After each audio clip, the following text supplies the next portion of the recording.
dirty. Dirty. That's what happens when you use your knives. They end up covered in crap.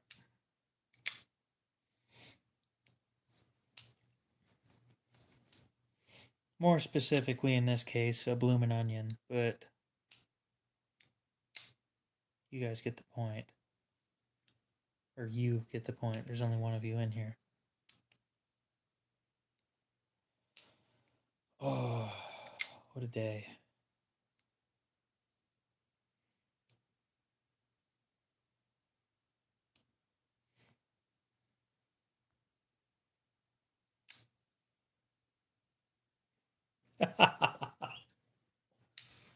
I have them in all messages now, yes.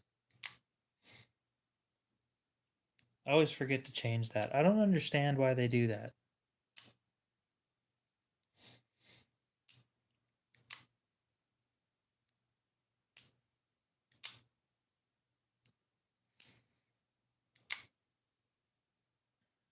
So, J-Dog, what's up?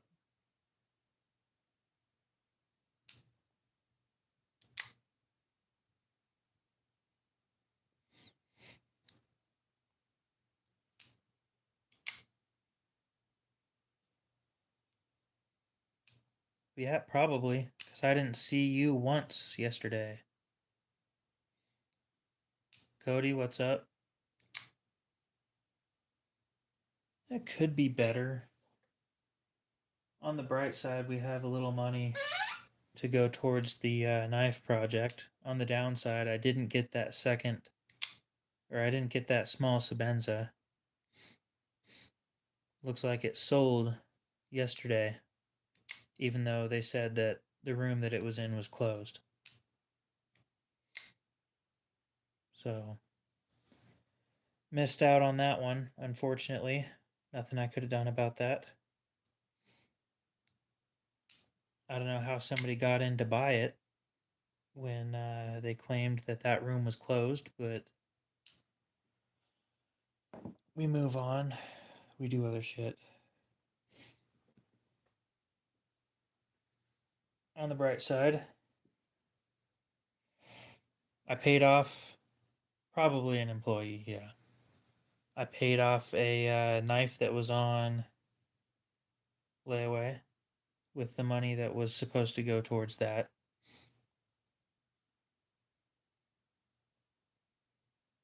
You should not leave your knives open in your pockets. So I don't know if you guys see anything different, but we got some purple on stream today.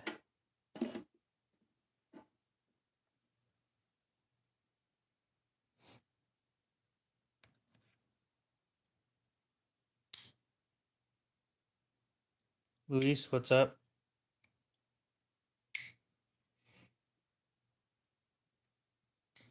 And this would be because Harbor Freight came out with the small toolboxes in purple. No, that new light was just me turning on the flashlight on the phone. So I went out and bought one. And I've got my tool set up in here. A drawer full of knives. And the top of it's full of knives too, but you guys can't see that at the moment.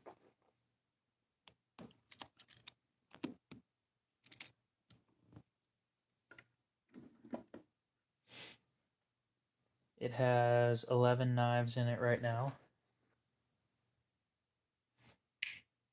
And they were on sale for $15.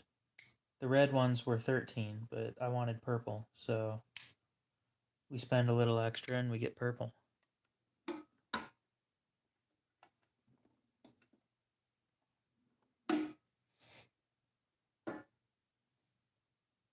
So yeah.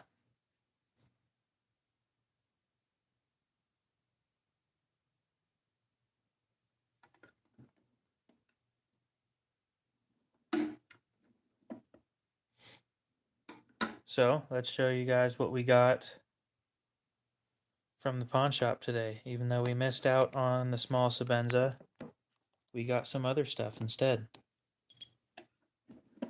And then we saved a little bit of money that'll go towards buying and selling more knives. Nah, I don't need a strap-on logo on there.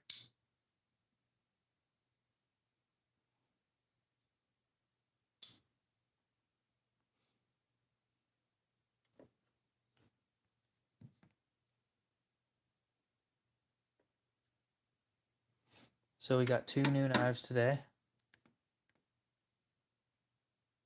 We got a ZT 393 and a Benchmade Osborne in S90V.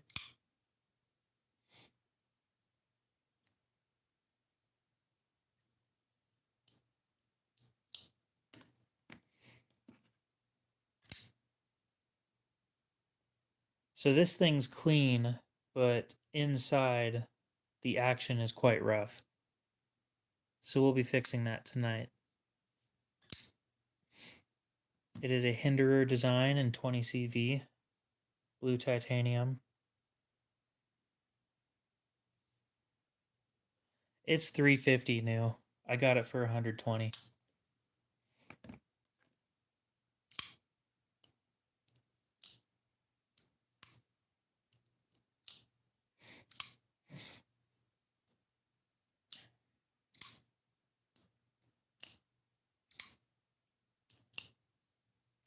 I already took this one apart and cleaned it earlier today so that I could carry it. And it has the problem that I kind of knew it was going to have, unfortunately. They all have this problem of blade play. Because the washers inside this thing are tiny. Anyway, we'll be taking this thing apart.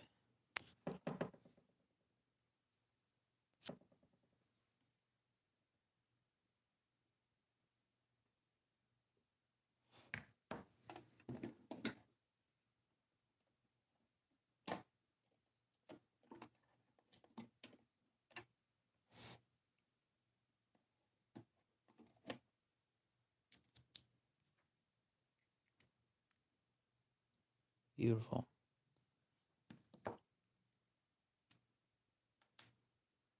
Yeah, but if it's got the ball bearings, I don't think that it's real.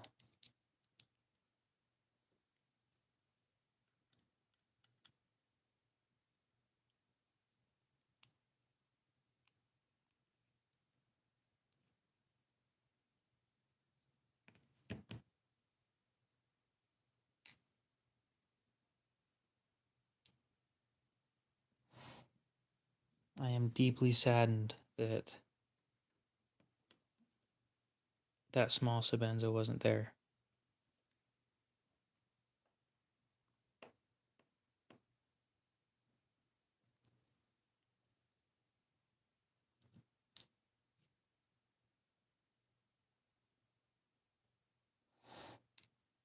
Okay. Well, then maybe somebody did a mod, but I don't know why they'd put bearings on a Manix 2 lightweight. Seems like a waste to me.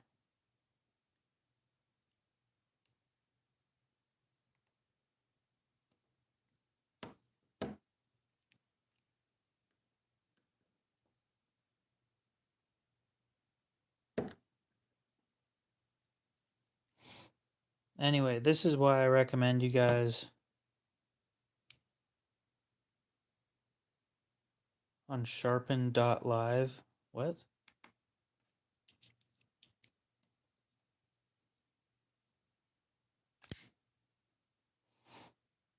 J-Dog's commenting. Ooh. Got some freaking torque on that one. Damn. Yeah, you got to change it so that you can see all messages instead of top messages. Sharpen.live. What is that?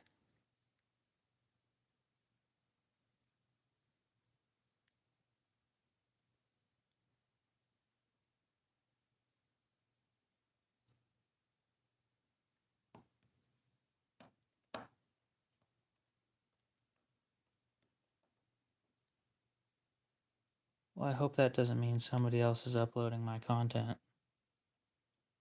But by the sounds of it, probably.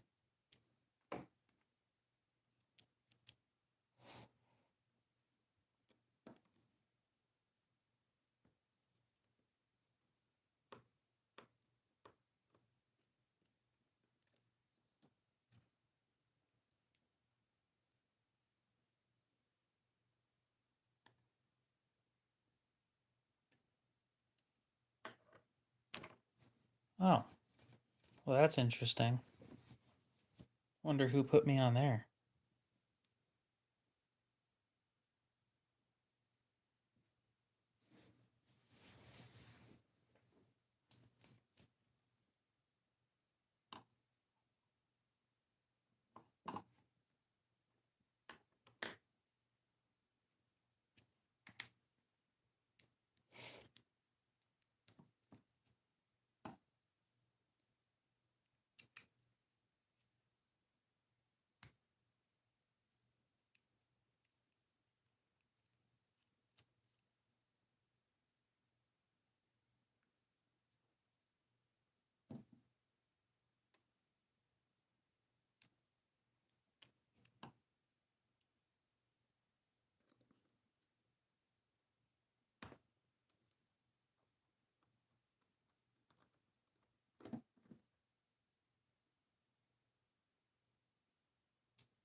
All right, where's my pry bar? There you are.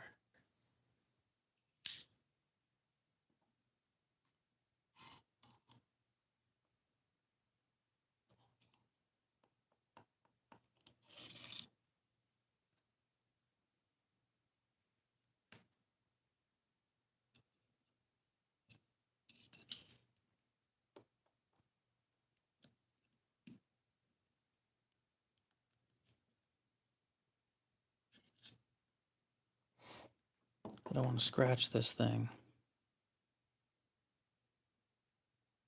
because it is in pretty decent condition. There we go.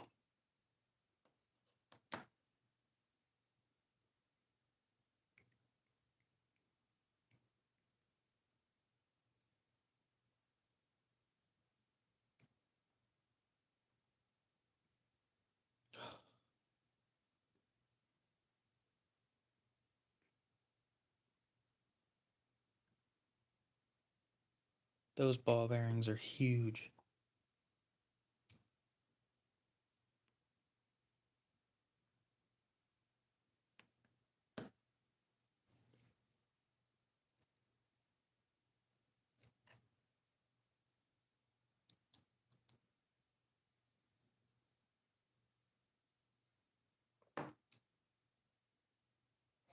Well, I can't see any new messages now.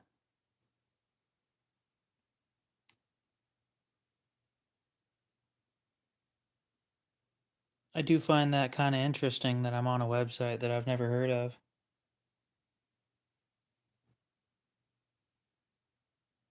Not sure if I want that or not.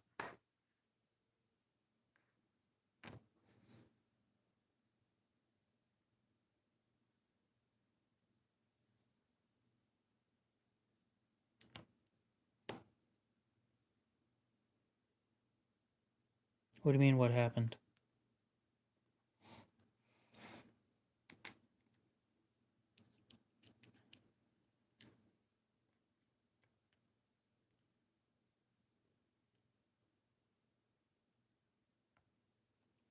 Yeah, sure, but it's pretty easy to steal content and upload it for your own gain.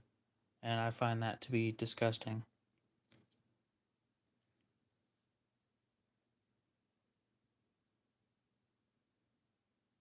I can DMCA strike it if I wanted to.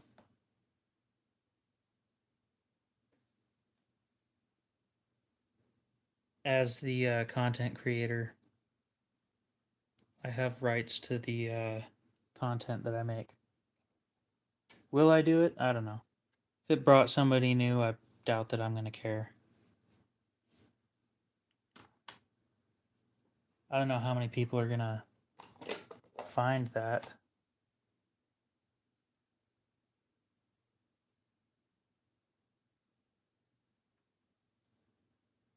Website or whatever. Yeah, sure, but it's not on YouTube. If it was on YouTube, I would have been notified.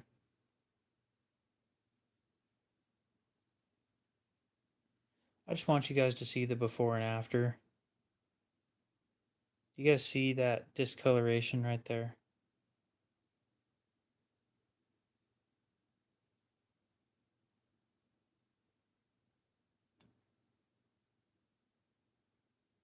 I want it to be that solid blue color.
I don't understand why people censor themselves. Ooh, don't say the fuck word. That's a bad fucking word. These are not safe for work streams, and I don't market them as such.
That's weird.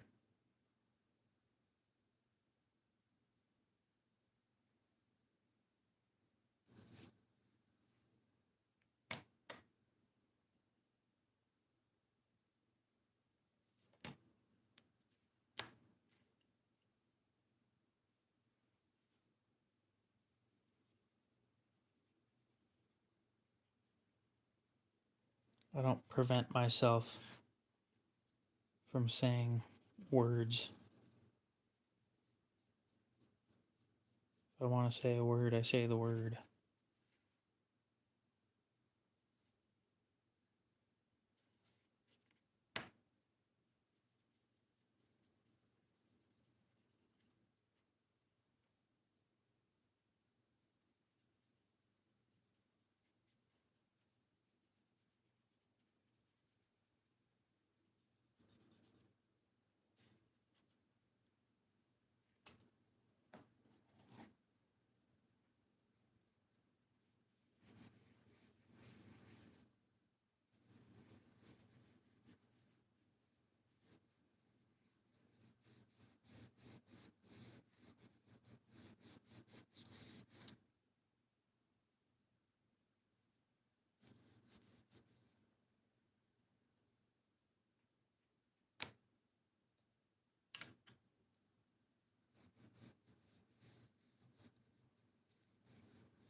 Okay.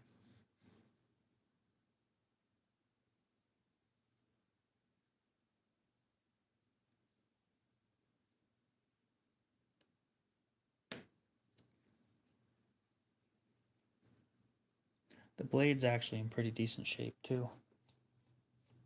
Almost no scratches or anything. I don't think that this thing was ever used for the most part.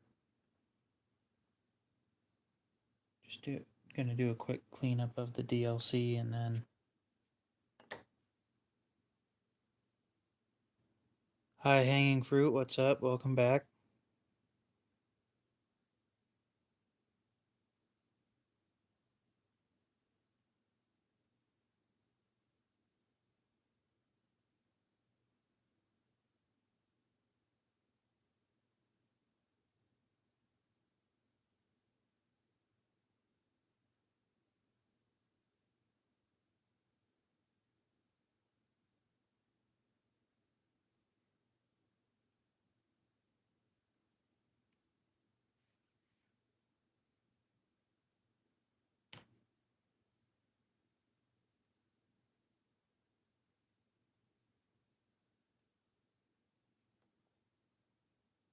Oh, dude.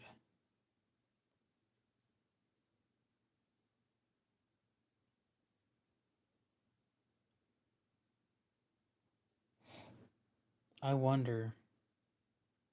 I wonder. Is Rochambeau live streaming? Can somebody check that real quick?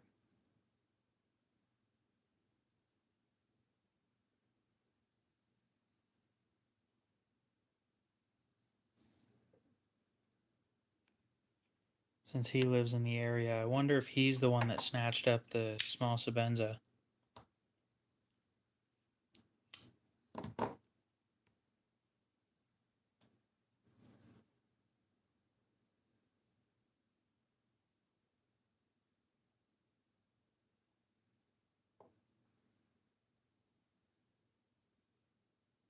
That would suck.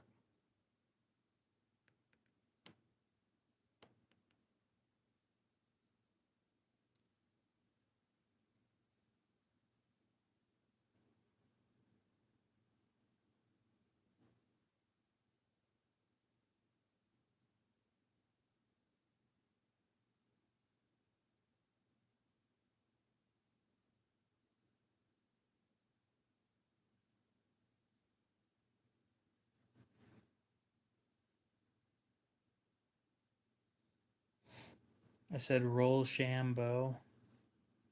EDC.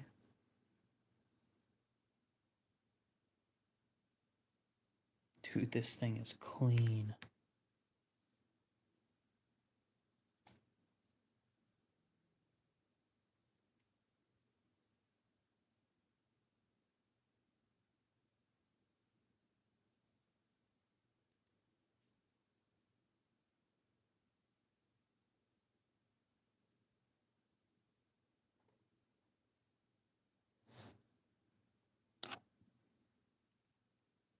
Well, he wasn't born in Idaho, I don't think. He just moved here recently.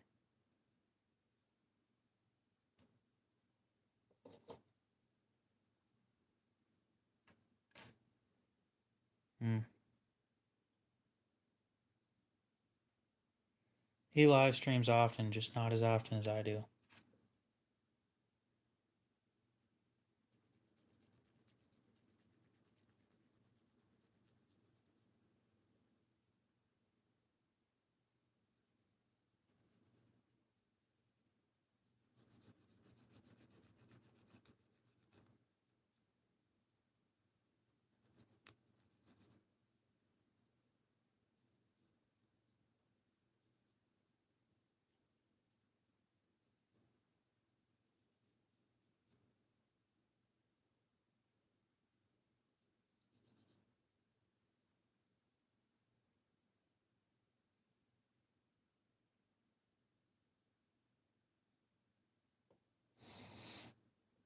Just a little bit. The Sebenza that we'll be cleaning here in a bit, that's dirtier than this was. This thing needed a light cleaning. The Sebenza, I went to dinner and, I could have used the cutlery that they provide at um, Outback, but the cutlery that they provide is garbage. So I don't use the cutlery that they provide.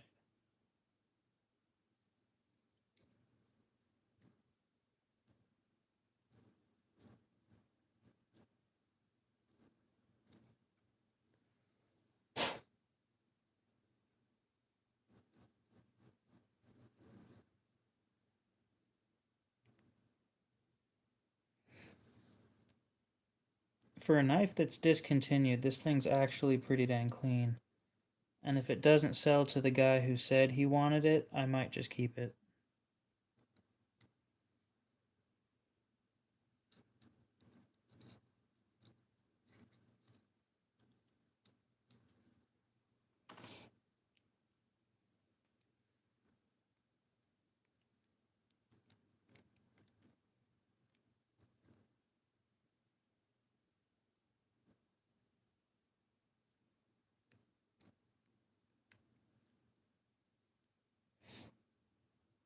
Oh, all good.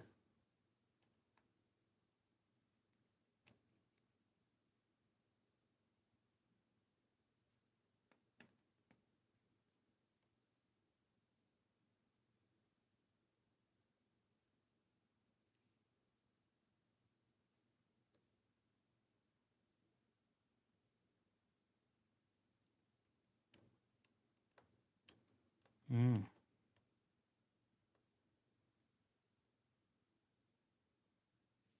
Well, you have fun with that. Oof.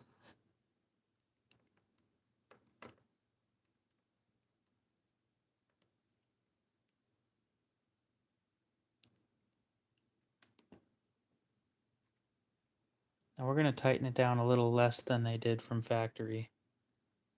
Kingwin, what's up?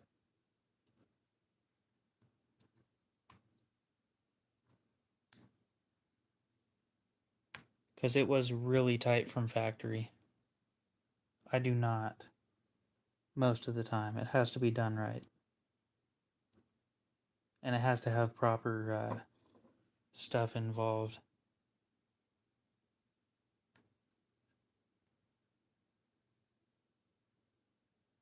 Alright, guys. I think I'm going with wet bearings this time.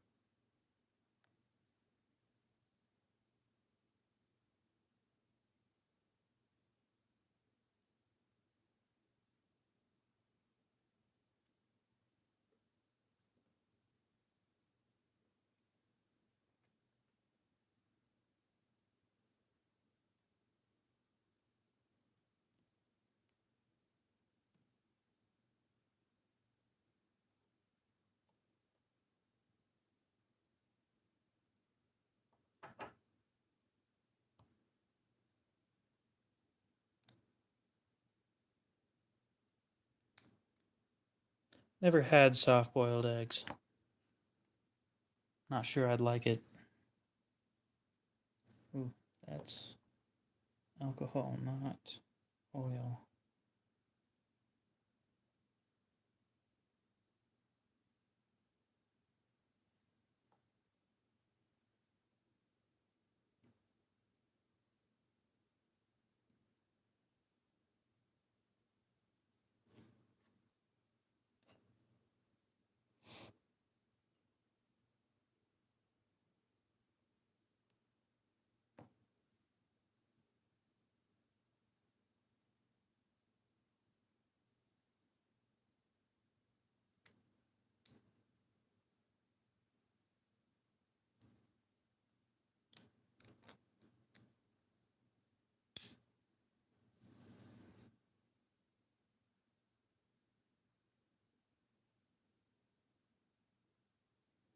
Oh yeah, this thing's got some freaking tight tolerances.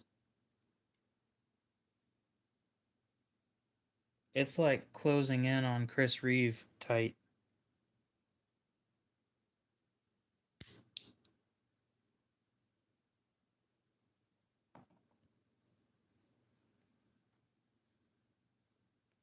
I love biscuits and gravy. With hash browns.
Holy Cat, what's up? Welcome back.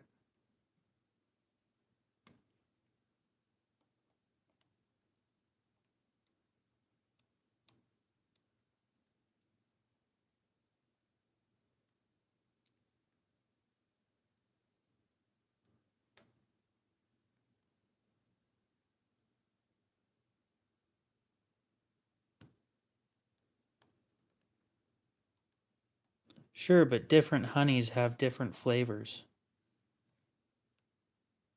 depending on the flower that the honey comes from.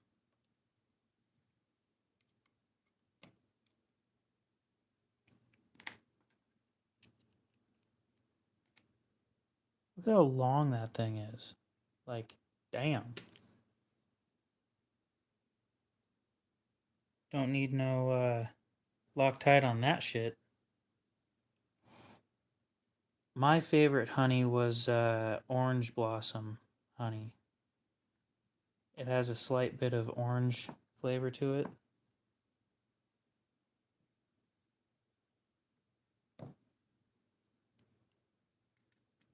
Freaking good.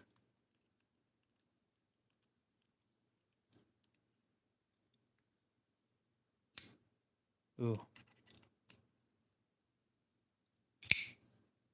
Oh my god. That was loud.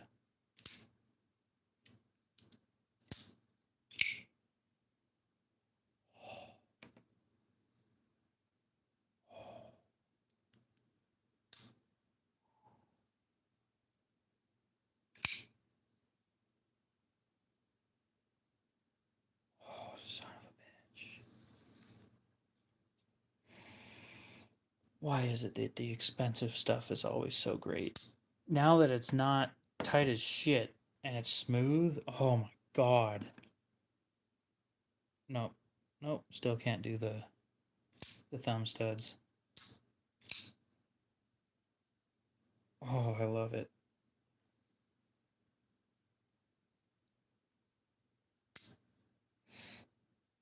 Mm. That thing's loud as shit, though.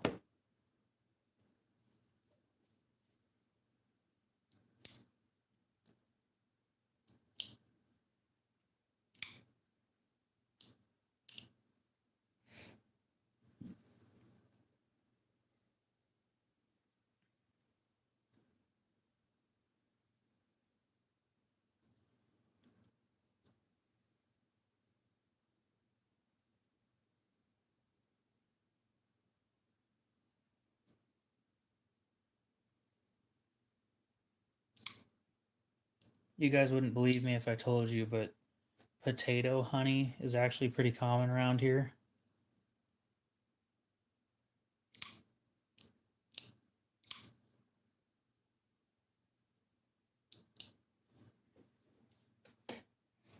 Some of you guys are going to think I'm kidding when I say that.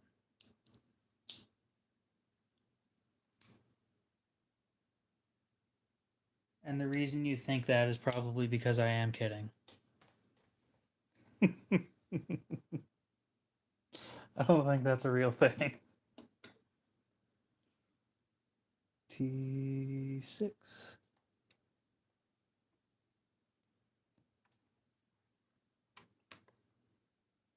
T8.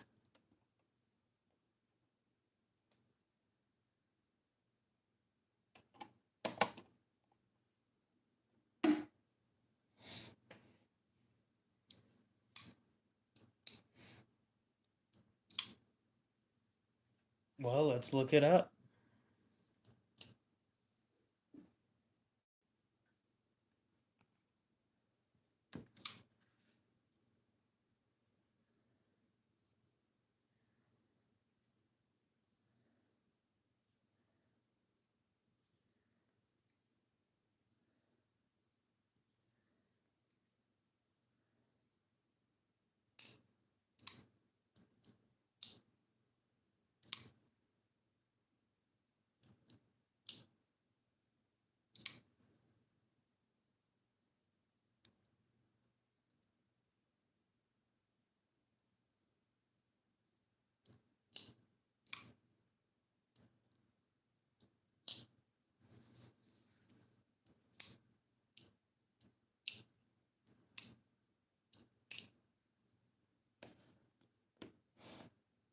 All right. Time to clean the Savenza. I really don't want to get rid of this now.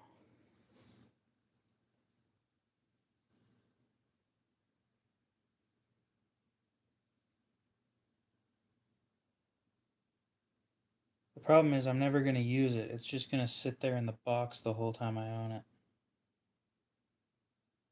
It's got 3 different lines of belt satin. Do I sell on Facebook? Not really.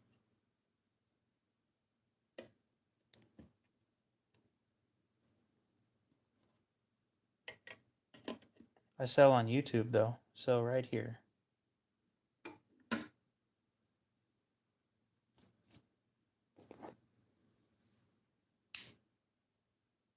Went to a restaurant and then cut up boxes after I left the restaurant, so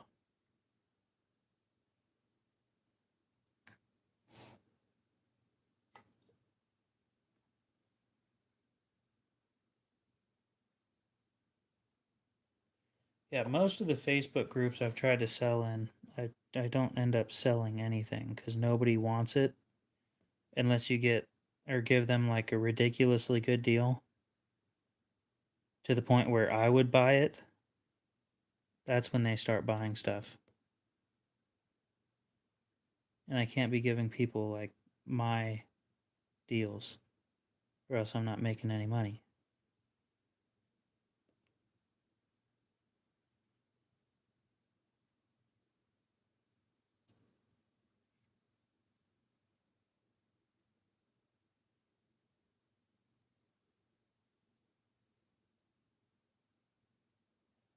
I've yet to come across anybody who thinks that they're entitled to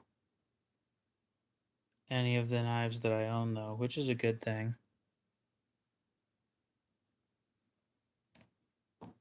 The oldest knife I'm selling, I don't know.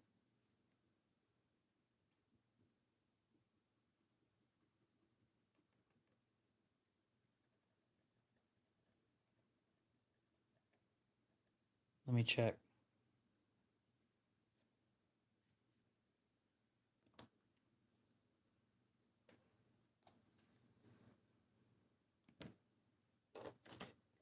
Book of selling shit.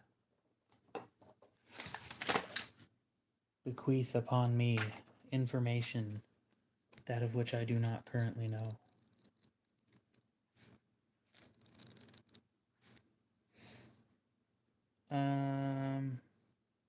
Sold that, sold that, sold that.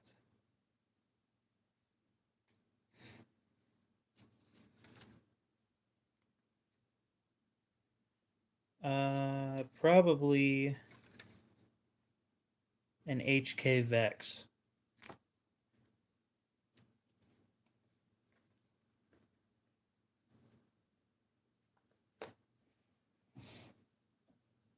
That's probably the oldest one that I have up for sale. It was discontinued back in like 2010 or something.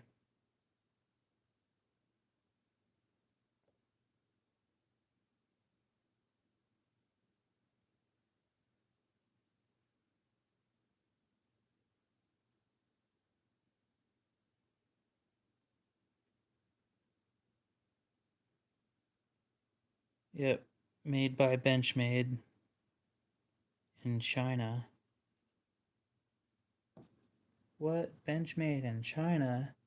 No way. Yeah, they used to do it. I think it was called Red Class, was in China.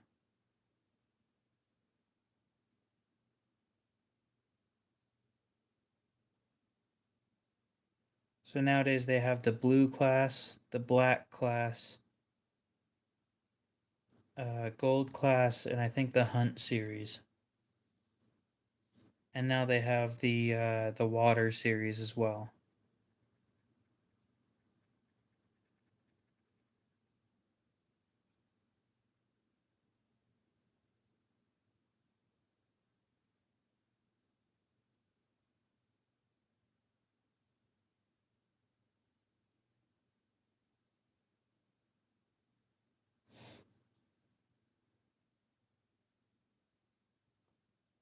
No, I'm not. Most of my knives are stainless or semi-stainless. Rust isn't a huge issue where I'm at either.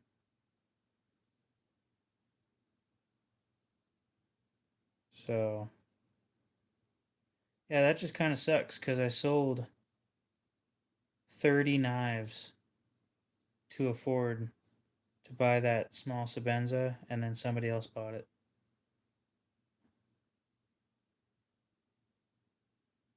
That's what I get for waiting, I guess. Sounded like it was in the bag, to be honest.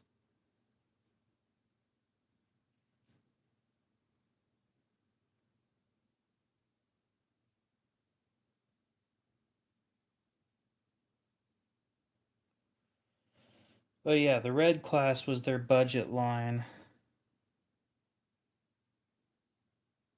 Because the red class has been discontinued, they're going for insane amounts of money.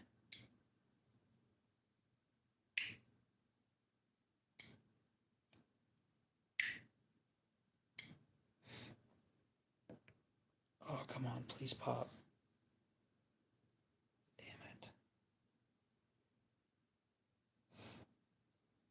No, they just got rid of their budget line. They don't make them anymore. So since they got rid of the budget line, they're no longer budget. They're about priced as regular Benchmade.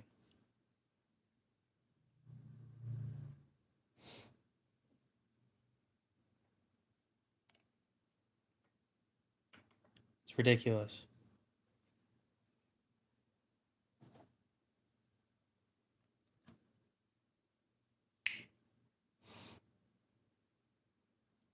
I'm going to put it this way. Benchmade is like Ferrari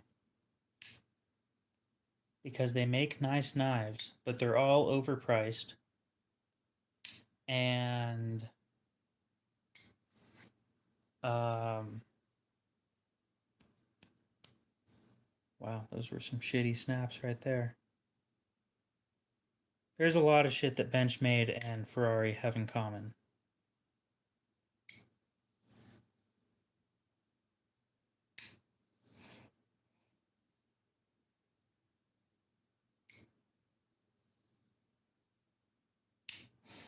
You don't have to be invited to buy a Ferrari either.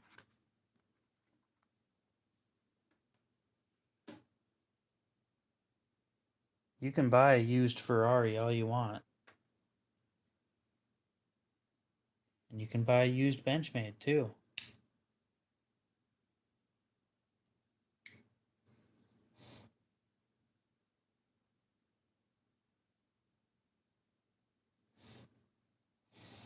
I think to buy a Ferrari, you have to buy a certified pre-owned Ferrari first.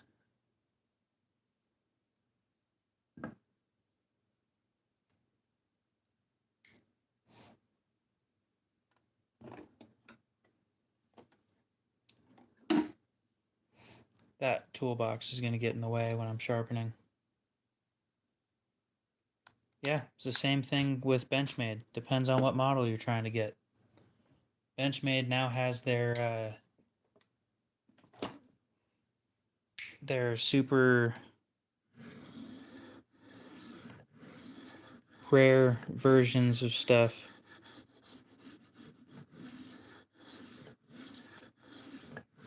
That's basically just the same knife with a different color pattern. It's not even like special.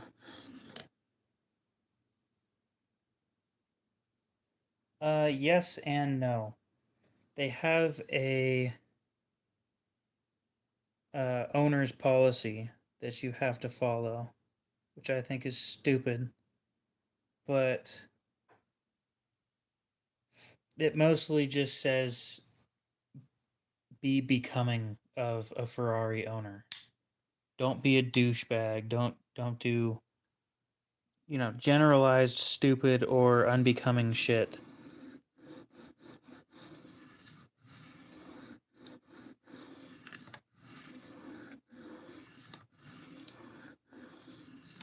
Don't modify their logos. You can't do that.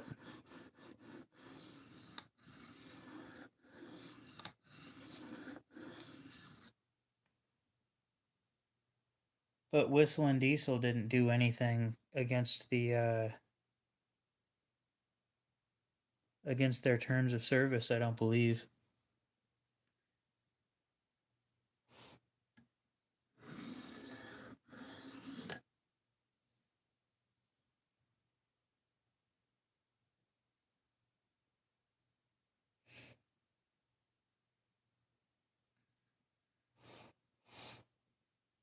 I'm going to be honest, I can't blame him for that one.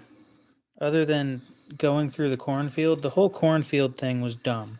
And that's probably the whole reason that fire began, was because it got clogged, I'm assuming, between or up against one of the brake rotors. And brake rotors get fucking hot, if you didn't know that.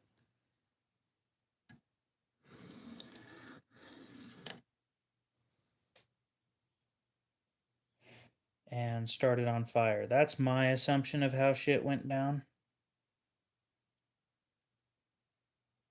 Another thought is maybe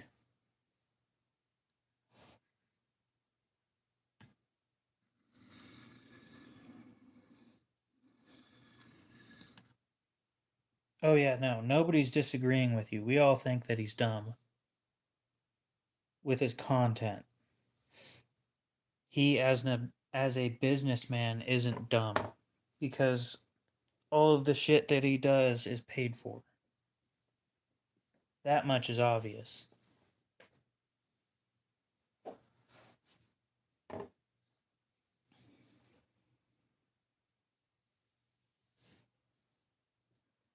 And I don't think it's daddy's money either.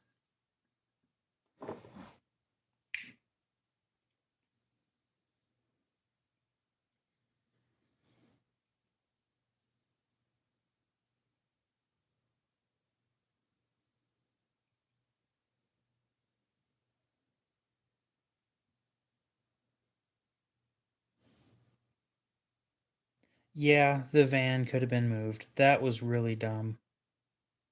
I mean, I'm going to be honest, that whole ordeal was dumb.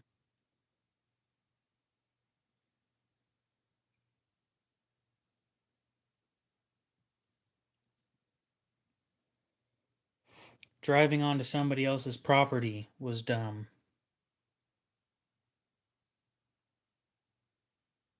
Disgusting behavior.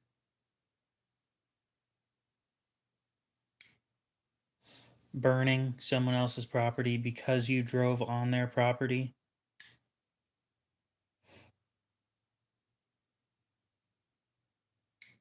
That right there. If you're going to get sued by Ferrari, that would be it. Is trespassing. Basically, it's unbecoming of a Ferrari owner. You wouldn't get like the whole modifying the exhaust and all that shit. wouldn't get you blacklisted. It would be the trespassing and reckless behavior that would get you sued. The oil that I use, if I do use any, is mineral oil. I buy it by the quart, and it's like $15 for a quart. Depending on where you get it, I think you can get it cheaper.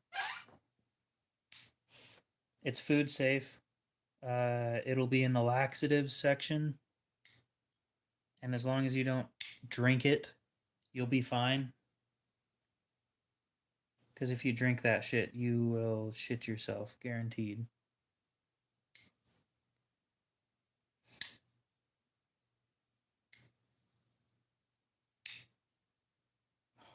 I love my Sabenzo.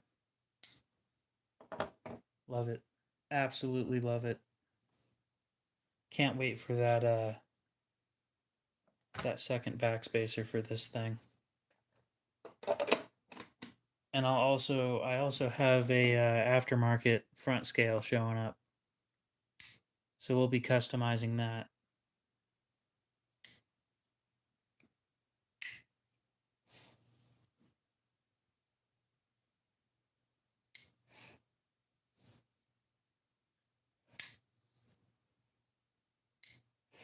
Yep, I go with mineral oil because of it's relatively cheap and it's food safe.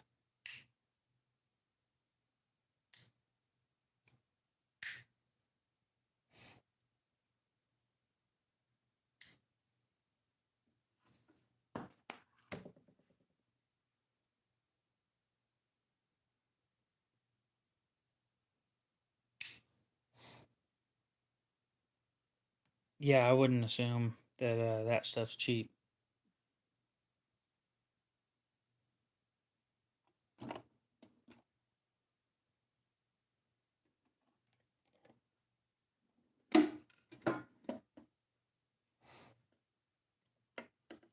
Damn.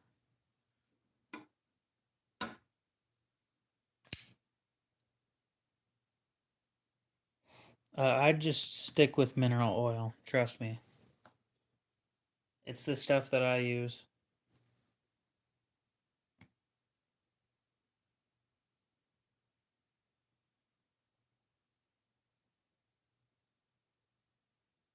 Lubricant laxative.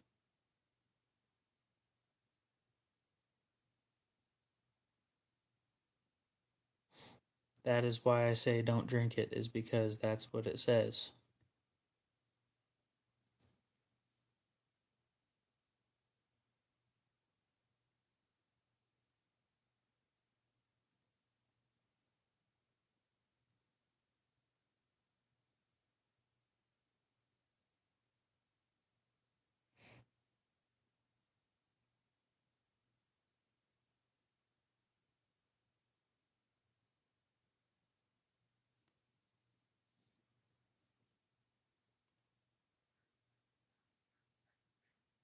Well, considering the maximum uh, dose of this stuff that you're supposed to have in a day is 3 tablespoons, if you chug this whole thing, you will likely need to go to the hospital. Like, I'm not even kidding. You will probably need to go to the hospital. No, that was just based off of the fact that it's a laxative.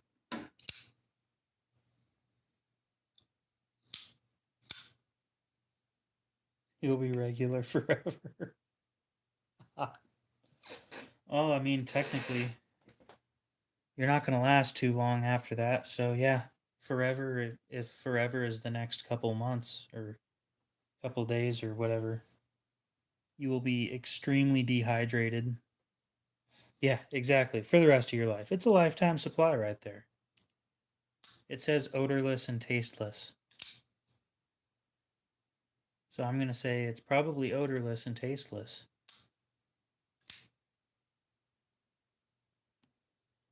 Oh, I want to keep this thing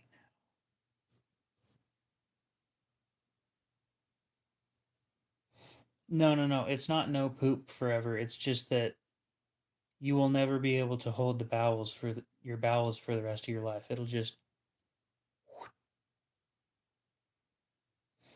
Abdullah, what's up? You just missed me sharpening the Sebenza. Congratulations.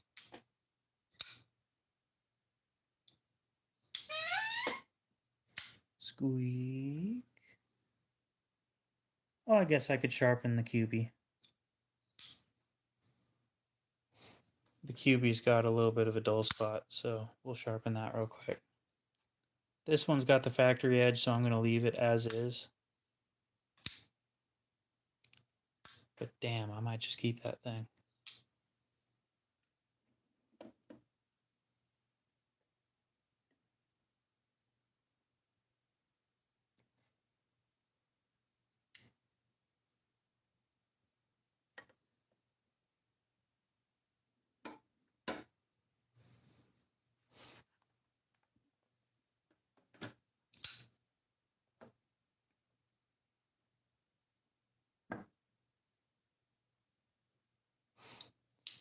Yeah, that shit rockets out like a rocket. Bird shot from a 12 gauge.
My god.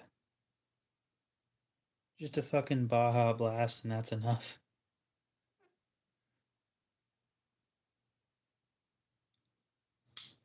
Yes, but we're talking something that you're supposed to take 3 tablespoons of, and you're talking about chugging it. It will dehydrate the ever living fuck out of you.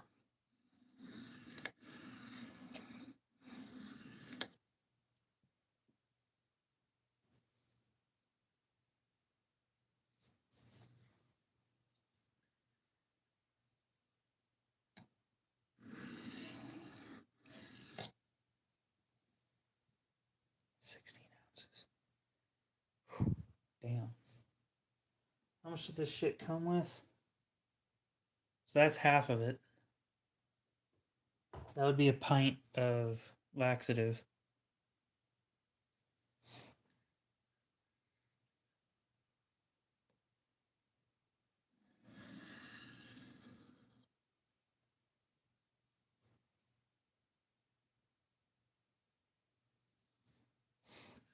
Breakfast of Champions. I thought that was donuts.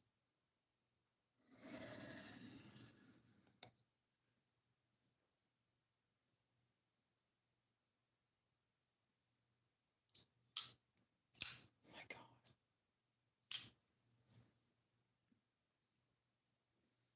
There's something wrong with you guys.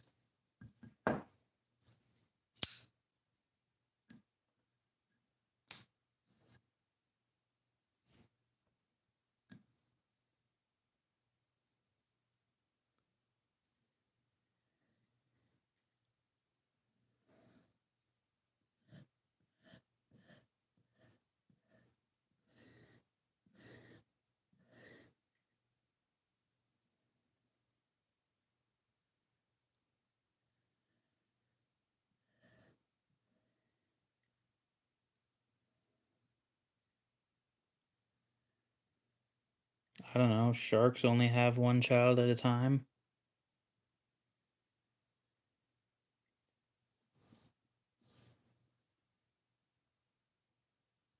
No, the prerequisite for being in here is finding me first. Apparently, that's pretty hard to do lately.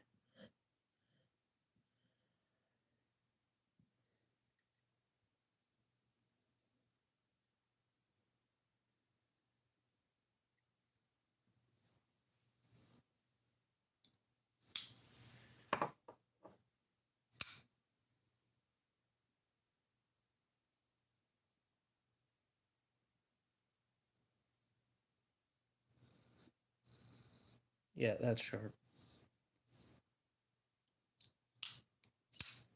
It's amazing how few passes it takes to get this all of these knives insanely sharp once you have them profiled properly. Because before you profile them, like profiling is the part that takes forever.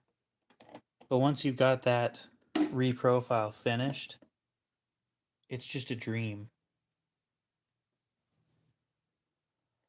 Do I even want to know?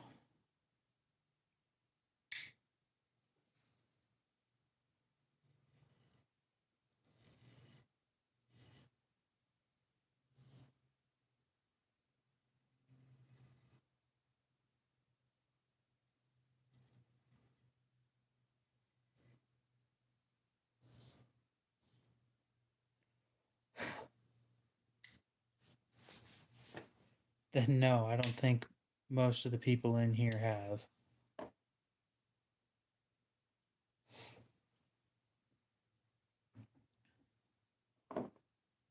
Because you were a bussy?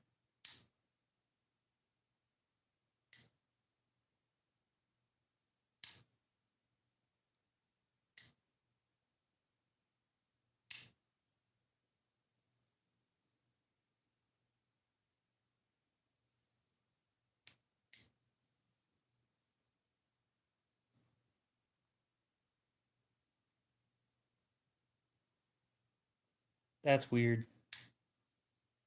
Do I do something different or just normal? No, just normal streams. Unfortunately, the algorithm decides my whole future, so. And the algorithm hates me so far lately. As you can see, we have 7 people in here.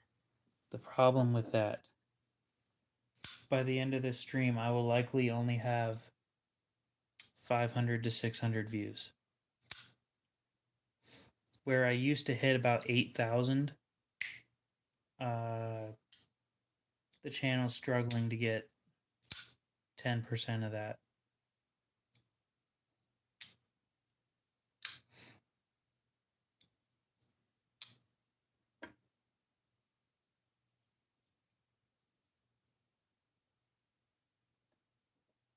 Oh yeah, the heart button. Supposedly that brings more people in.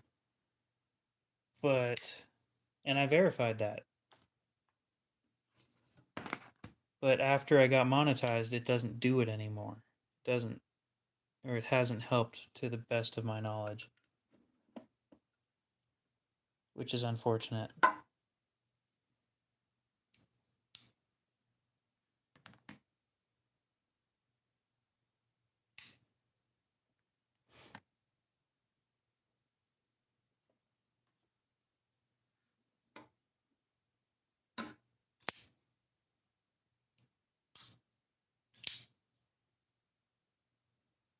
I hope they didn't fix that.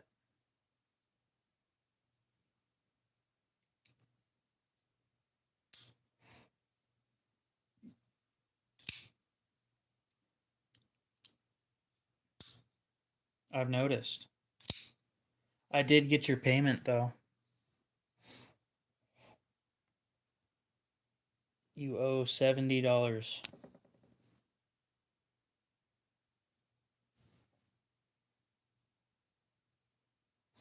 And then this knife that is in the toolbox will be sent to you.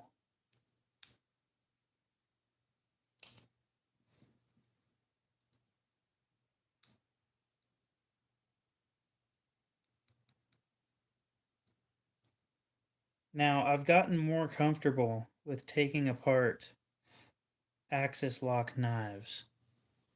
So now I have a question for you, Cody. I don't think that there's any risk in me taking the Adamas apart.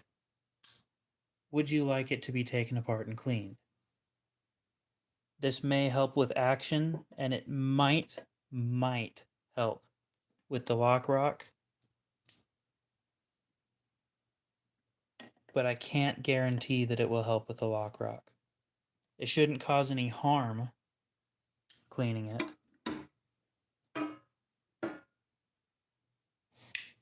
No, I always forget. I don't remember shit. That would be a question for you to try and remember because I will not remember. So, would you like me to try and take it apart and clean it?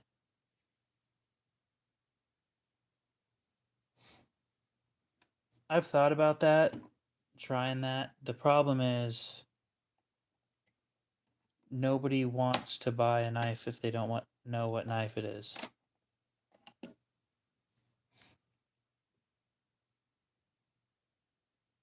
So the try means that the tools that I have may break.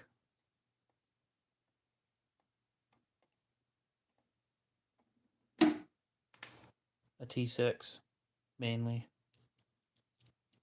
If anything's going to break, it's going to be my T6 bit. But I break them all the time. I broke one yesterday. So, or the day before or something. So do you want it taken apart? Kenny, what's up? It's about time you showed up to one of the lives. I keep seeing you comment on the old lives, but I haven't seen you pop in for a little bit. Oh, well, that one was easy. Hopefully that's a good sign. Jesus.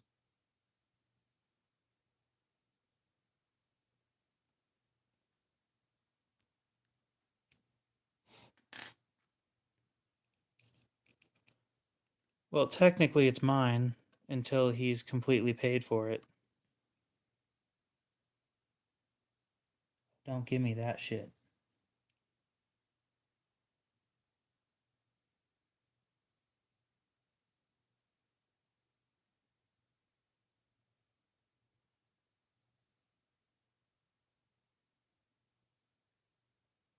Don't tell me that's a T5.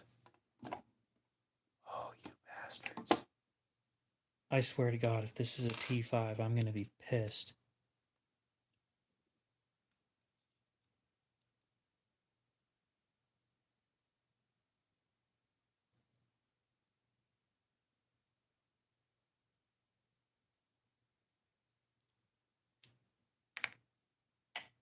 Yeah, I highly recommend not choking. It's not good for your health.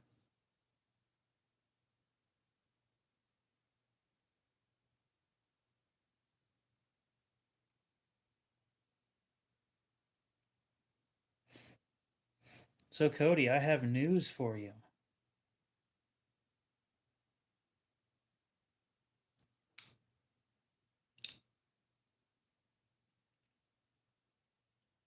Yeah, that tends to happen.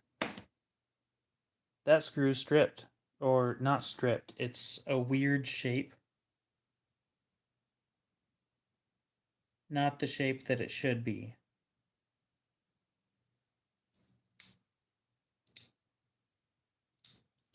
However, when you take that pivot screw out, this thing is smooth.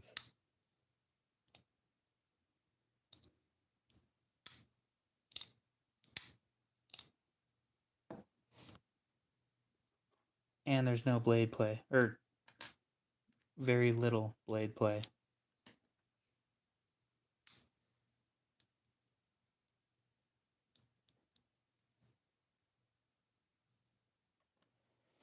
I guess I need to get a hold of them.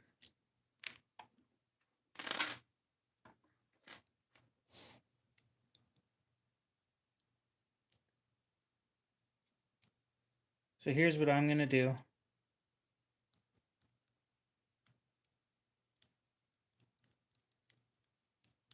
or what you can do if you would like.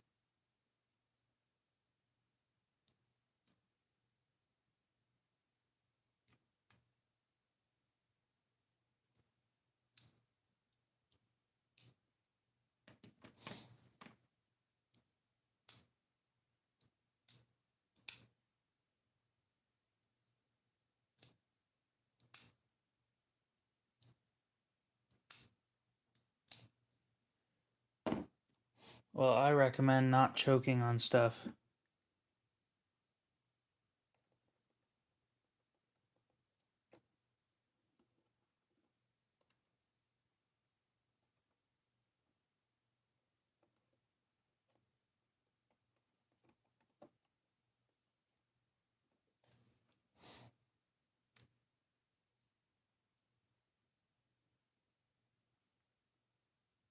Stan, what's up? I think I saw you say something a little bit ago. So yeah, unfortunately, this is not coming apart.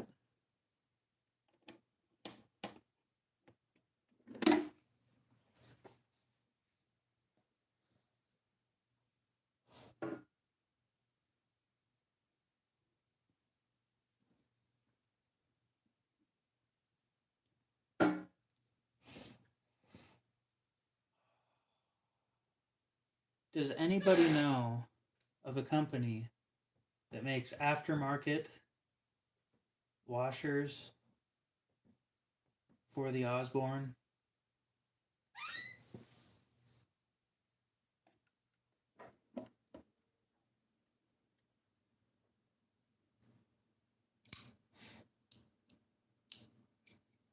I can call them, but nobody answers.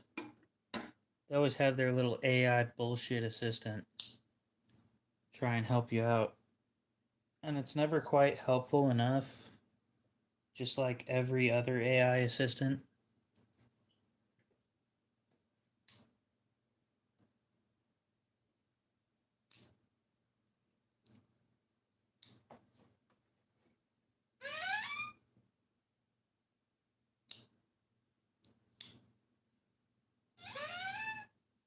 Squeeze.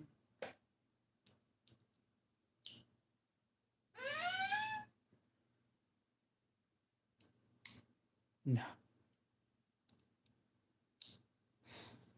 They're in Portland, Oregon. The shitty of. Oh, yeah, no, the shitty.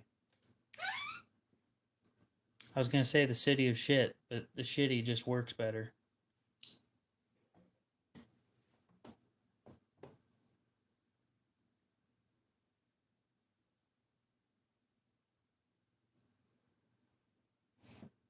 I swear there was a knife that High Hanging Fruit was interested in, but I don't remember what knife it was.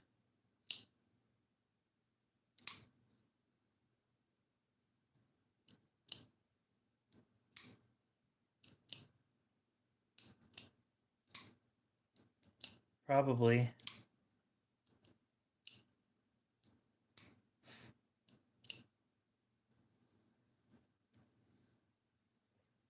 What knife was it? Hey, Cody, if we're lucky. Oh, the Delica. Okay. I gotta try and find another Delica.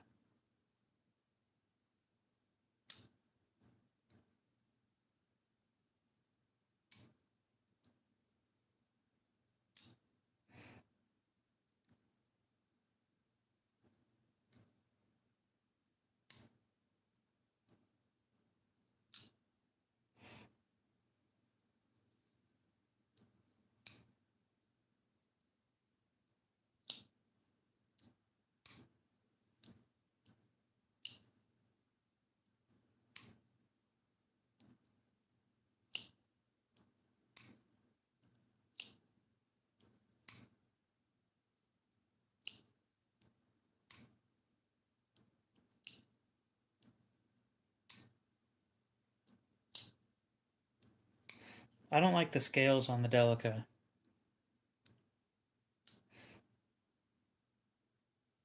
The lightweight scales. I just don't like them. Oh my God, my ankle's killing me. Okay. Abdullah, look up SATC 400/1000.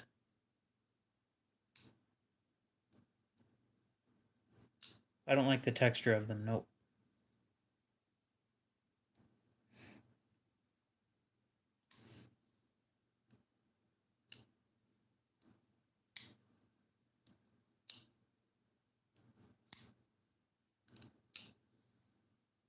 No, I don't.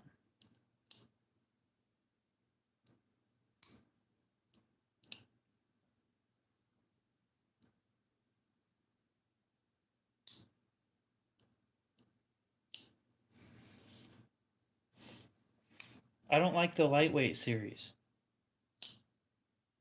They feel cheap. I mean, not only that, but they're the bi-directional bullshit rips up pants.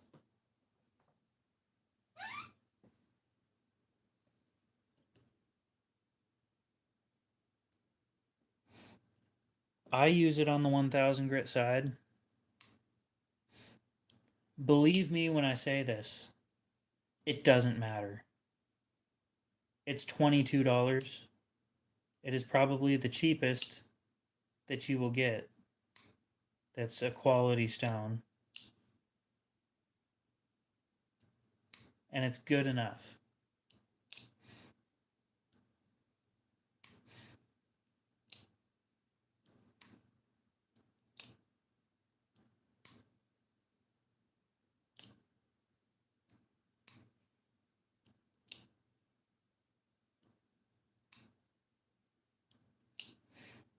I mean, if you want to go for a sharp awl, go ahead, but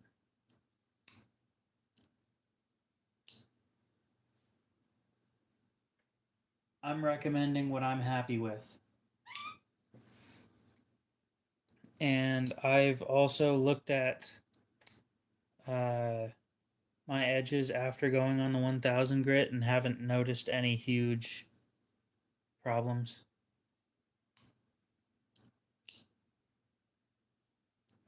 Trust me, a stray piece of 400 grit diamond here and there isn't going to affect how well your knife cuts. It's all aesthetics for the most part. My cheapest knife that I have for sale, or just in general.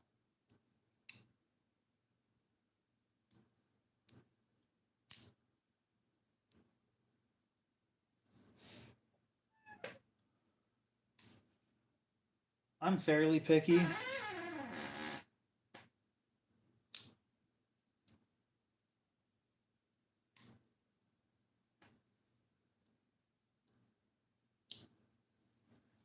But when it comes to sharpening equipment on the cheap side of things, I don't think that you should be super picky.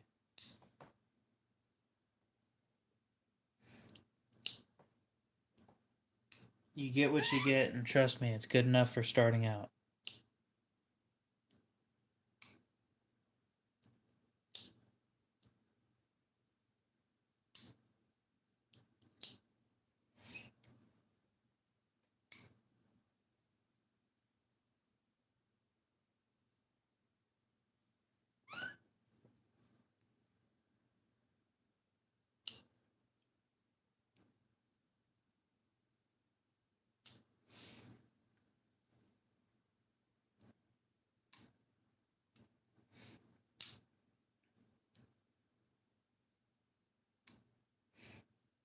I would agree that experience is a big deal. You can have the best equipment on the planet, and if you still suck at sharpening, then you suck at sharpening. You will not get a good edge. There are certain pieces of equipment that get rid of the suck at sharpening factor, but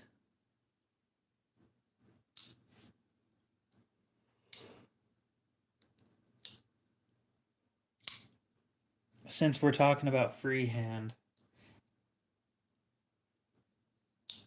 If you suck at sharpening, you suck at sharpening, and you will not get a sharp knife if you suck at sharpening.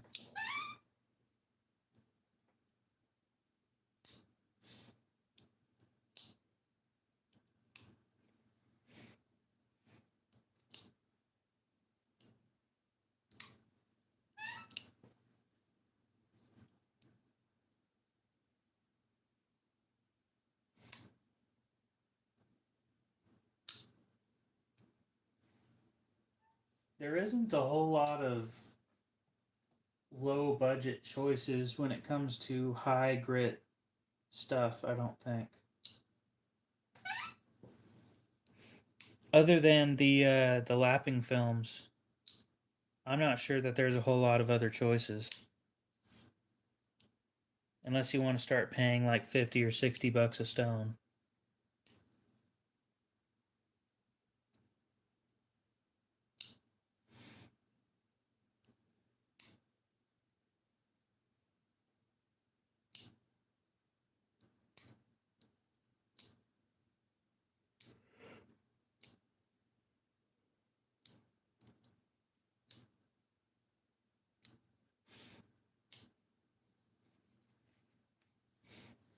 See, high hanging fruit. I don't care if it's an acceptable knife because it's my knife. And just because you look at me funny doesn't mean that it's any less of a knife.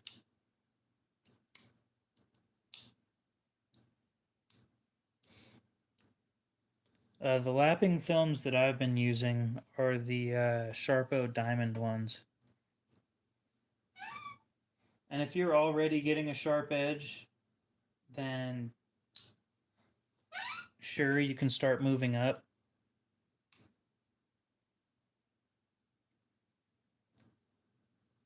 Who gives a shit about legality? Legality. Bleh. Alright, let me go grab my phone and look up the company.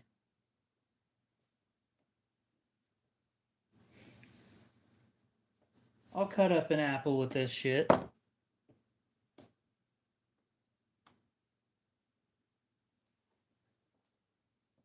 I don't care. Again, just because you look at me funny doesn't mean that that's a bad knife. Oh, but it's scary.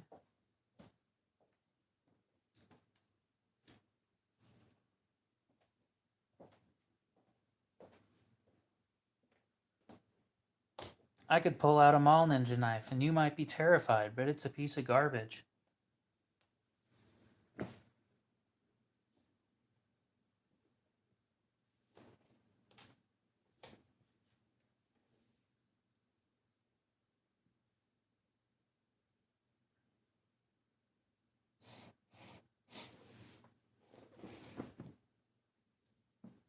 Wait, what are we talking about now?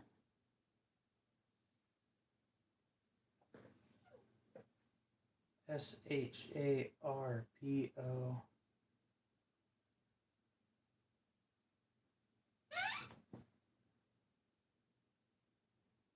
Very funny, Cody. You're not going to get me on that one. So this is the lapping films that I use.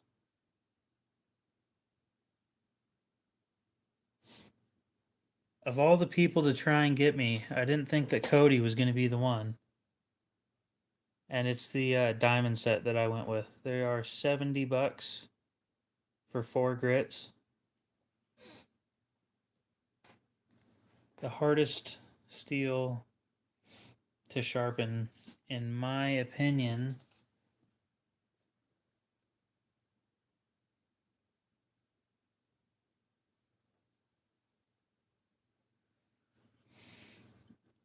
I don't know. Oh, yeah, I know exactly what the hardest steel that I've sharpened was. Mystery Stainless from Walmart Budget Knives.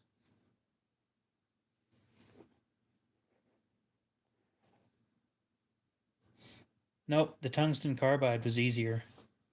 S90V was easy.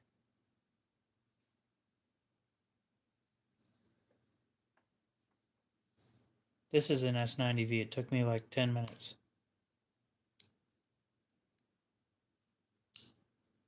What kind of S90V are you playing with? The fuck?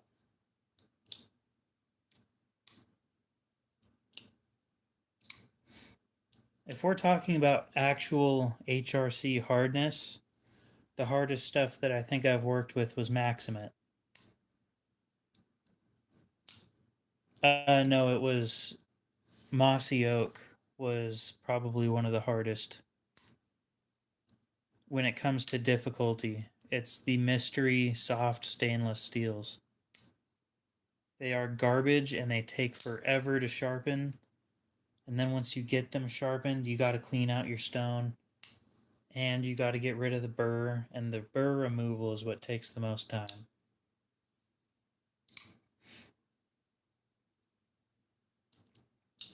You'll sit there and go back and forth for half hour until you figure out how soft you need to be doing your passes. Fucking pain in the ass. I hate that shit. I'll sharpen it, but I don't want to. Squeak.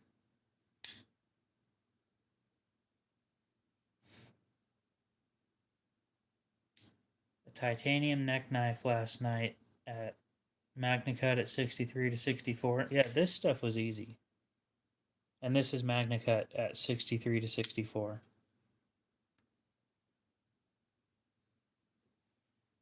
But yeah, the most difficult steels that I've sharpened are always the budget stainless mystery steels. 3CR wasn't that bad, but I think anything less than 3CR is where problems start showing up.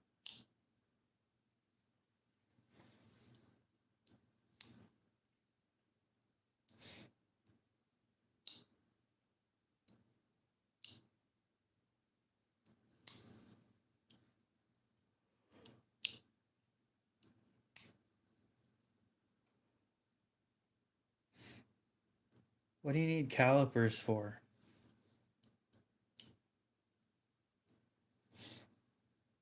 Just for shits and giggles, I'm kind of curious. Never measured behind the edge on one of these things.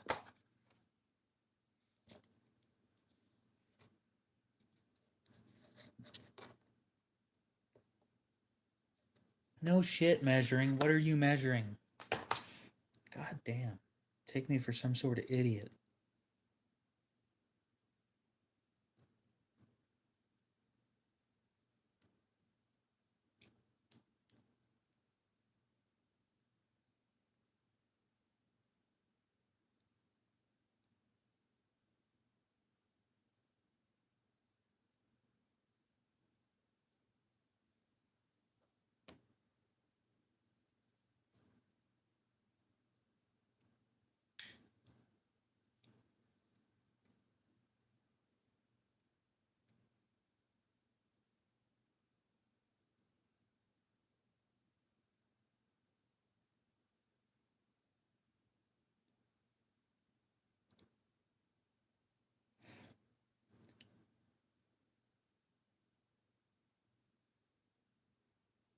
Twenty-four and a half to 25 thousandths behind the edge on this.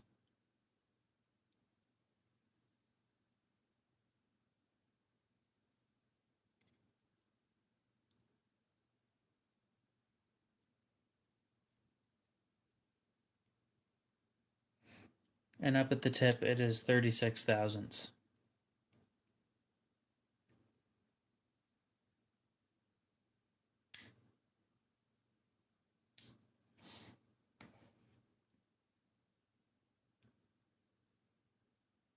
Caged ball bearing for what?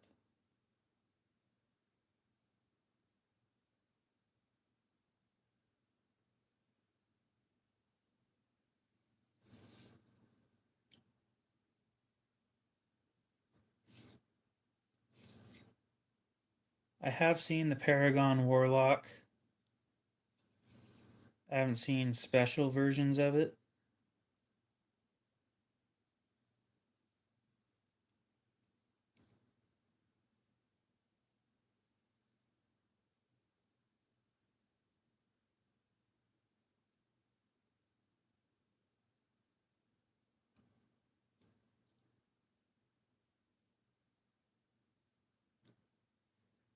Told you guys I know what 2 inches looks like.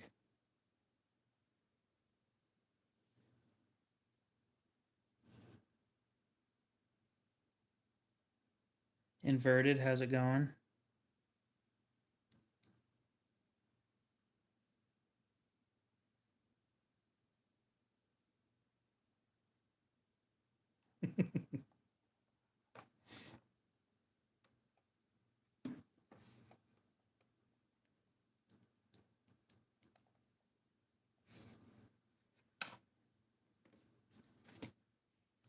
I still haven't caught on to what you guys are talking about.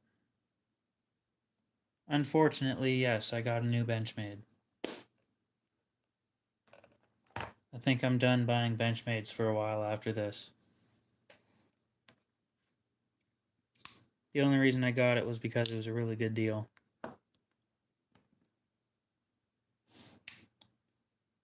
Kingwin, you're not going to get me. Good try, though. Whoa, whoa, whoa. I needed it. It was a good price.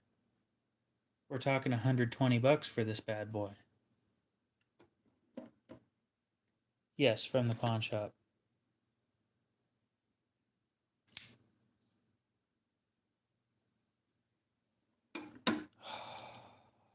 You guys act like you're going to get me one of these days.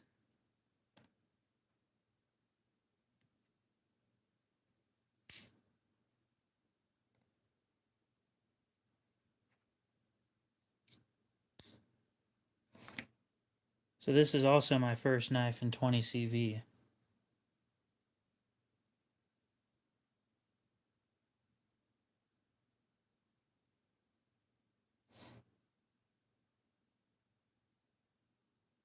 The worst cut I ever got was from a, what do you mean 236?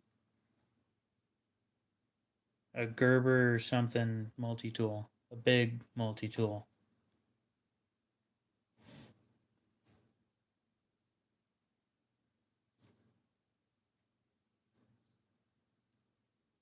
Yeah, it's the friend you made along the way. The one friend because not enough people show up to these.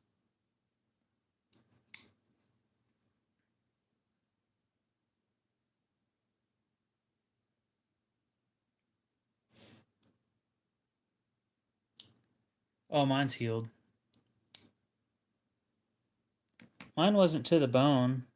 Pretty fucking bad, though. I already have somebody who wants it. And if he doesn't buy it, I think I kind of want it. Not 100% sure, though.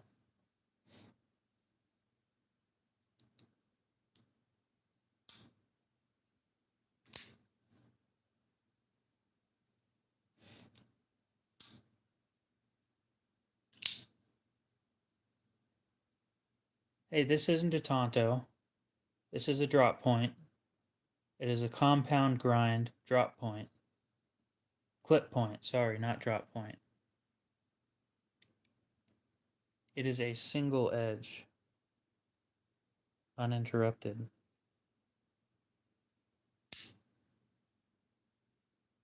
I've got a pro tip. It is beautiful and it is loud, and I like that.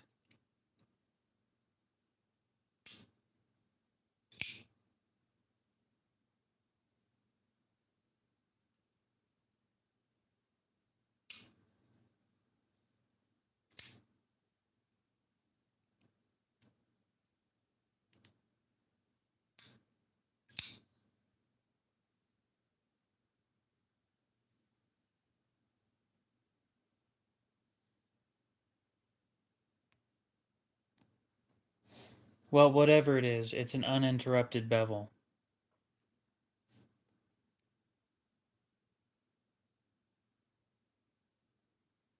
You would have passed out if you got the cut that I did, Stan.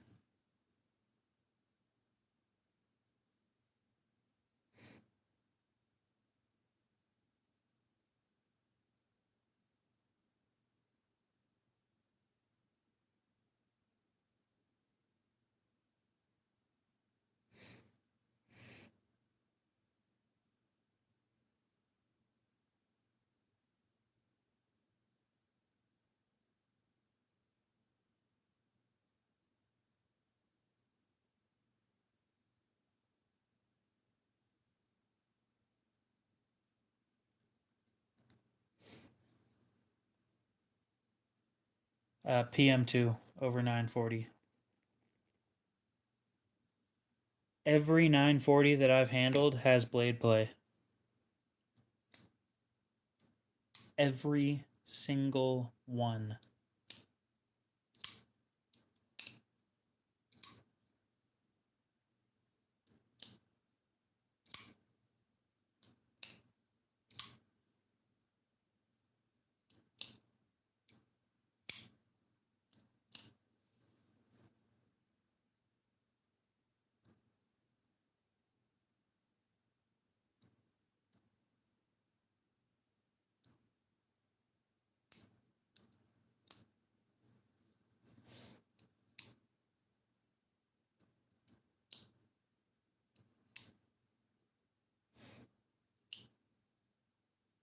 Honestly, it's kind of just part of owning sharp objects, is eventually you're going to get got. I've already gotten my got already. So I'm going to say, knock on wood, that it probably won't happen again.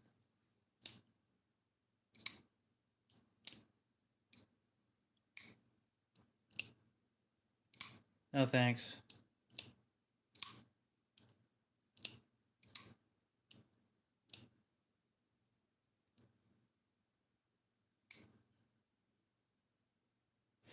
I'm still debating on whether or not I'm keeping this thing.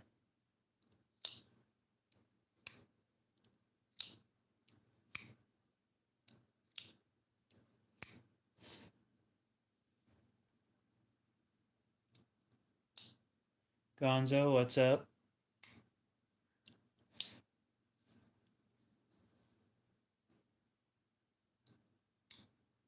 Don't look him up.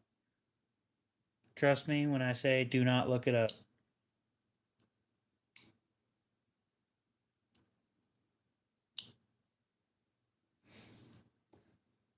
Yeah, I just got it today. Just believe me when I tell you, do not look it up.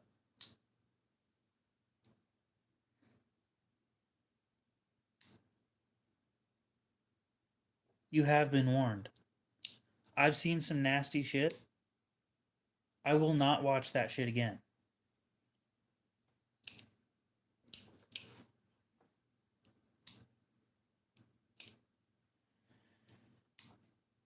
Items get cut off that shouldn't be cut off. We'll start with that. Did KOs get leaked? No.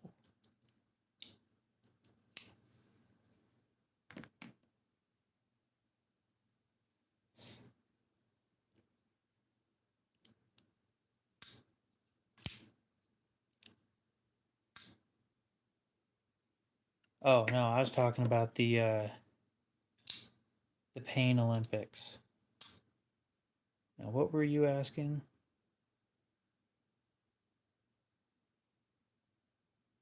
Oh, what model number is the ZT? It's an 0393.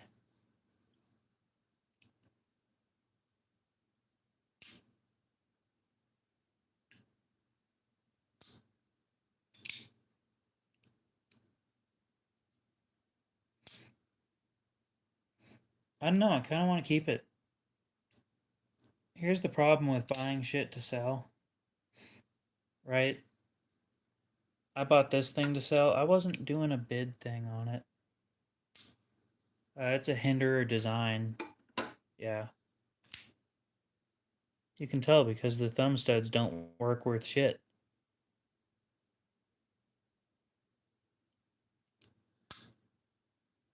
You can't push hard enough on it in any way to make it work. I'll talk shit about that.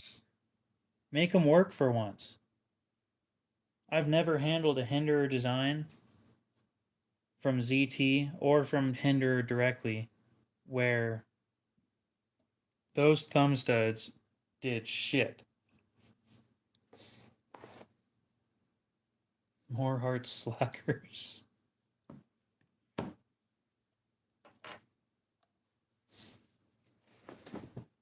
Pretty much. Yes, I see the funny word in that. But yeah, they don't do anything. These thumb studs are the worst thumb studs. And I'm hoping in my design they'll be better.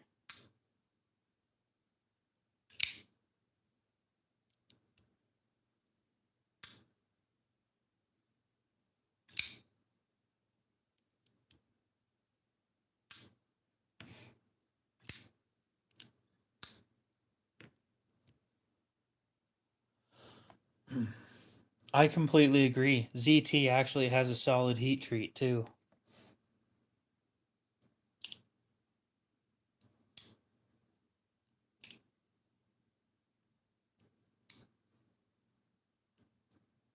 No, I agree. ZT, they just tend to be nicer than the actual Hinderer models, in my opinion. You won't see me buying a Hinderer. You'll see me buying a Hinderer design from ZT.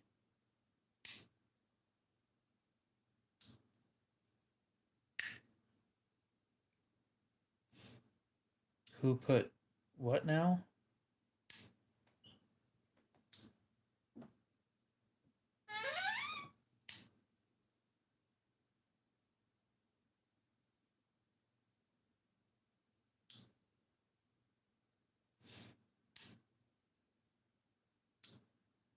I don't know.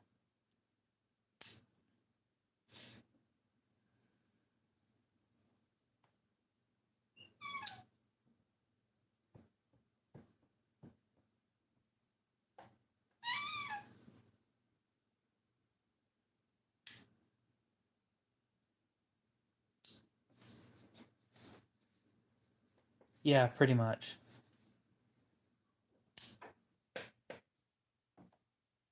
Don't get me wrong, ZT is just better than Kershaw, but Kershaw lately has been pushing out some bangers.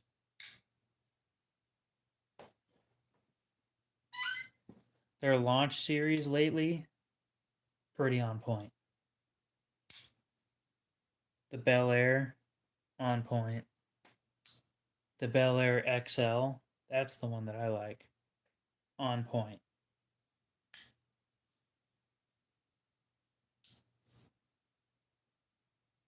See, the Iridium wasn't bad, it was just too long for me.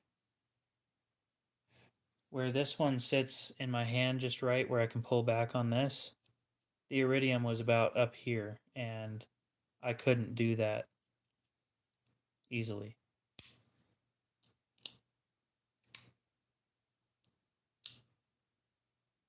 You have a good one, high hanging fruit. We'll see you later.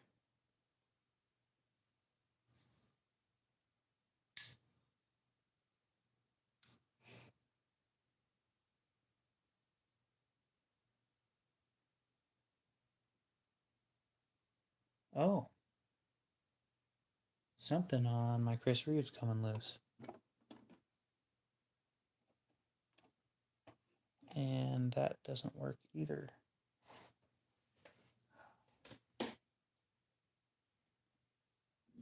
No, but I got them from a ZTO 0022. Those fucking hurt.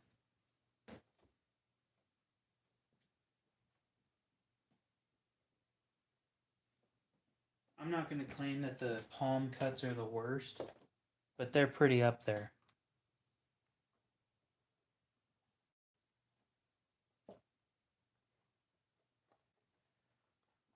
I think he's talking about when closing it, and it just happens to get you. Now, when we're talking about the 0022, that thing's just small, and the only way of there's a couple ways of opening it. And if you open that one wrong, it'll just split your palm open.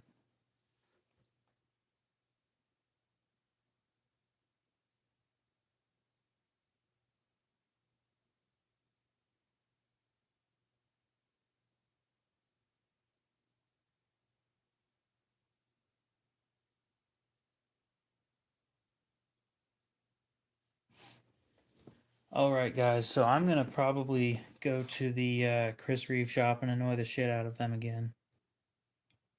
I go in there fairly regularly now that I own 2 of them, 3 of them. I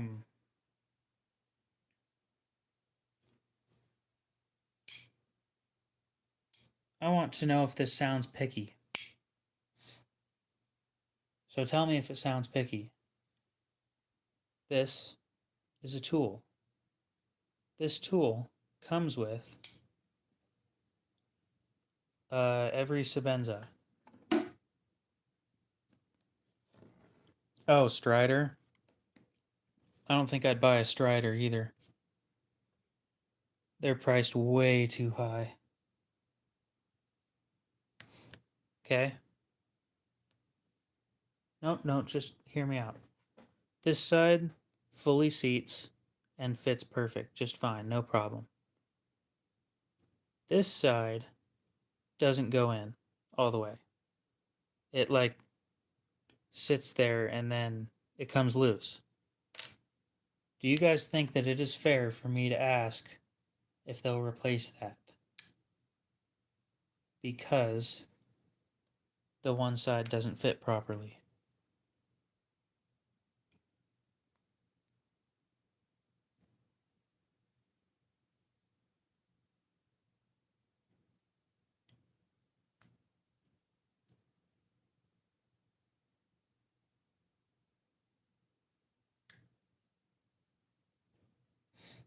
Thank you. I didn't understand why they would be. These are 5/64ths.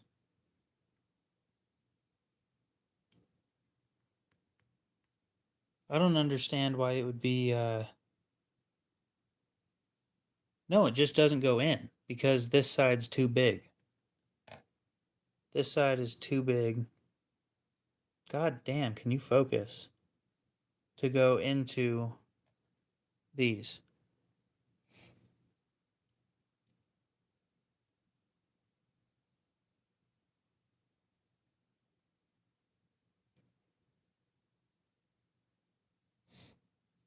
I don't understand how it would happen because, you know, it's just one piece of 5/64ths that is bent. How the fuck do you mess that up? No, it's literally just, you know what? We've got calipers today. We have calipers here, right now. If I put my Chris Reeve box away, and we can measure them.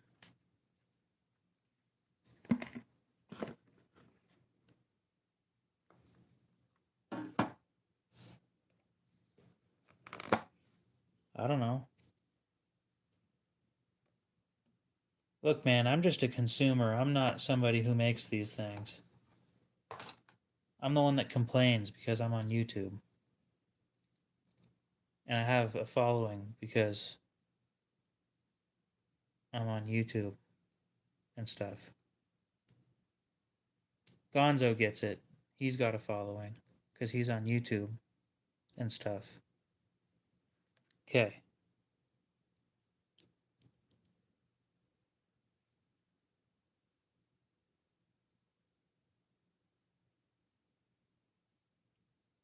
$195. $195. $195. $196. $195. $197.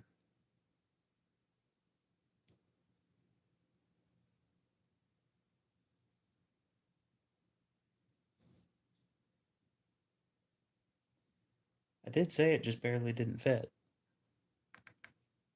The mystery thickens. I'm not sharpening it. That might void the warranty.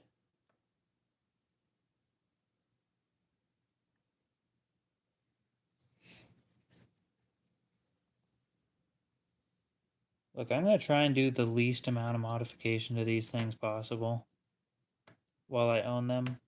short of aftermarket parts. Aftermarket parts can be replaced with factory parts. Modifying stock items, that's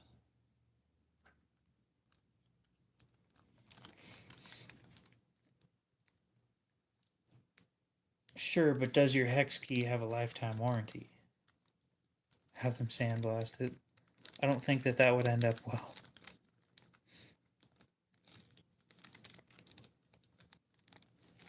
Fun fact, the that hex key in this set doesn't fit either.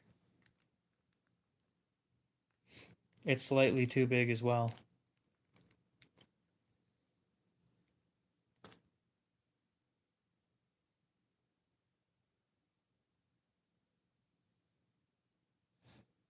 No, it doesn't fit any of them. All three. Or all six, technically. 7? Yeah, 7.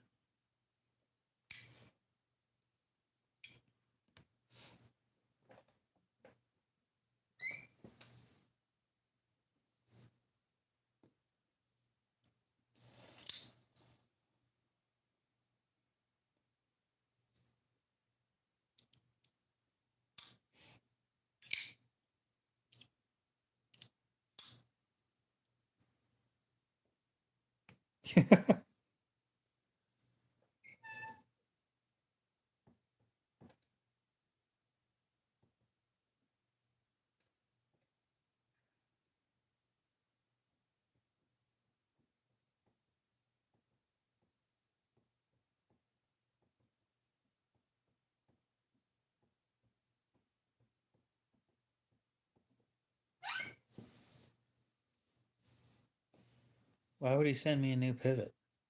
Why would he send me anything? I can just walk in there. I mean, it's a little far, but it's within walking distance. It'd take a while.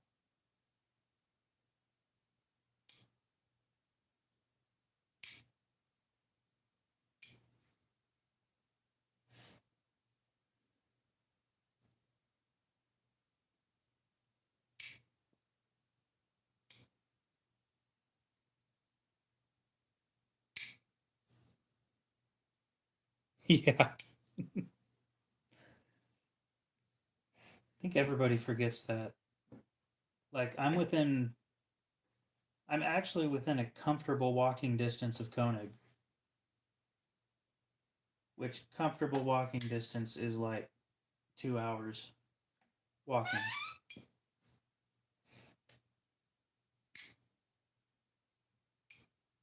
Get a nice walk, bring a water bottle.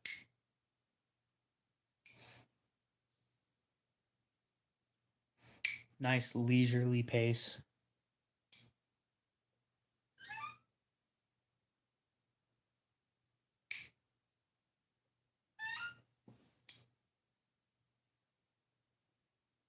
Yeah, you would be until you annoy his wife enough that she tells you to leave.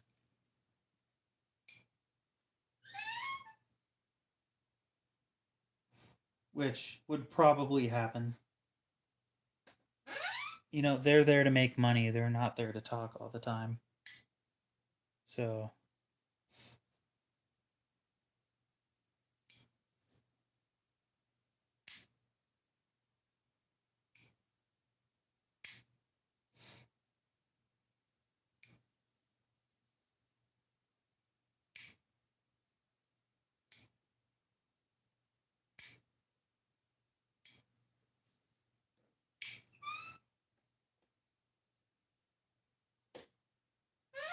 so Gonzo, I don't think you were here when I was talking about packaging. I'm thinking I want a 3D printed box for my designs. You spend a lot of money with them. Do you buy them new or used? Because if you buy them used, that money doesn't go towards them.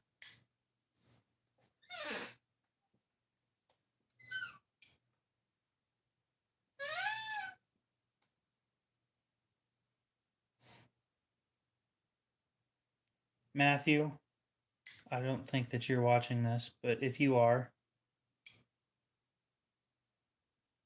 You are insanely good at your job.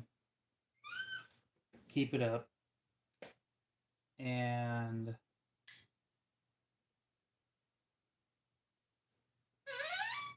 yeah. I haven't looked at Machine Wise boxes.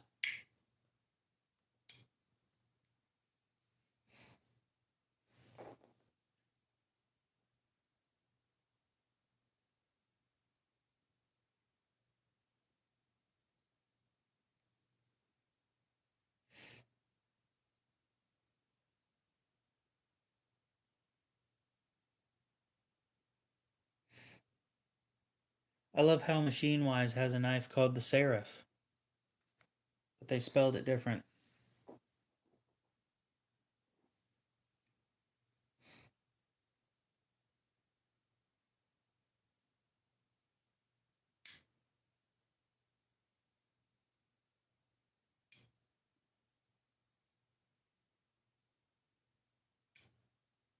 Machine Wise knife box.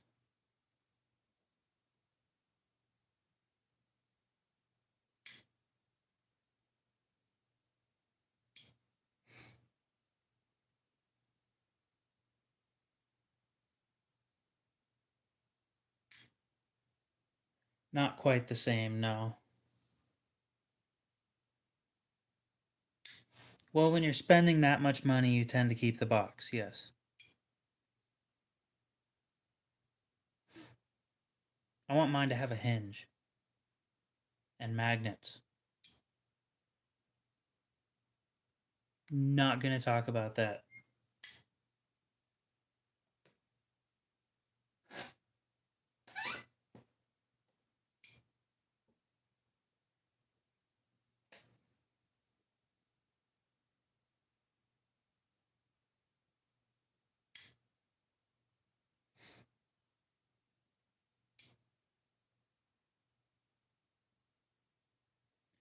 Why would I tell you two what I like?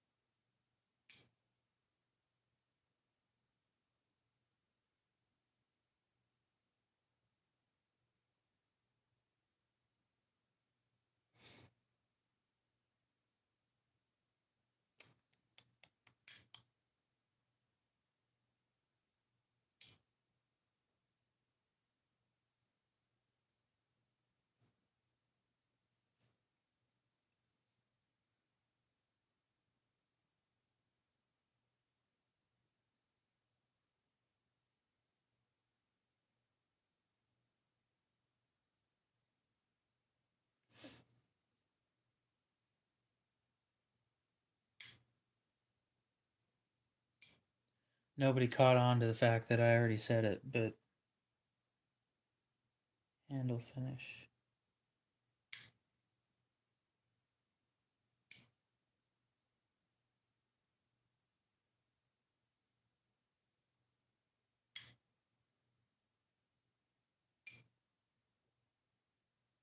I put the backspacer on my other one. I I ordered two. Yeah, this one's S90V. Wow, those are tiny letters. I got a good picture of it up on Instagram if you want to look. Blatantly obvious what it's a picture of.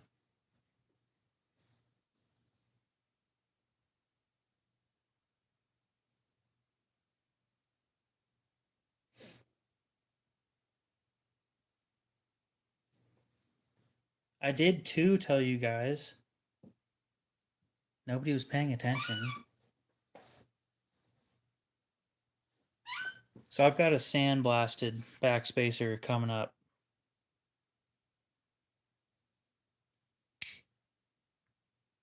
So the sandblasted one's going on this one.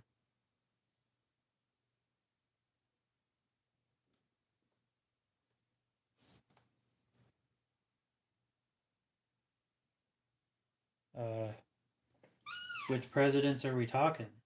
because I don't think that there's a president that I'd take 3 of for that thing.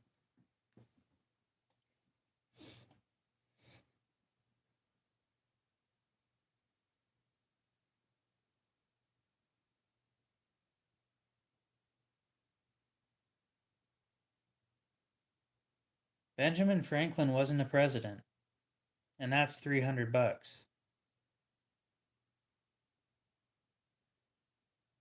That's exactly why I swapped over to the one that I don't carry, because I don't want it to wear off. Benjamin Franklin.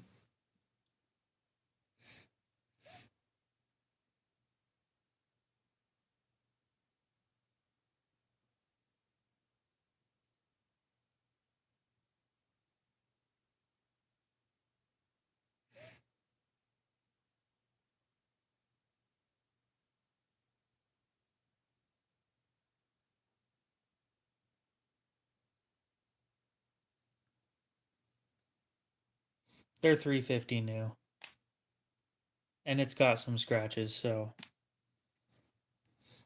not worth it.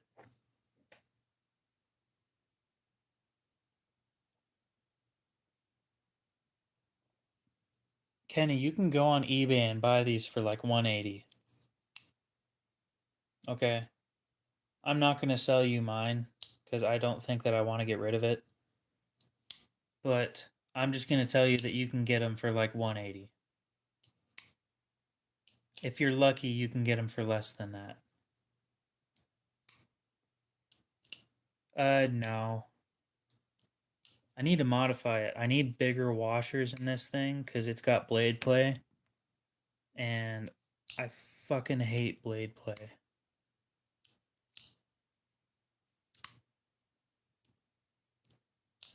But I want it smooth. Like drop shut. Guillotine action like it was. But I can't do that unless I have larger washers.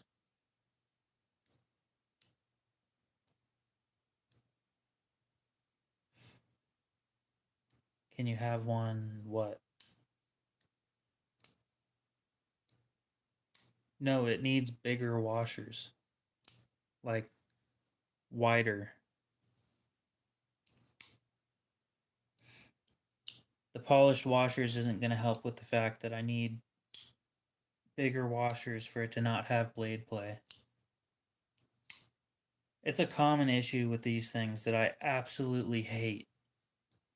But I don't know of anybody that makes larger washers for these things. Oh, okay, that makes sense. Why, thank you. That is a great name. That is a great name.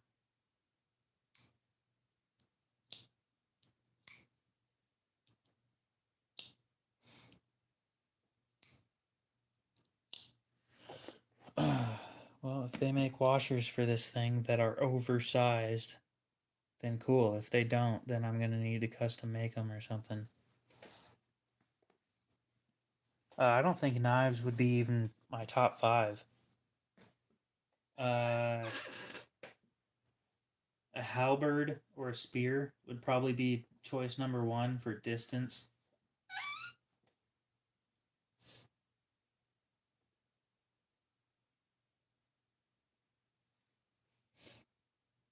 Because I don't want to be anywhere near whatever I'm trying to get rid of.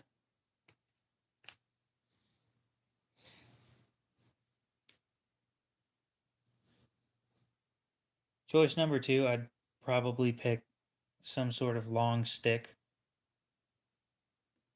And I don't know if you'd consider a shield to be melee, because I would consider that. The problem with shields, except for modern shields, is you can't see through them.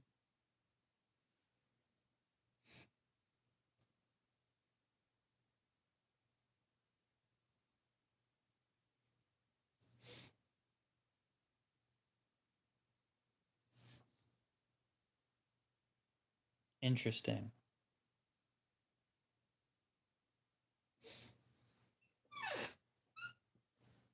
I think he's expecting you to buy it, Stan.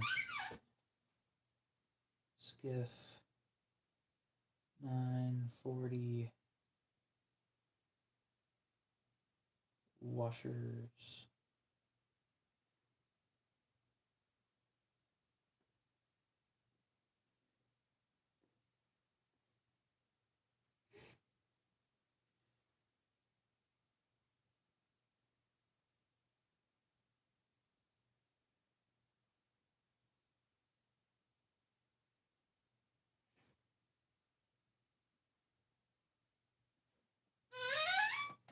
Squeeze.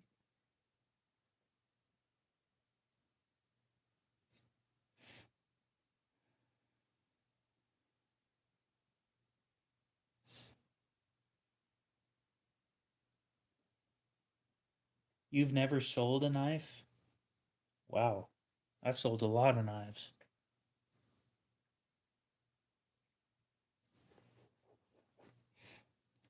So these are 0.8 millimeters thick.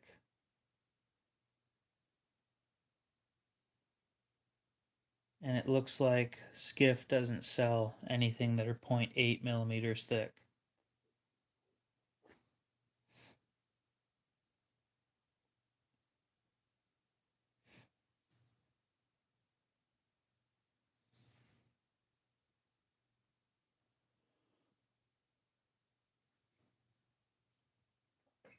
I sell often. I don't trade very often. I don't enjoy trading because I very rarely find something that I want.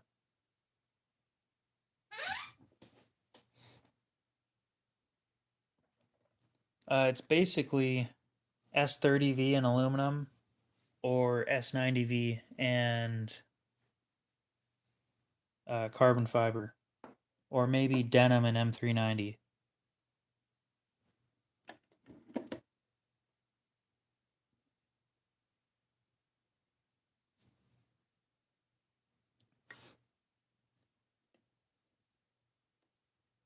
Well, now I need to figure out how wide I need them. So, time to take apart this thing again that I Loctited this morning. Because of course I did.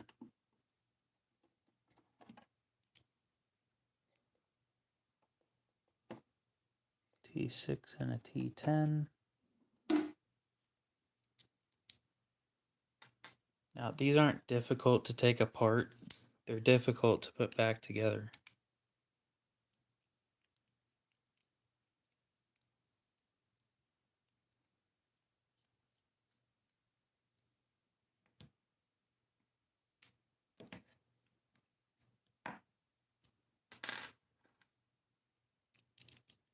I use this thing as a butter knife tonight.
Yeah, the market hasn't been very consistent lately, especially the last week.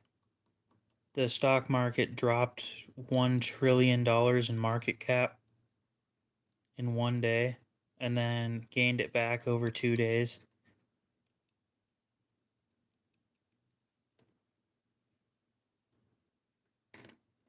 That is terrifying.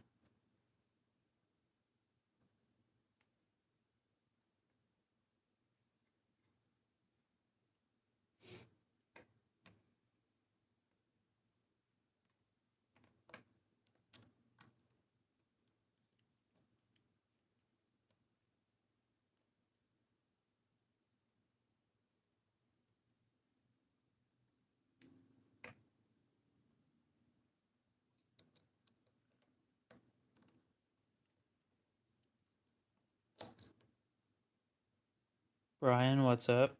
How's it going?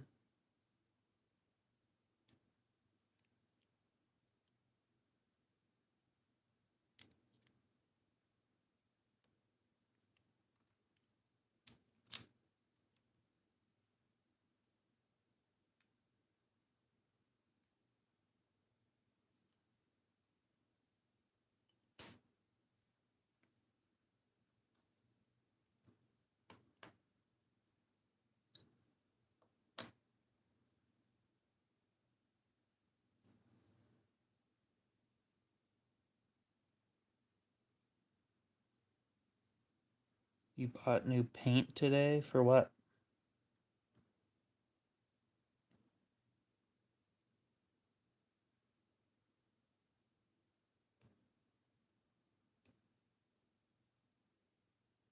There we go. Oh, get the calipers back out. Hey, I don't remember anything at all. And also, now that I'm looking at your and not your profile name, uh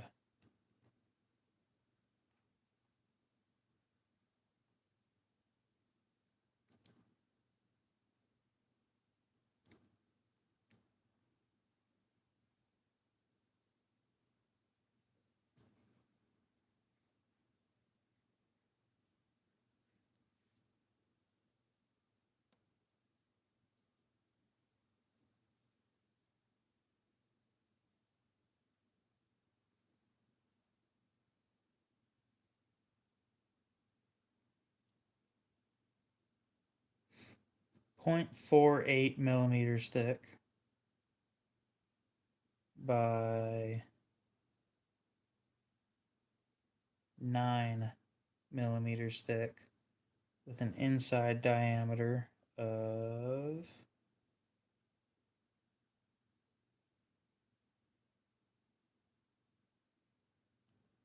4.83. What is the outside diameter of this?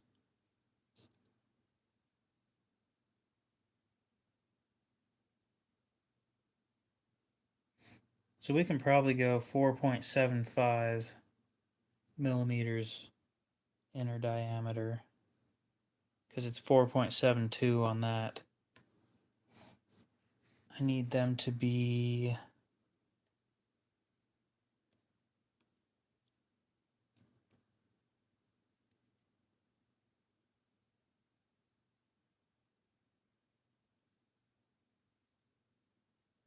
11 millimeters max.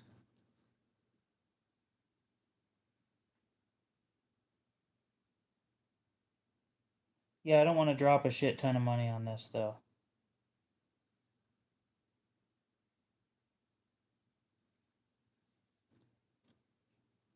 So let's go look around for aftermarket.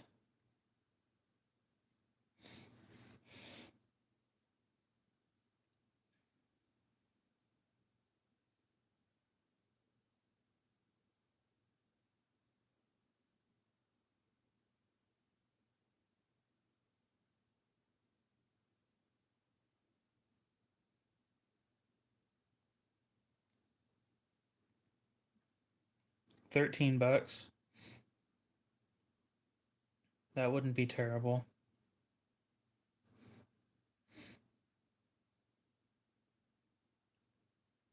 Here's a set for $6, but I need to know how thick they are.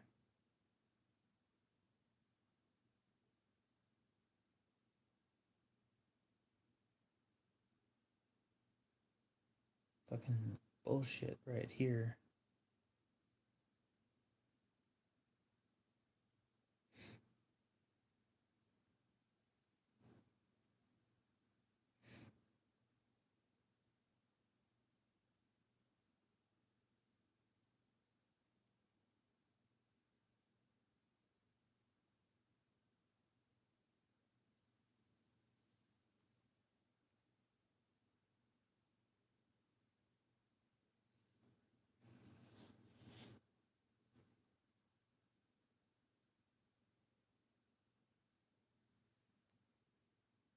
Hmm.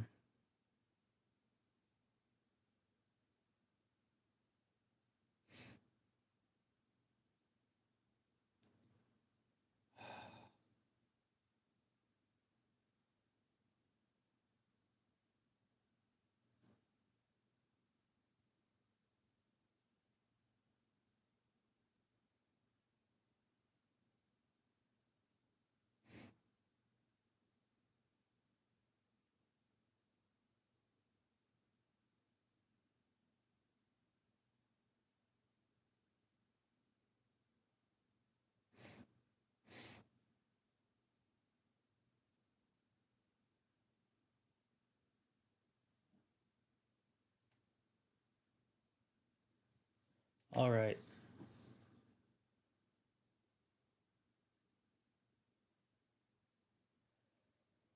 Oh, I might go through with Skiff then. I just really don't want to drop that much money on this thing. You know, I could probably go a little bit bigger than 11 millimeters on this. Just real quick.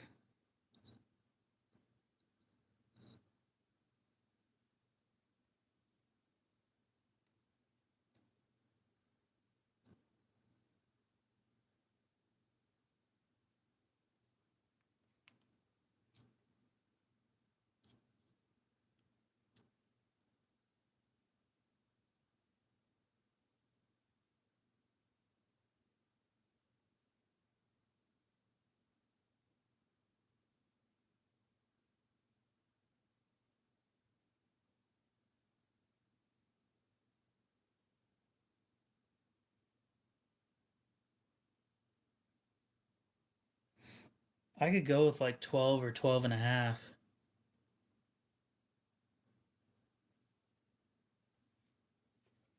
So we're sitting at 9 right now. 902. But if you stretch it, you can go like 12 and a half, and it'll sit right over the flat right here, but it won't get in the way of this. And the only spot that the lock bar touches is like right here. So that would be like just barely, barely enough clearance.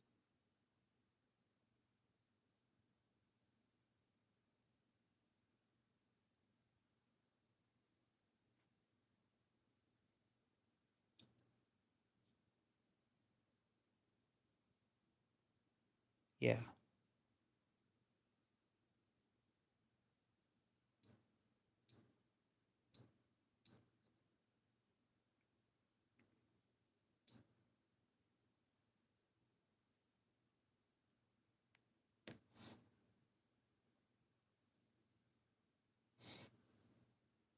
Yeah, when it's. Give me just a sec.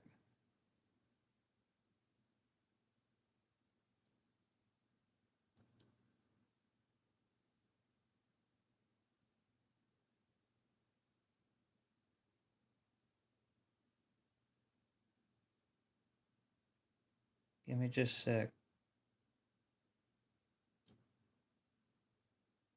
When it's a whopping 5 centimeters, but in reality, it's only 2 inches.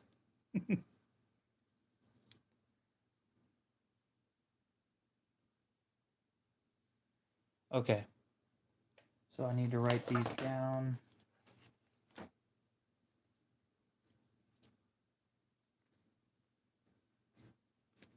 I'm going to write it down in the blue notebook.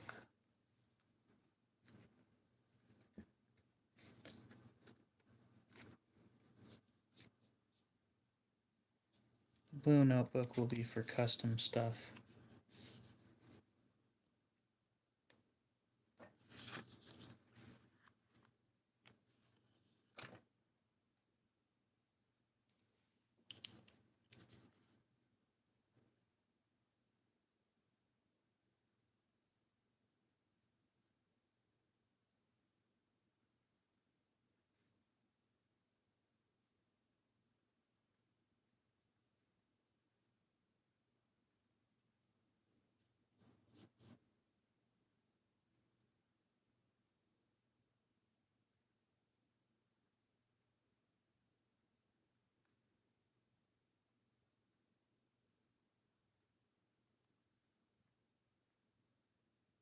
And I just won't tell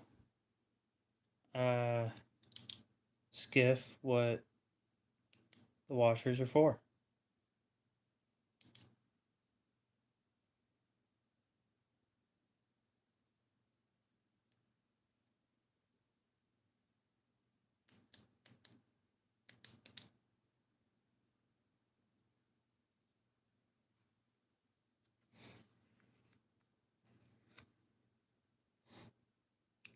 I'm willing to bet that those washers are made in China.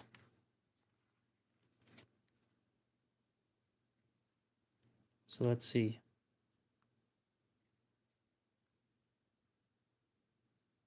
OD is outer diameter 12.5 millimeters.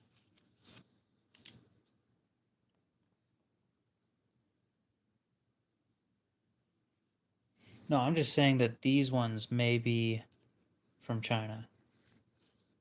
Not that his are.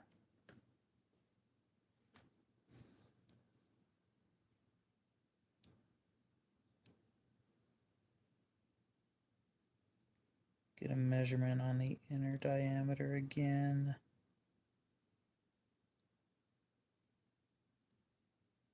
478, 483, 483. Don't need that. We could make them tighter. We'll go with the inner diameter of this. Do they move freely? They do. Do I want them to? Probably. 4.8 millimeter inner diameter.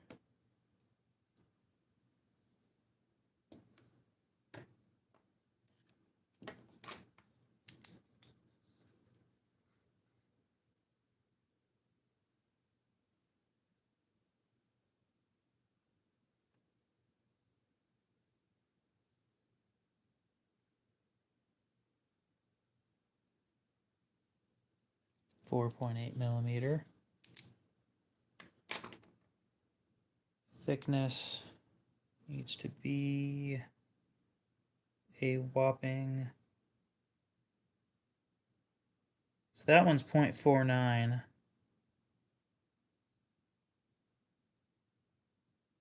To 0.5. And this one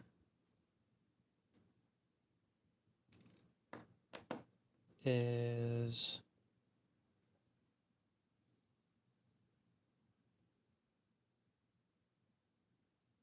0.48, 0.49, 0.49.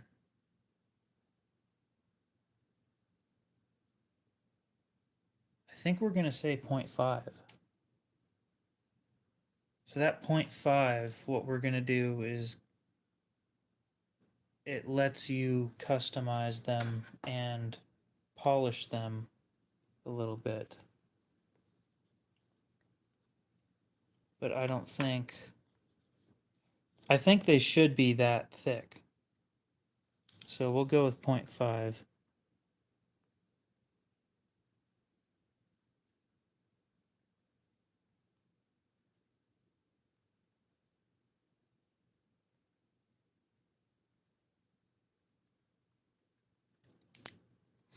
And maybe that right there will prevent blade play alone. So I'll order these. Hopefully they're not that expensive.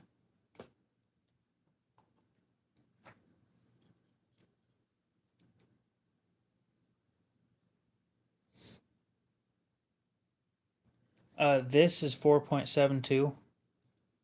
You're right on that. 4.72. However, the inside diameter of this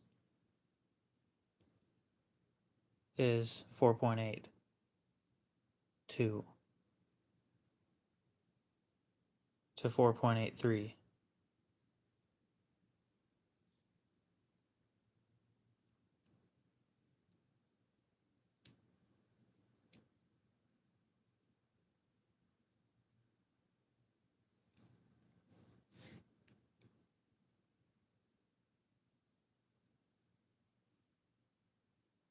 So if I make it a tiny bit smaller, I don't think that it's going to cause problems.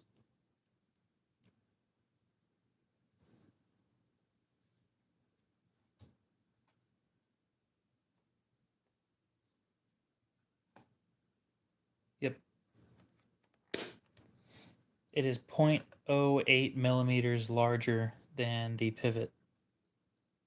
So that should make it fit just fine.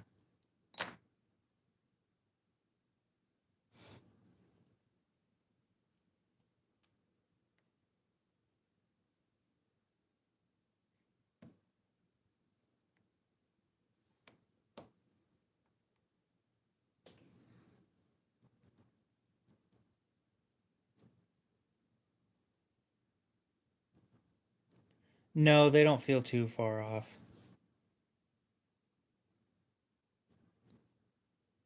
But I'm just tightening tolerances slightly. It shouldn't hurt anything. If it does, sandpaper and a screwdriver. And it'll all work out. Okay, let's see. To put these back together, unfortunately, need to put these on first.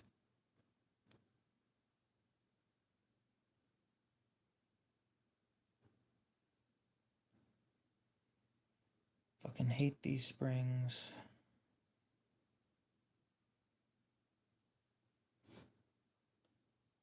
I'll get it all worked out. I'm not worried about it.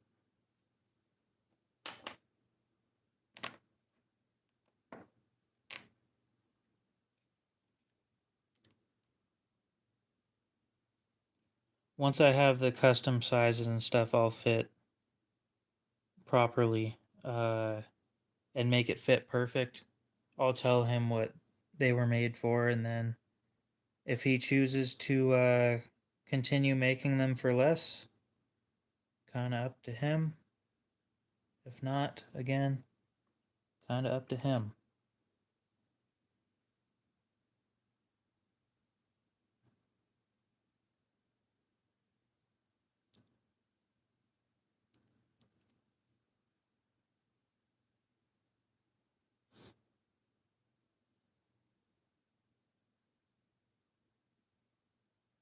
They do look good, but I'm curious if anybody makes backspacers for these things.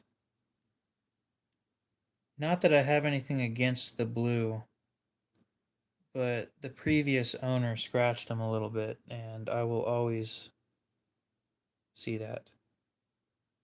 Just a little bit. Also, I kind of just like backspacers. I don't know if it'll fit properly with a backspacer or not.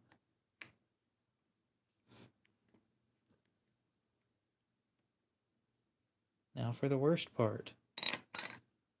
Putting this shit back together. I'm going to be honest, I kind of prefer plain. Plain colors just look better to me. Silver.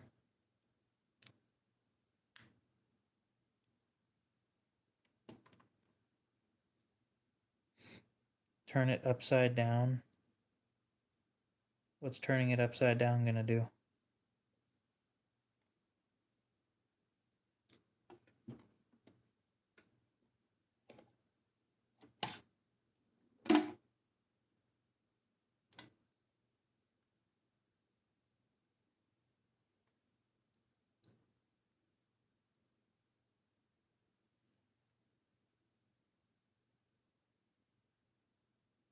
Why would I be worried about the screws falling out?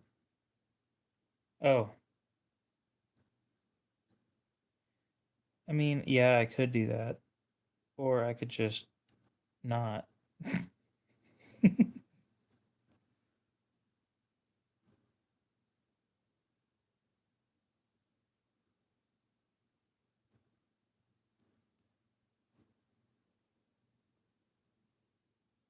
Yeah, but I don't want to pay Benchmade custom prices for Benchmade customs. Because it's not worth it to me.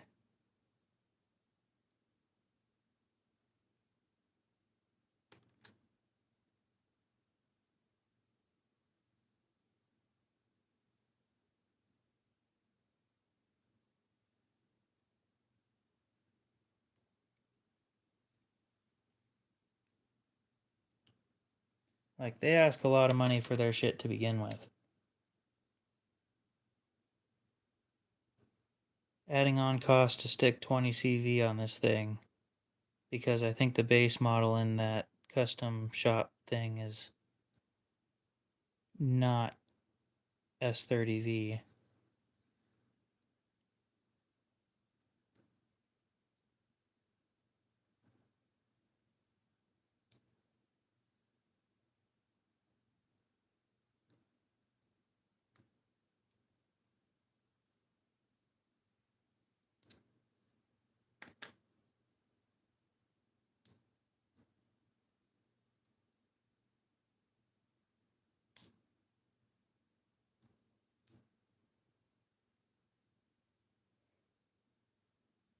There we go.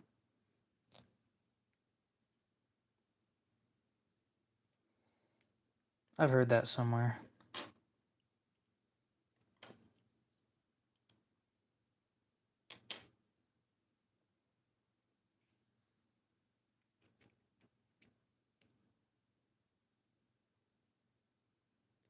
I'm gonna do a while we're in here mod. Oh yeah, nope. You can't turn that upside down. Oh wait, no, you can. Okay.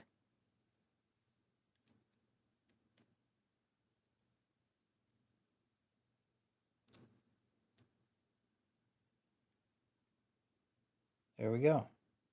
I guess.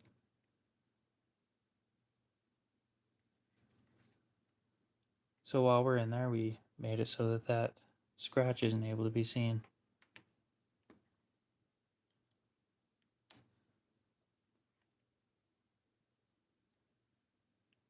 I was looking at it, and it looked like the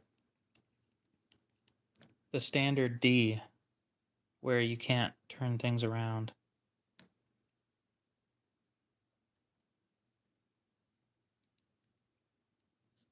Well, pardon me for having toys that I carry, right? Or pocket jewelry. Price went up on what?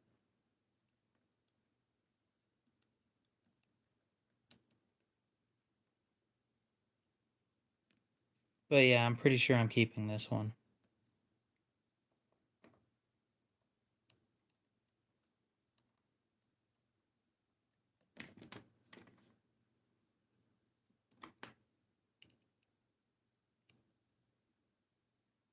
Because I hid the scratch. Wish it would just stay that smooth. But the only reason it's that smooth is because that screw isn't in there.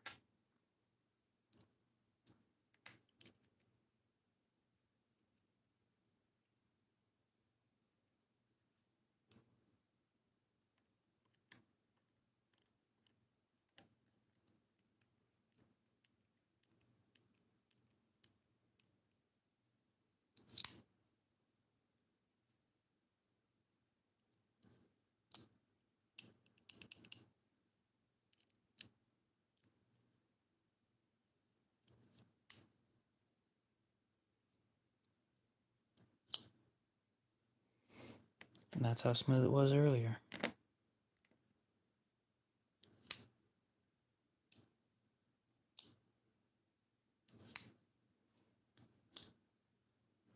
So do I just send the guy an email or something and say, hey, I want custom washers made? No. Why would I type it? Why would I tighten it further than that?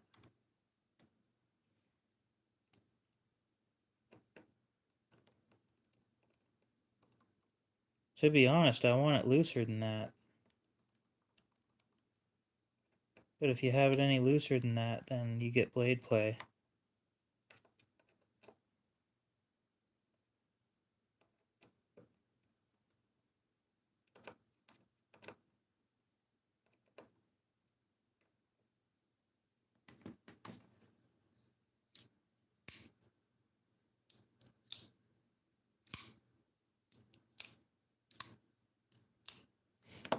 Okay then. Well, let's hope they're fairly cheap.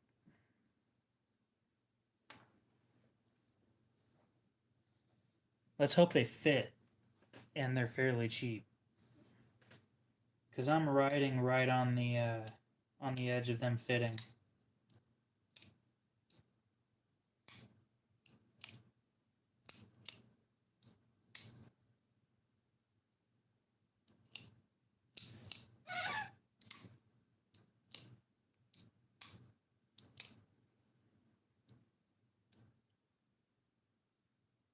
I might need to go a little smaller.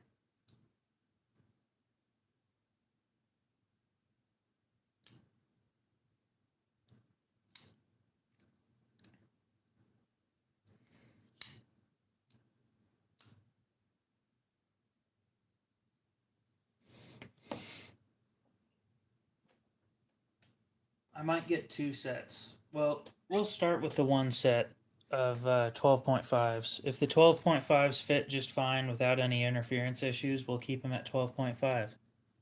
If they have interference issues, then we'll do 12.3 or something like that. And we'll leave them at that because I'm pretty sure 12.3 will fit just fine. But that adds an extra 3 millimeters of diameter to these washers to make them, or to give this thing more surface area to ride on. Hopefully it'll prevent oh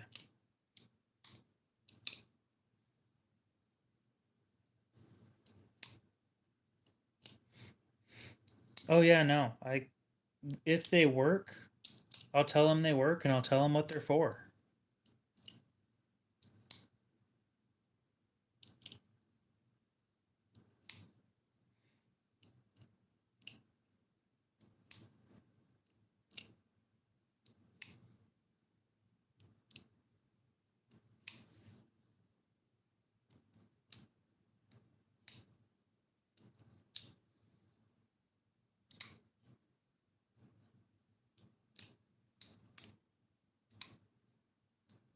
Now we just got to figure out the other issue that this thing has.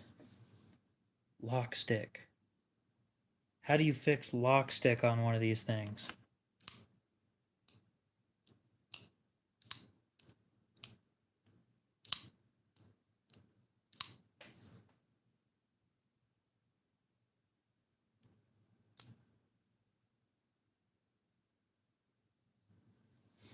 I mean, look at this shit.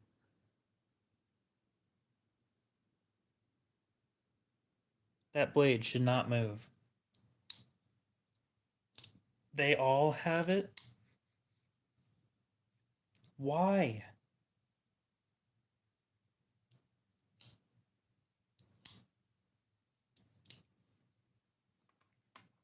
My God, and you wonder why they cost so damn much. That is disappointing quality control right there.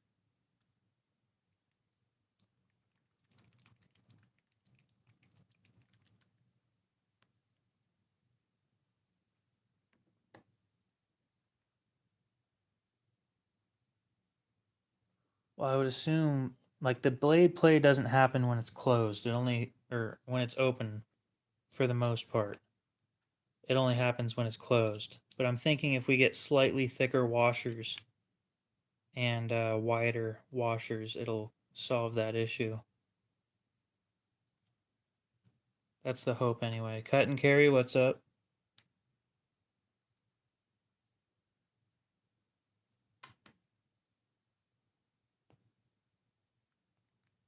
Yeah, and they make you send it in and probably charge you for that shit too.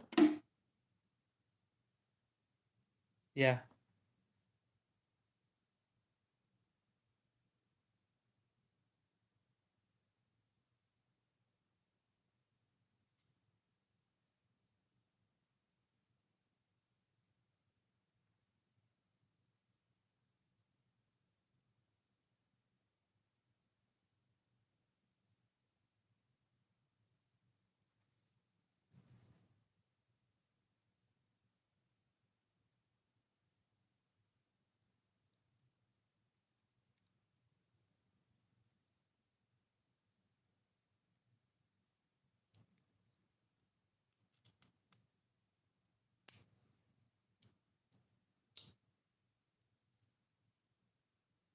I didn't know extra thick washers was an option.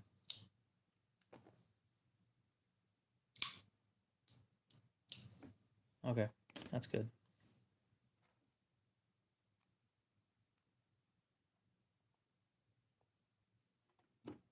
You know what's a funny thought is I could probably leave this open and it would be fine.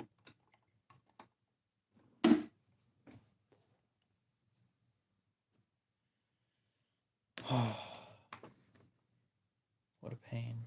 What a pain, what a pain, what a pain.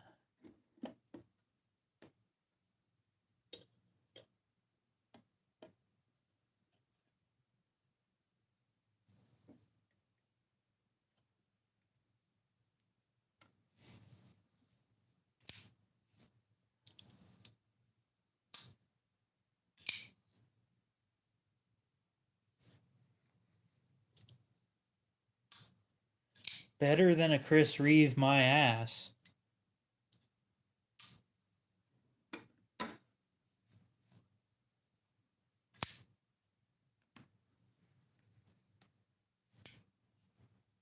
Fucking Hinderer, better than a Chris Reeve. Yeah, right. Don't get me wrong, the ergonomics on these things could be better. But the heat treat on these things is on point, and the heat treat on Hinderers is not.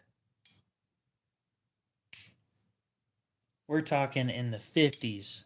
50s for $400. Okay? That is way too much money for a CRKT heat treat. Yes, I said it like that.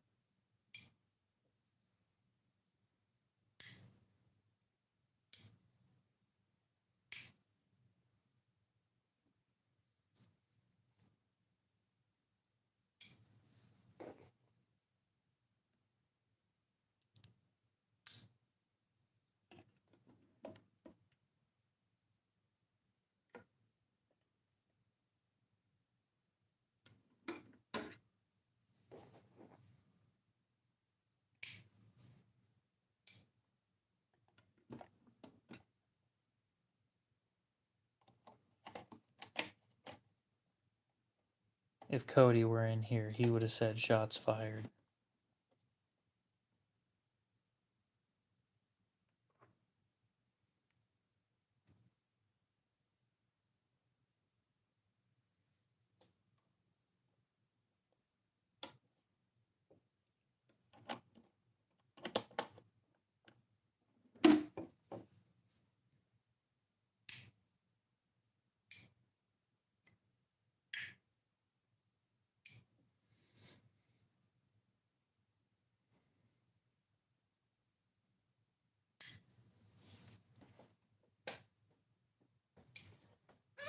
Cody, did you even hear what I said?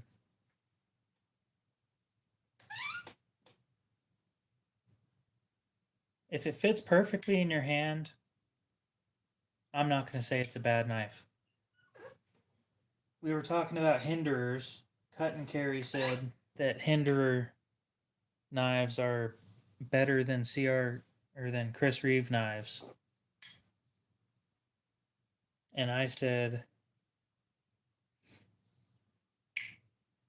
that the heat treat on these things is on point, and I don't want to drop $400 on a CRKT heat treat.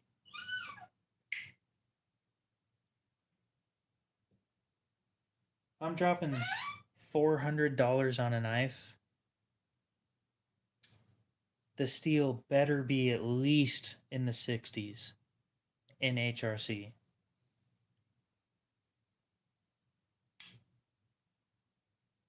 Sure, I'm not saying that the designs are bad. I'm actually quite partial towards them. But ZT does them better.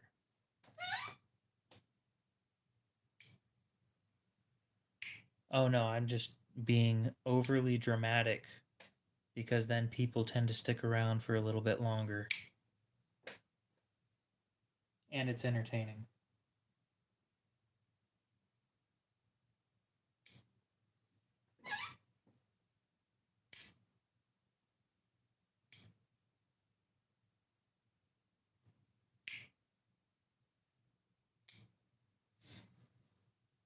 Yes.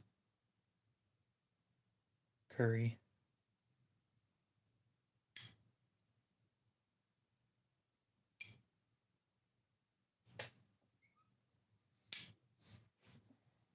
No, I've been happy with just about every Hinderer design that I've held.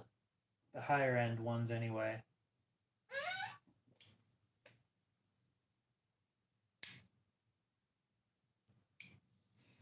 But that's feel. That's not experience when doing shit, you know? I don't want my knife dull. I want it to hold an edge. The only reason I sharpened this thing, and I barely sharpened it, was because I used it on a plate. No, that was a cast iron skillet, actually. And it needed a touch up.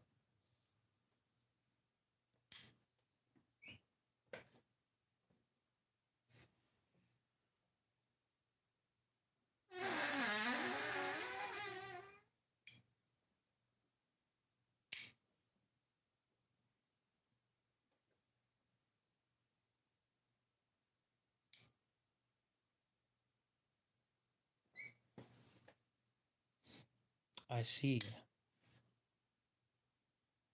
think the 18's the smaller of the two, right?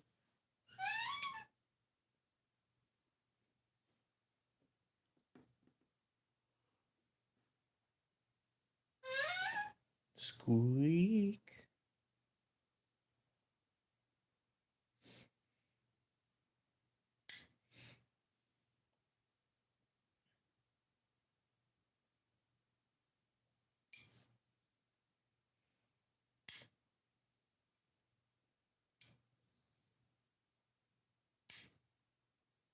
What is it that you get about?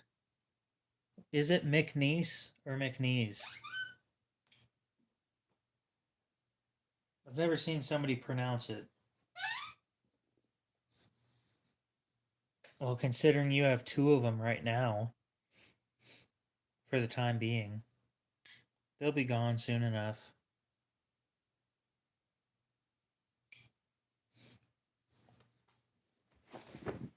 Well, now there's a solid question.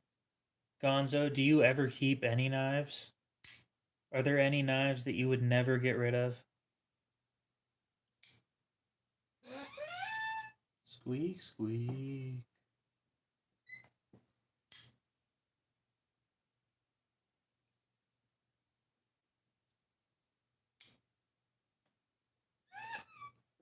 Uh huh. I'm sure.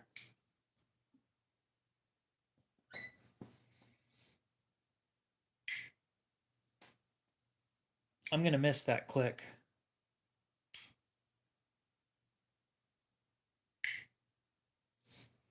That click right there, once I put the backspacer on, it will never make that sound again. I tried it. It doesn't make that sound once you put the backspacer on.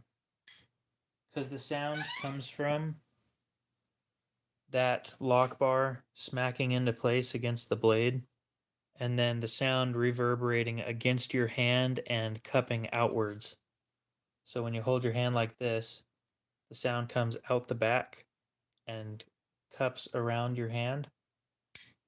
Well, not right there, obviously. There we go. Uh, Under the camera, it doesn't like to do it, but there we go.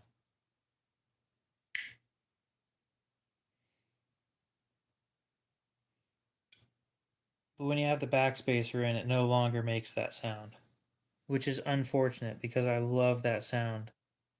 Every time I do it in public, somebody looks. And I kind of like the attention.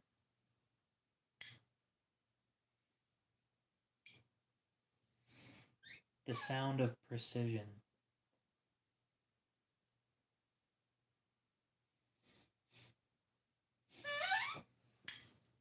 I wonder what kind of sound my project's going to make.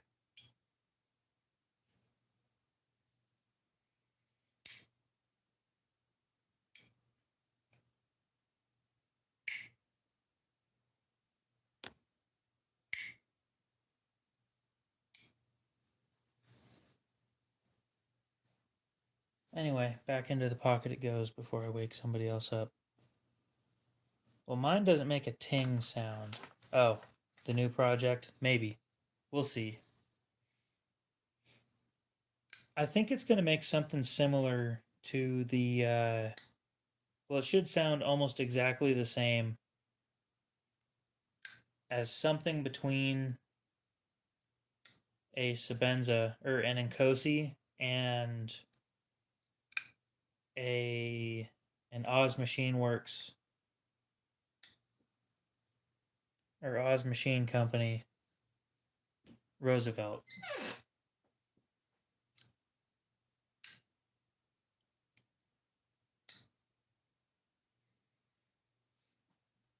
Because it's got the lock bar style of the Nkosi, but it has the lock bar insert of the Roosevelt.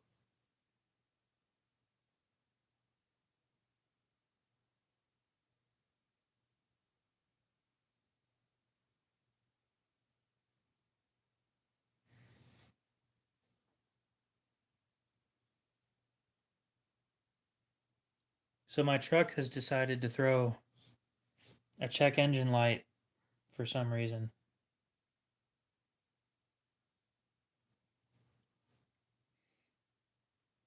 So, want to guess what I did?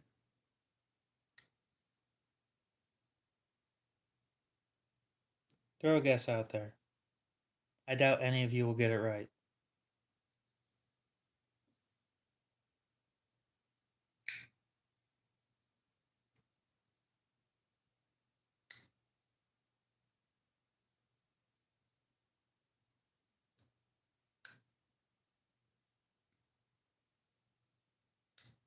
Got an electric? Fuck no. Gross.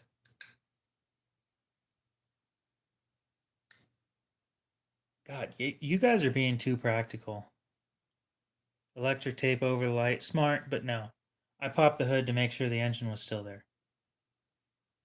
It said to check the engine. I checked the engine. It's still there. We're all good.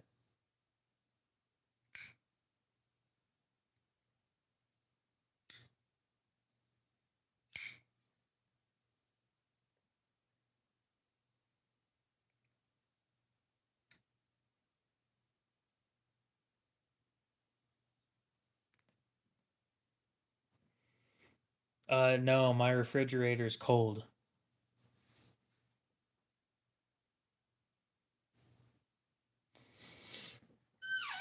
Anyway, in all seriousness, it's an O2 sensor that's out. It still runs the exact same as it usually does, so I don't think it's going to be a huge problem. Although I should probably pull that thing and then spray the shit out of it with some sort of cleaner. Color repairman, do that shit myself. The fuck? Can't be that hard, right? Wink.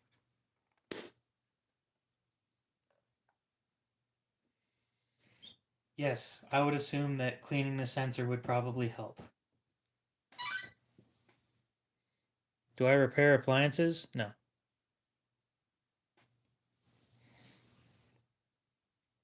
The reason I need to, or I don't need to do it myself. Where was I going with this?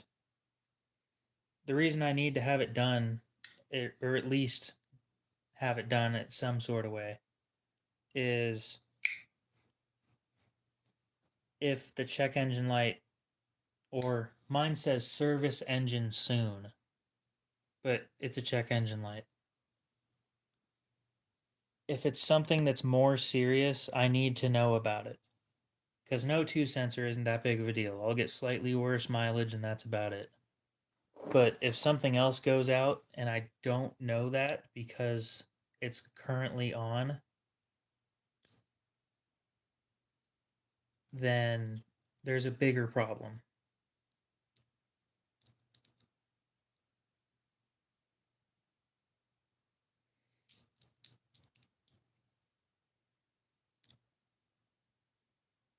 No, we don't have emissions anymore. That ended recently. But it's one of those codes where if you delete it, it's likely to kick it back on again. So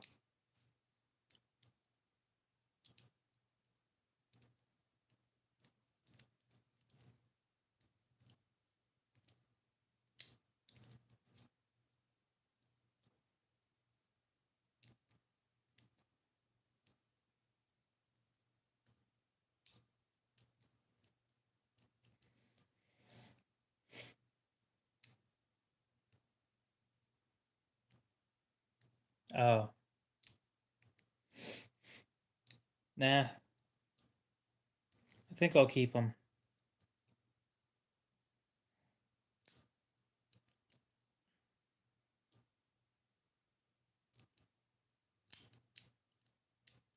I'm sure it helps with something. Like slightly better mileage.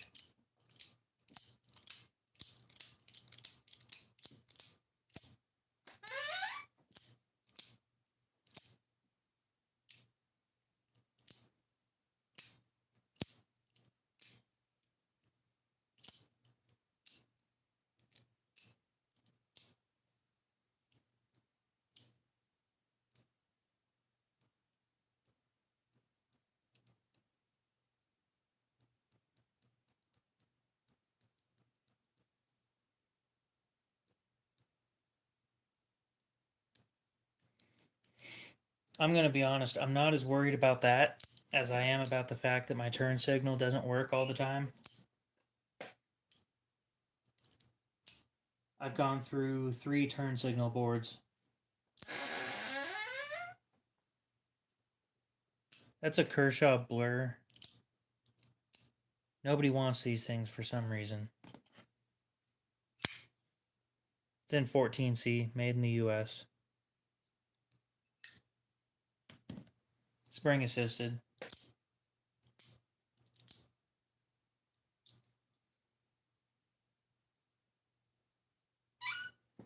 Squeak.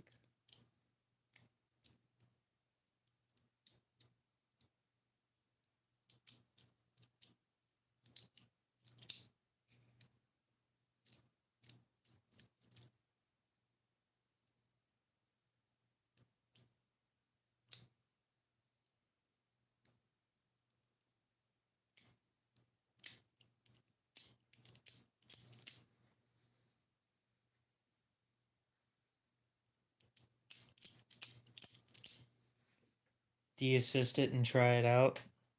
I don't know, I kind of like it assisted.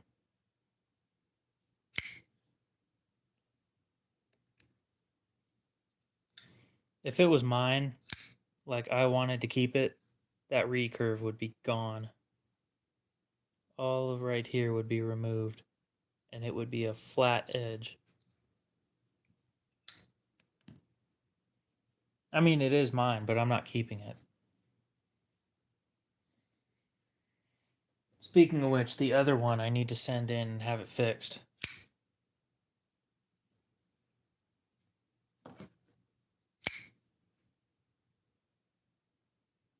It needs a new blade.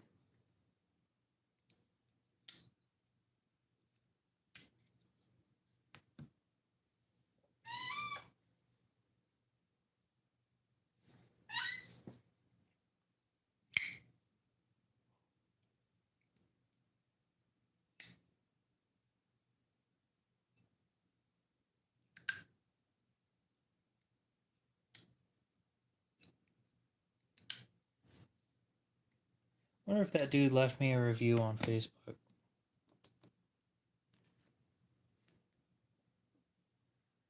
It's a darker blue in person.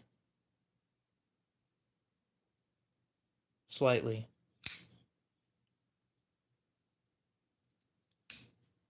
But that blade needs replaced because it's got a crack in it.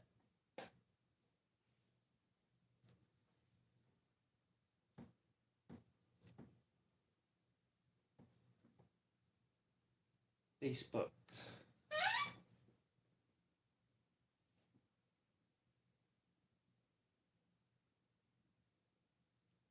My profile.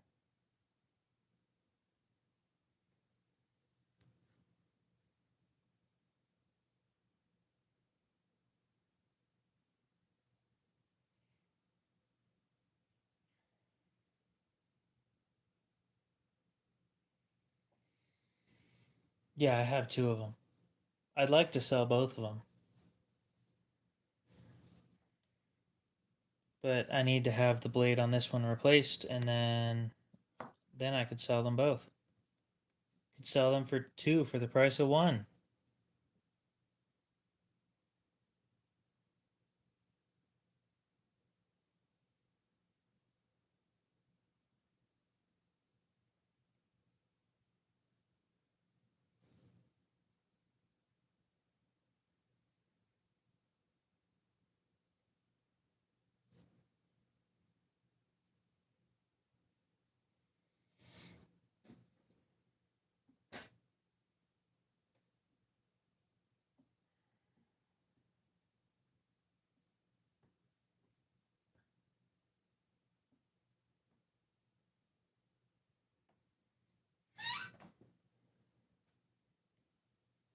Yep, 100 for both.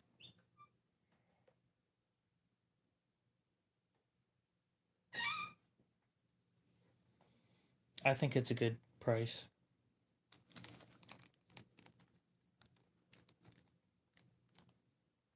Yeah, it's 100 for both. I was being serious about that. It just, this one has a cracked blade and it needs replaced, and I just keep forgetting to, I spent more than 100 on the 940. I keep forgetting to send it in. One of these days, I need to go. Oh, this is gonna suck. I need to drop off all the knives that need fixed at the post office. No, I was being serious about that. I'm making money on them. Just nobody wants them for some reason. They're a great knife.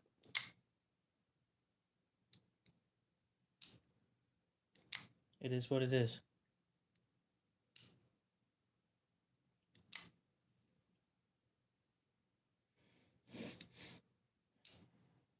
But this one needs fixed.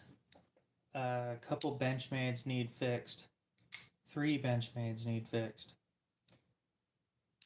Well, I guess it could just be the one, to be honest.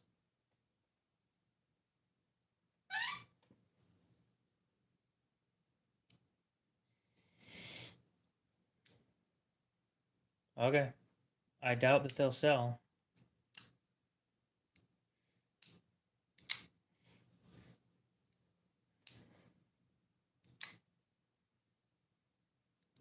Where was I?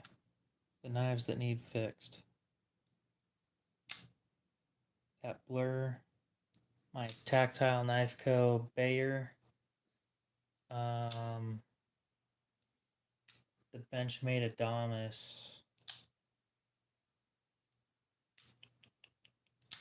What else?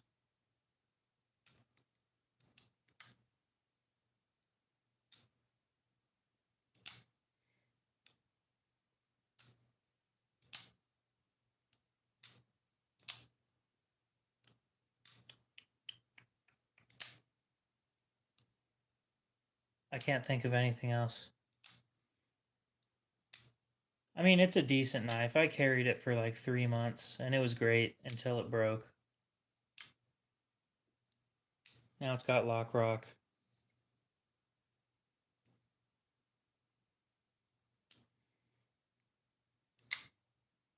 Yeah, the Matthew from the Chris Reeve shop wants it. And I told him I'd think about it. He said it needs to be fixed though, first. And I'm like, yeah, kind of figured.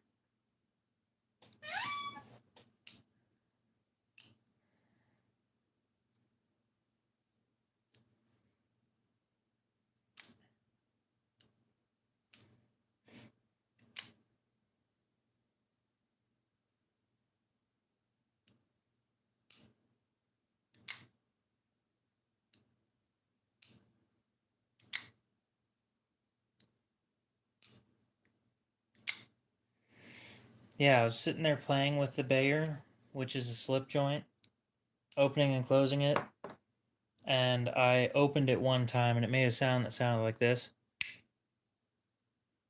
Or no, it was like the solid clack. And then it had lock rock after that.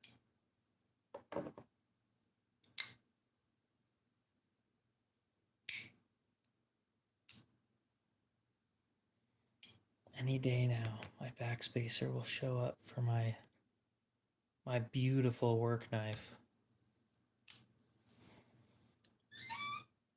Along with an aftermarket front scale that I get to customize, made out of titanium. That should fit, I hope.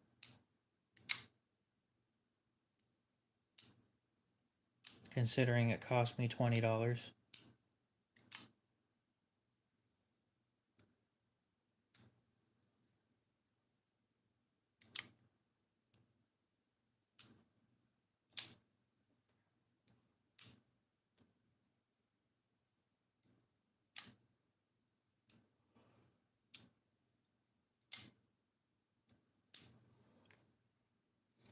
I don't have more than the tactile Bayer, and the only reason I got that one was because it was cheap at the pawn shop.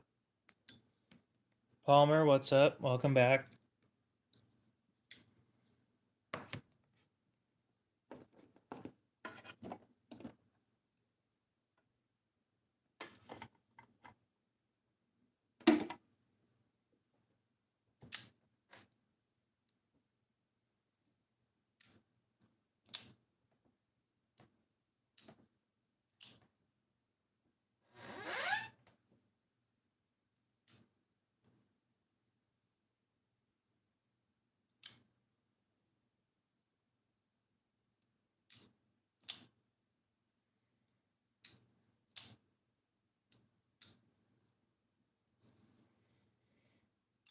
How's it going?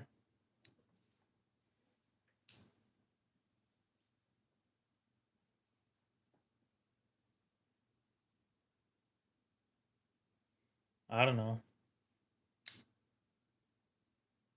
I don't know what all tactile makes. I haven't paid a whole lot of attention to all their stuff. It tends to be out of my price range and just not the stuff that I'm interested in for the most part.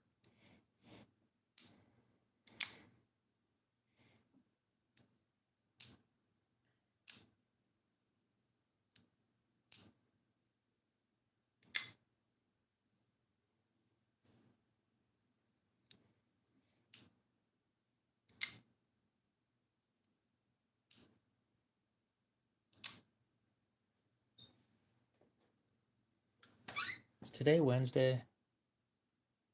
It is Wednesday. That means that I need to drop by that one place and see if anybody wants a knife sharpened.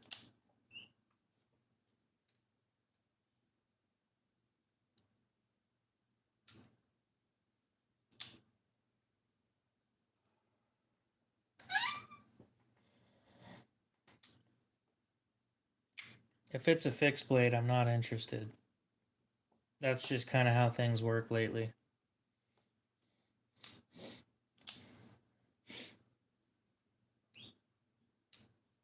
I'm going to put a new ad on Facebook though.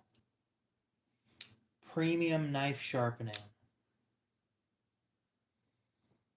For knives over $300, and it is $20 for sharpening.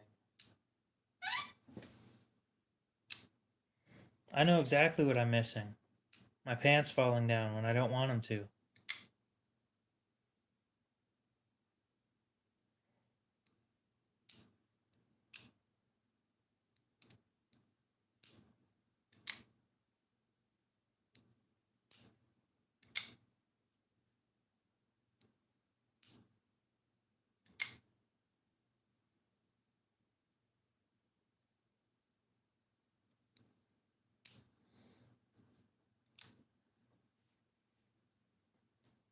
I don't wear a belt, so just about Look, if I have too much stuff in my pockets, it pulls my pants down. So, let alone a fixed blade.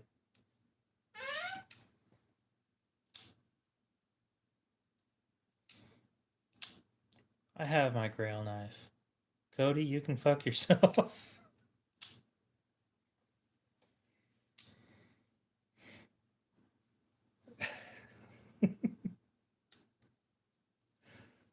this. This is my grail knife. Well, the other one's my grail knife, but this one's been a great work knife.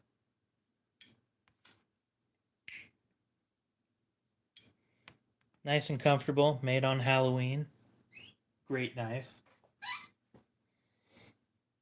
And actually, I have carried a fixed blade. The only fixed blades I'll carry are from Mora, though. Because they have the clip that'll go onto your waistband instead of needing to be on a belt. And those clips work great.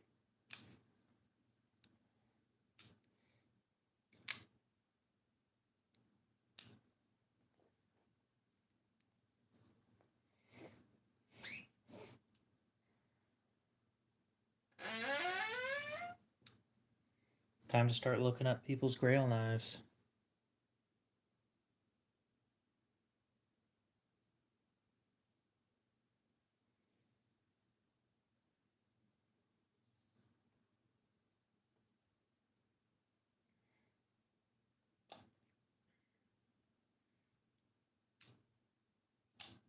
Oh, we've already looked up the Raytax before.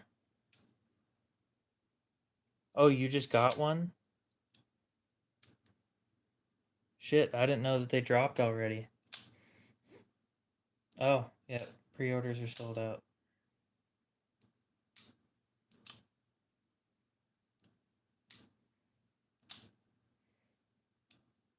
They're being shipped out now.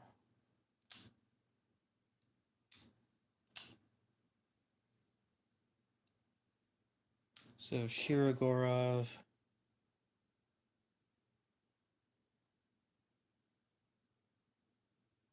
Soft overkill.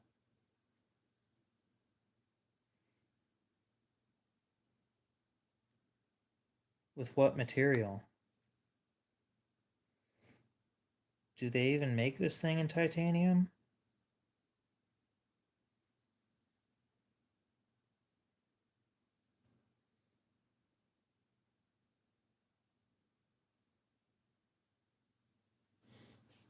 Oh, I didn't know they dropped 2 weeks ago. If I knew that, I still wouldn't have bought one. Denim, okay.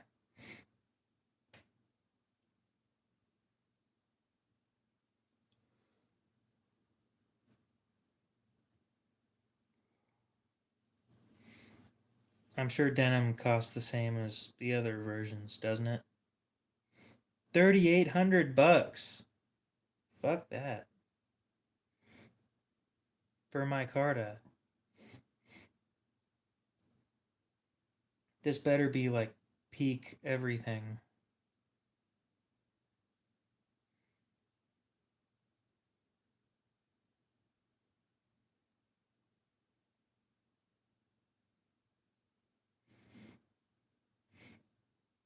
M398.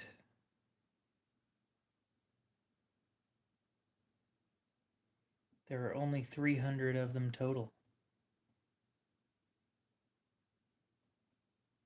And I still wouldn't have bought one.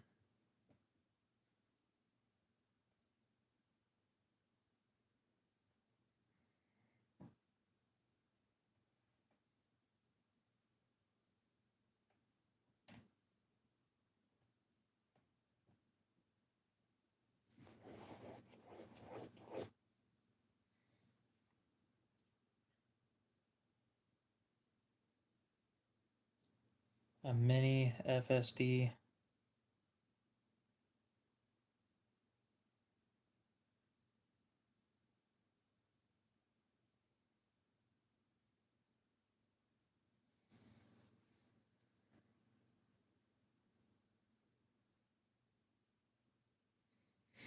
$800. Not bad. I wouldn't buy one of those because it's just not my kind of thing, but this is what we're looking at. I do like the purple version though.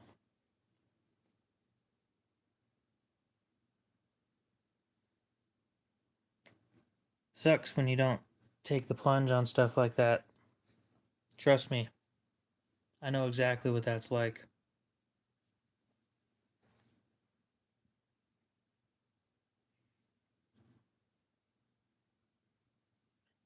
Cody, I haven't seen your grail show up. What is your grail? And don't tell me that it's an Adamas because it isn't. Cody's a few seconds behind. Either that or he just takes forever to type because he's high again.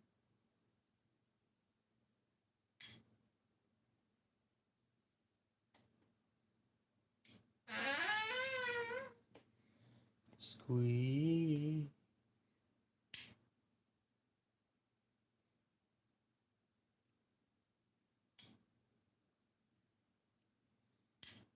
Probably. I'm surprised that you don't actually have a specific one listed. I'll be honest, other than my prototype serifs, the Sabenza was my other grail.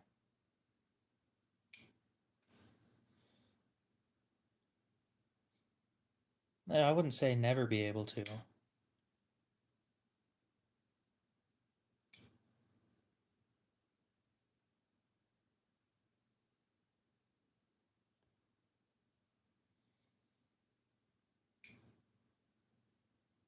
Dang, didn't know that they jumped up in price by $150 that quick.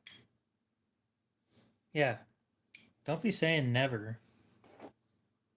I didn't expect to be buying this shit, let alone two of them.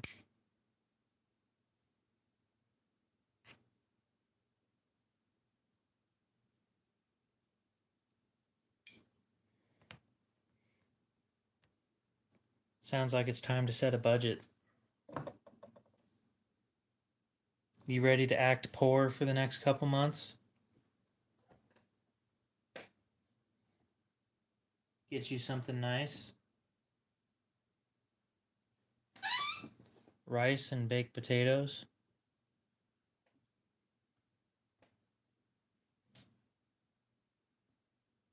A little bit of chicken. Some eggs. Honestly, you can make some good shit with some cheap food.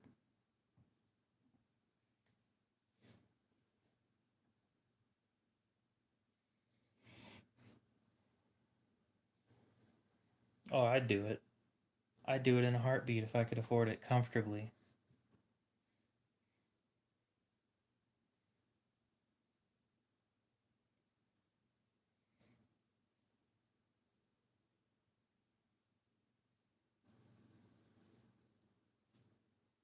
Yeah, hawk knives are made like I think 40 or 50 miles from where I live.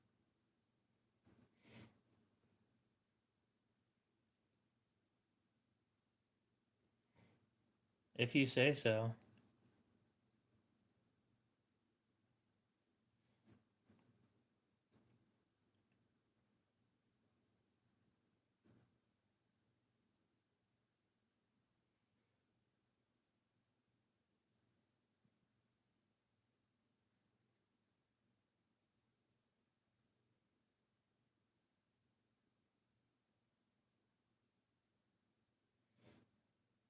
Dude, that'd be sick. Yes, Idaho. They're made in Idaho City, which is actually like a kind of small town in Idaho. I am in the land of knife makers, yes.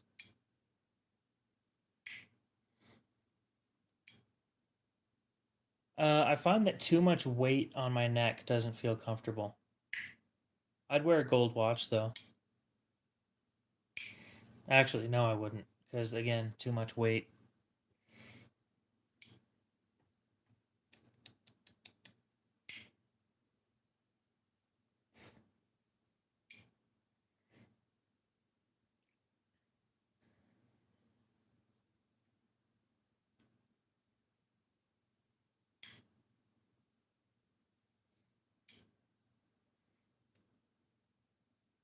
What do you guys think about me coming out with a gentleman's knife?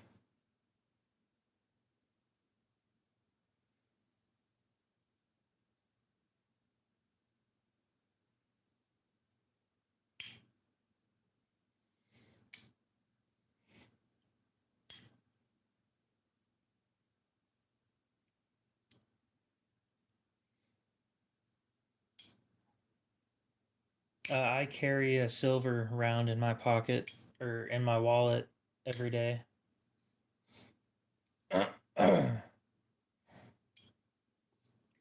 Fair enough. What blade shape do you want?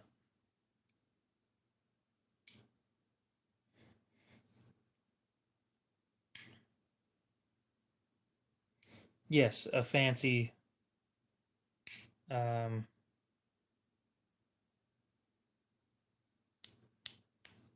a fancy gentleman's knife.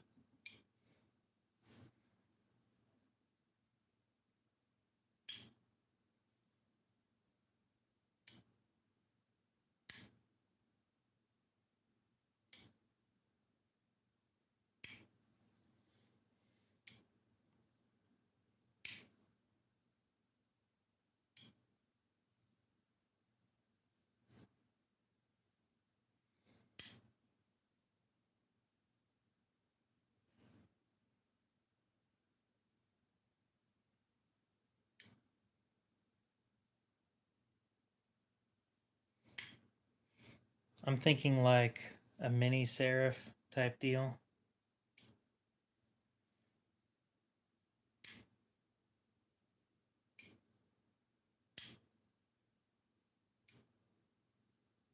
Oh, the Hellhound blade shape.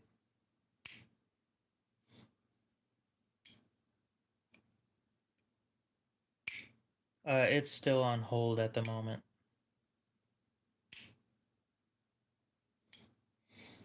A Rask?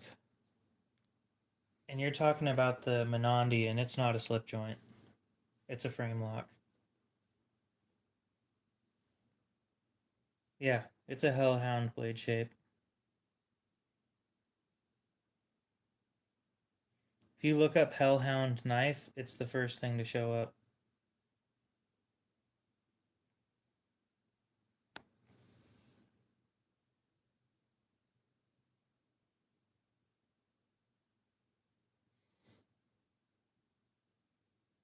But yeah, the Menandi's a frame lock.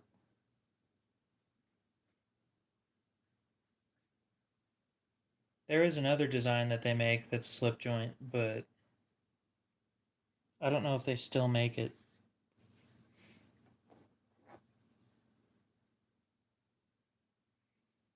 I'd get the reverse version of that one.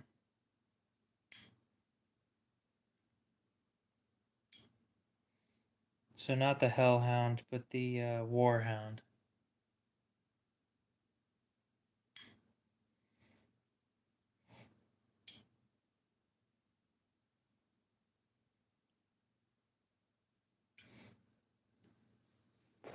Yeah, that Menandi popped up on Marketplace, and I snatched that shit up ASAP when I saw it.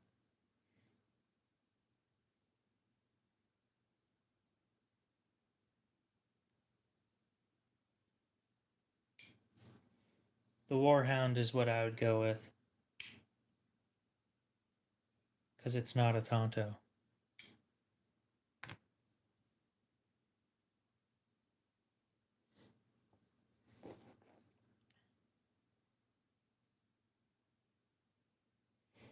I don't like daggers.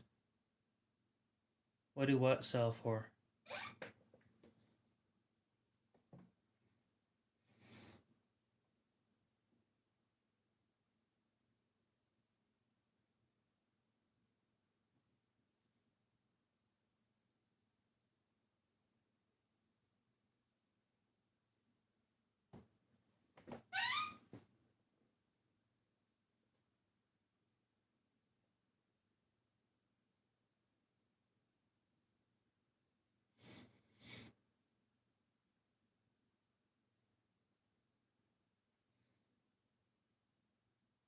The Menandi, brand new, they're 500.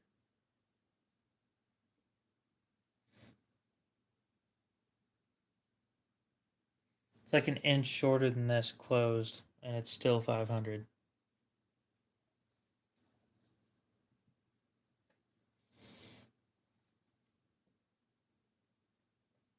So you like the Borka designs then?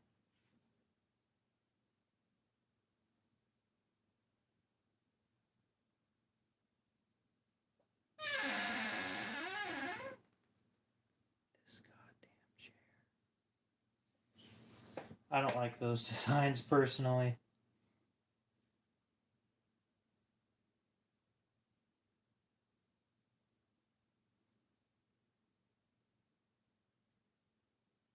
Let's see if there's anything on their website that I like. Nope.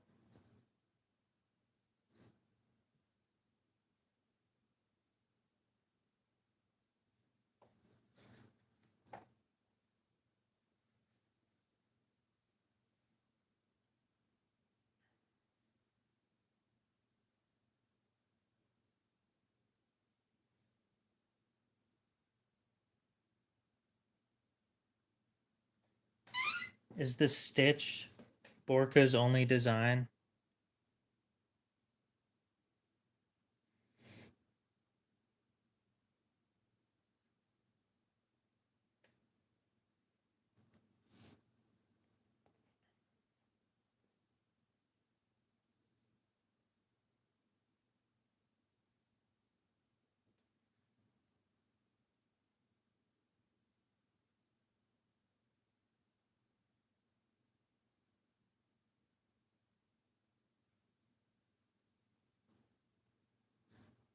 Hell no.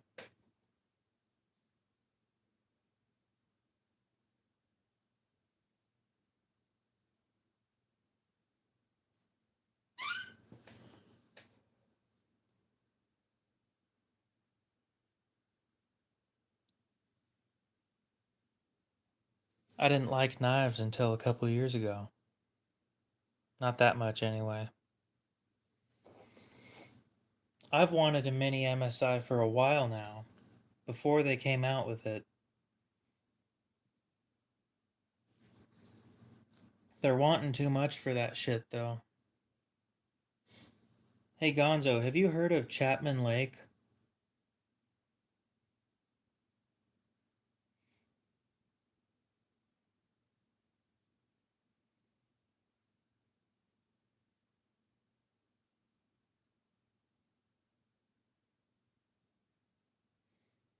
Oh, I love single action OTFs. They're about the only OTF that I'll take. So everybody's heard of these guys except for me? Damn.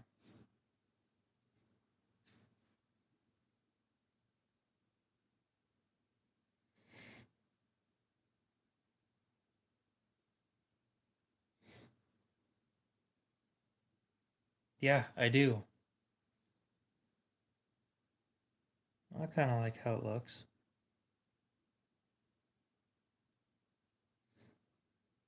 I'm not usually into button locks, though.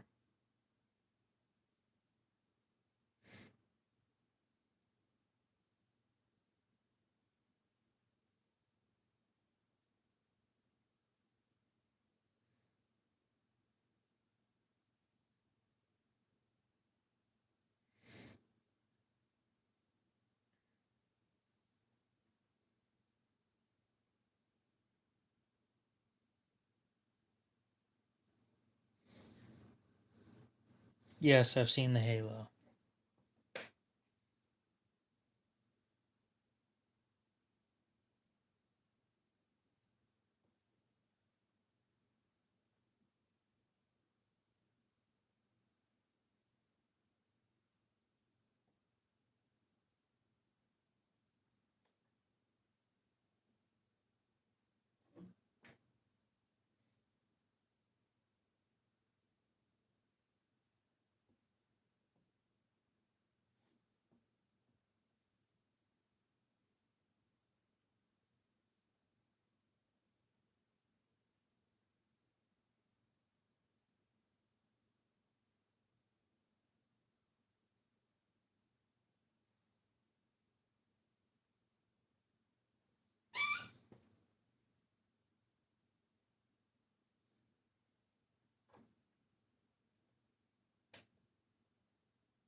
Mm,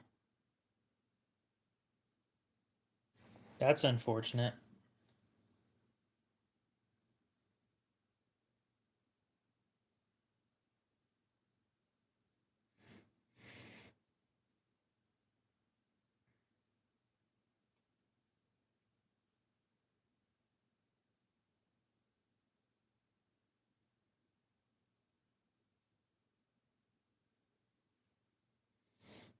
Cody,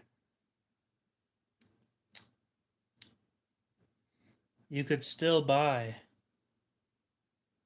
the pair of mini Halo 3s.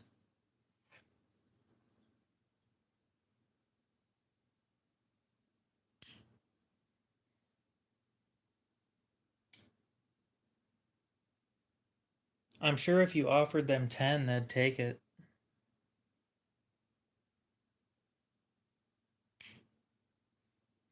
It says call or email for price. But last time I checked, they were 12,750.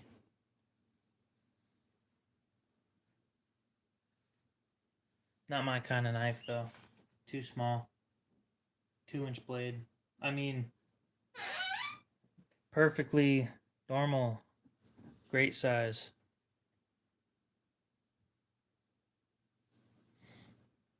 They are perfect just the way they are. And I'm sure they have a great personality.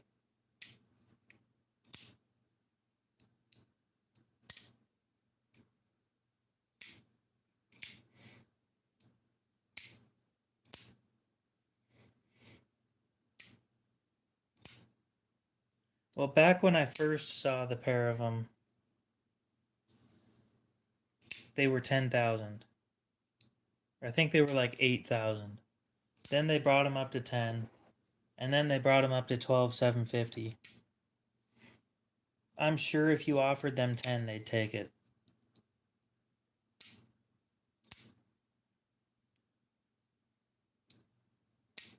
They've been sitting on them for years.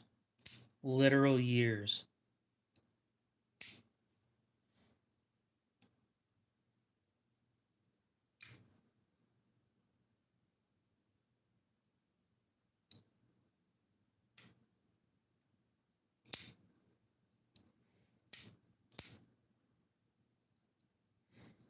Oh, is that what that's called? Yeah, reminds me of Borderlands.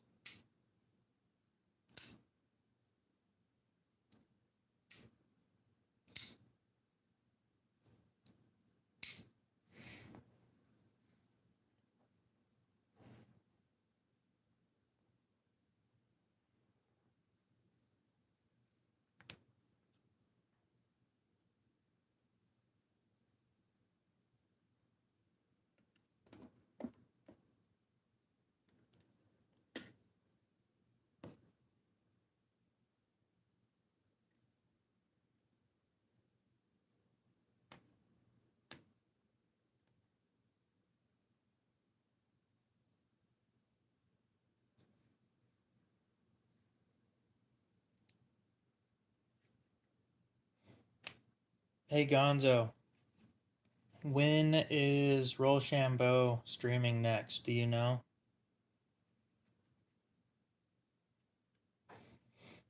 I need to try and get a hold of him.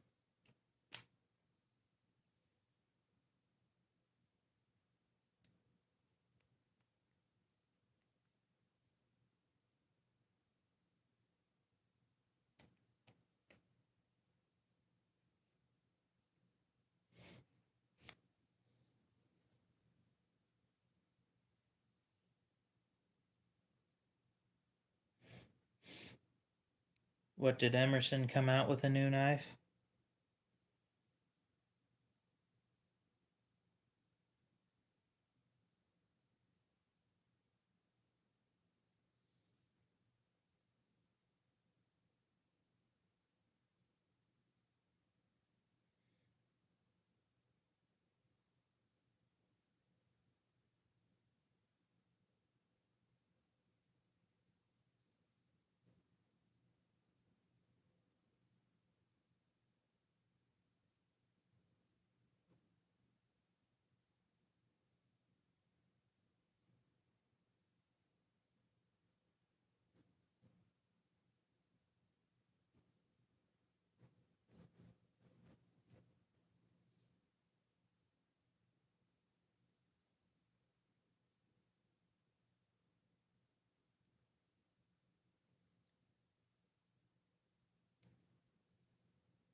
This one?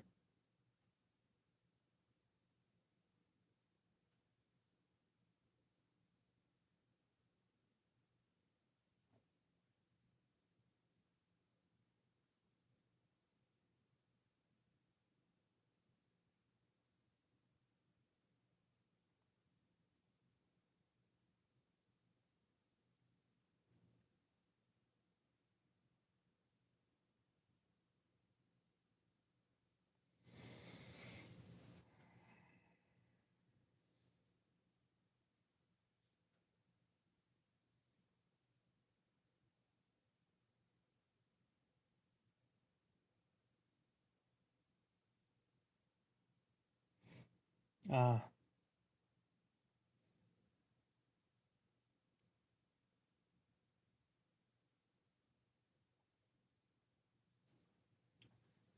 I don't like it.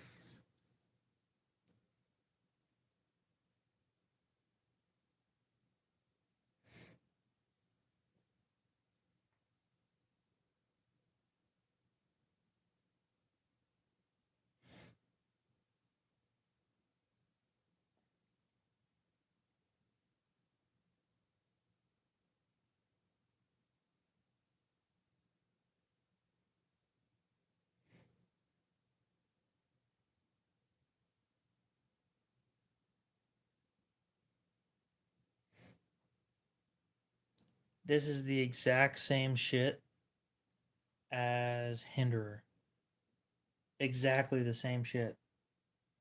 You're spending $440 on this knife, okay? $440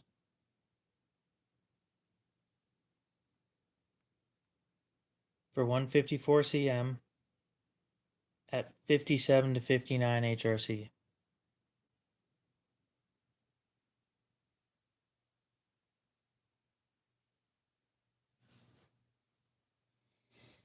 I don't know about you guys, but not for me. Not gonna happen.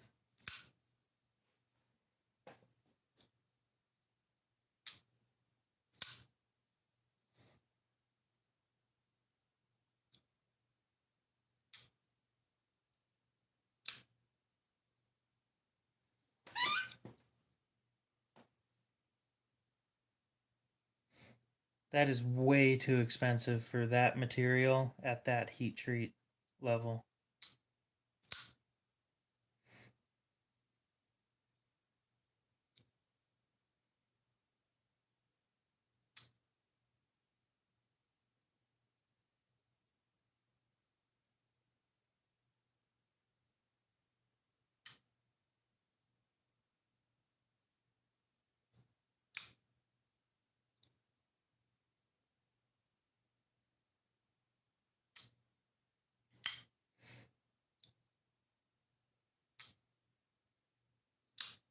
I love how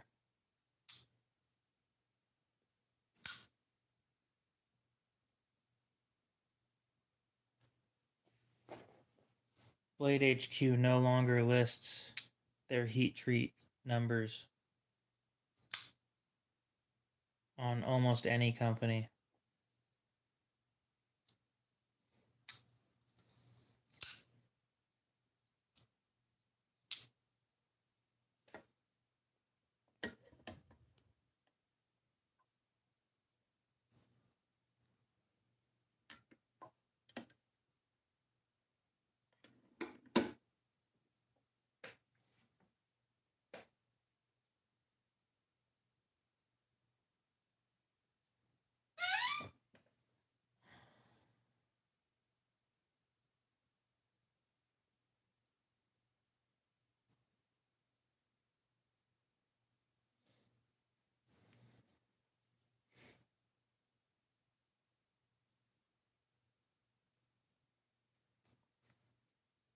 Well, guys, I think in about 10 or 15 minutes, we're going to go ahead and end the stream.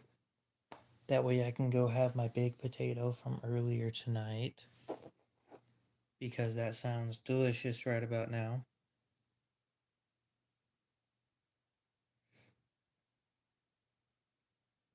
You know what? I think that my next grail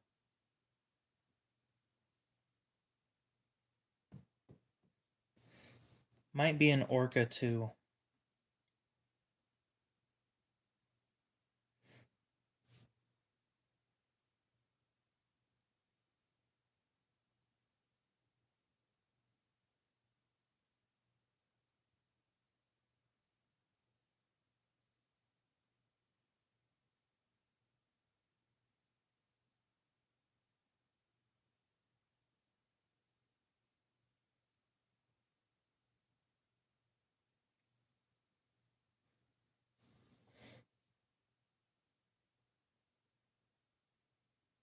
Hmm. No. An Orca. Ooh, finally. So they do have those. Or at least it was an option at some point. I'll show you here in a sec. I gotta find the exact one that I want.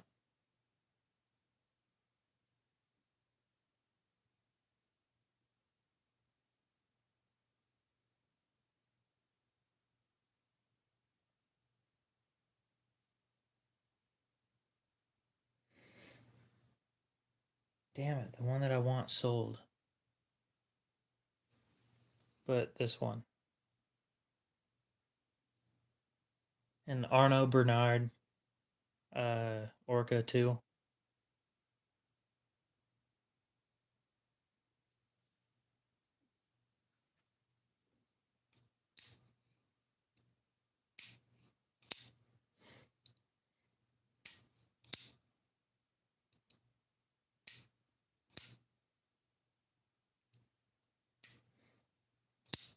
There aren't a whole lot of them in plain titanium by the looks of it.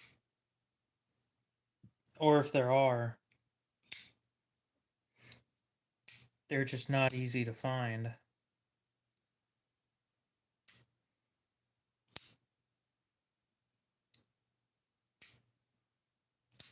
Oh, maybe?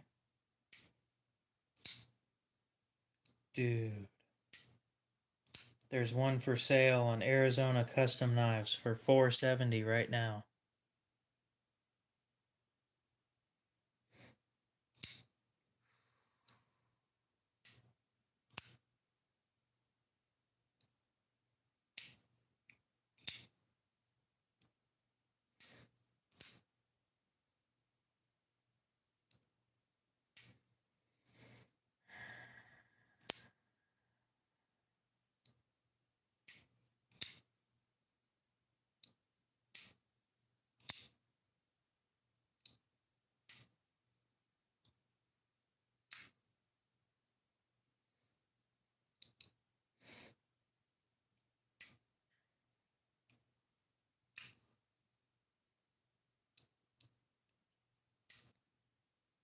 Yeah, I've heard that before. God, I want one of those, but. Well, they're both from South Africa.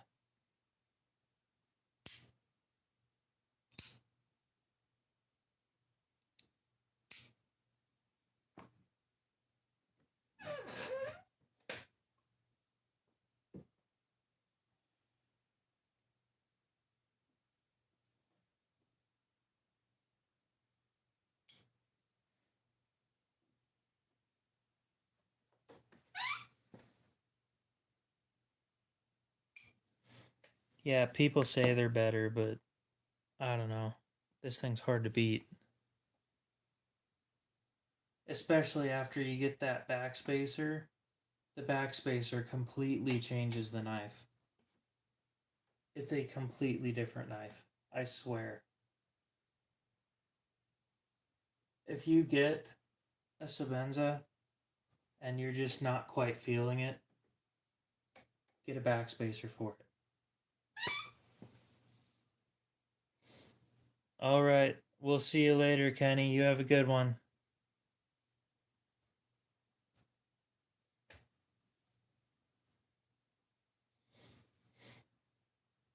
I promise. I literally promise that the backspacer completely changes the knife. Huge difference.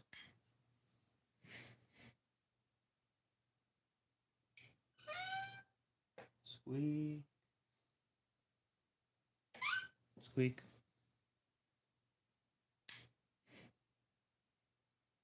Well, welcome back. My thumbs hurt, like they always do.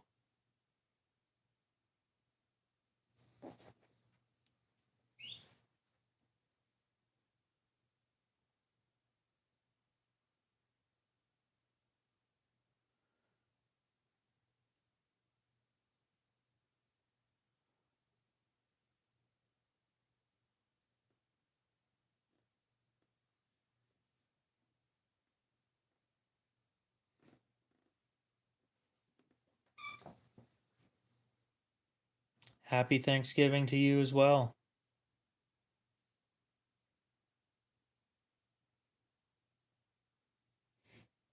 I didn't know that the Stitch had a backspacer.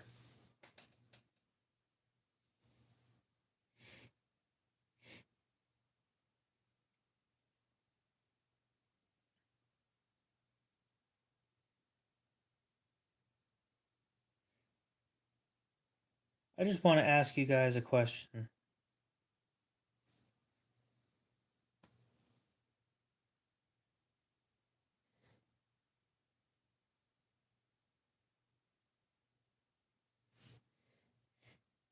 Yeah, that is fairly common.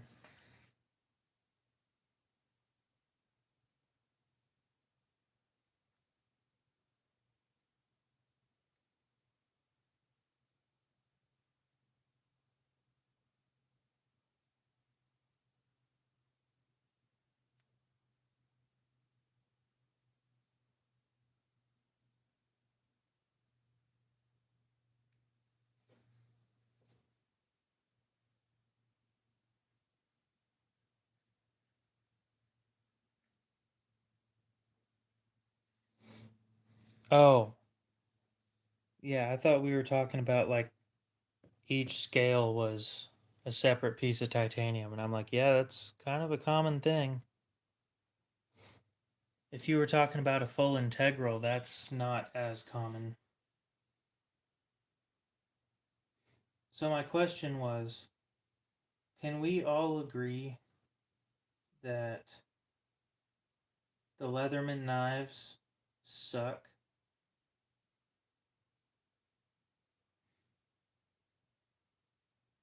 I got my hands on one because I was excited. I didn't buy one, I just got my hands on one uh, at my local outdoors place.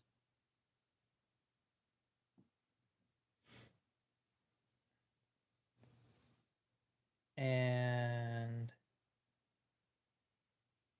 they suck. It is literally one of the worst button lock mechanisms I've ever handled. No, the MagnaCut series. They're literally just folding knives. But you're spending $300 on this folding knife right here in MagnaCut, and the scales are still steel. They're not even titanium. They're steel.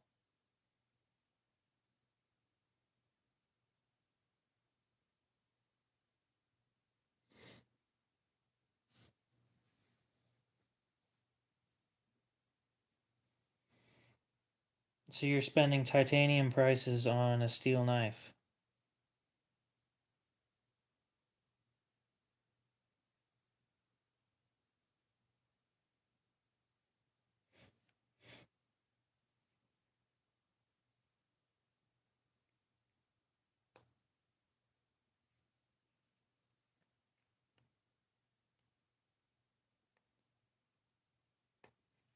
I think I've looked that thing up.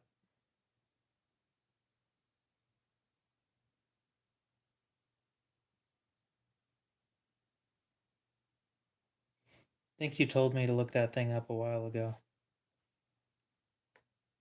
And I think I said,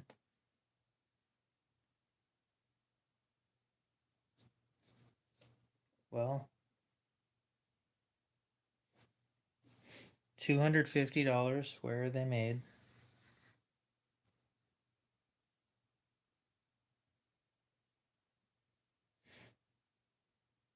Ew, aluminum. Fuck no.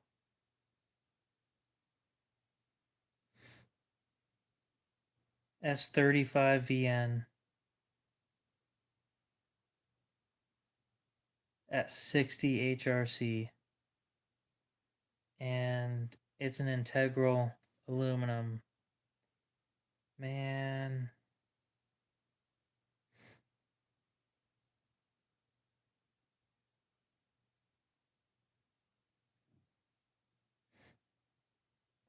I'm going to tell you the problem I have with it. And that may be a personal problem on my end. But for $250, you can get better steel options. Again, I don't know where they're made.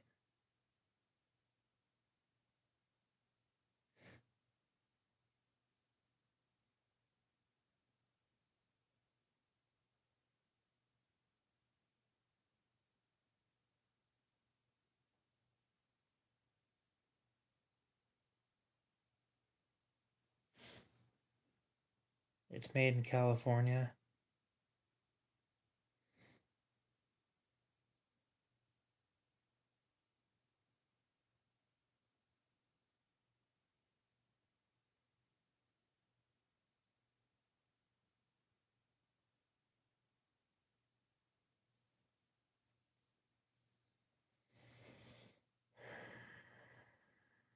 Um, I have a problem with the steel for the price.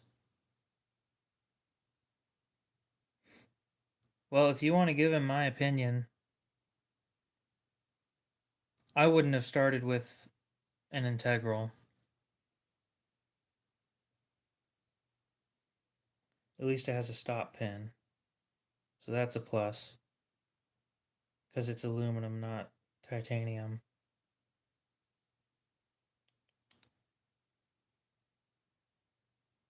No, a button lock doesn't mean an instant failure in my eyes. I do look down on them a little bit.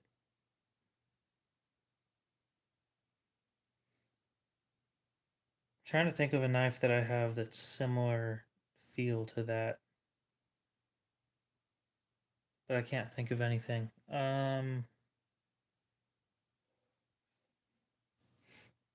Yeah, I have a problem with the steel. That's my biggest problem.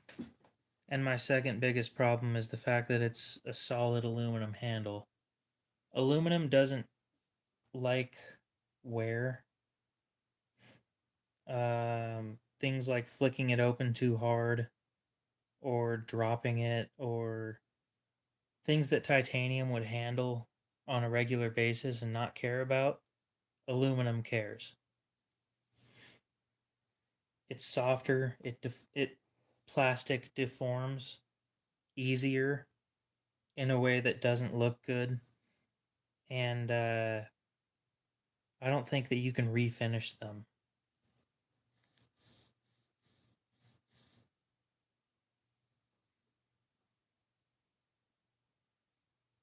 I'm sure lockup was good, but my question now is how much did you test that lock? Because when we're testing button locks, the main problem that we have is just the way that they're shaped and the way that they work. They they're higher likelihood of failing. So we grab them like this, and then you put a mat down, and you smack the shit out of it against a table.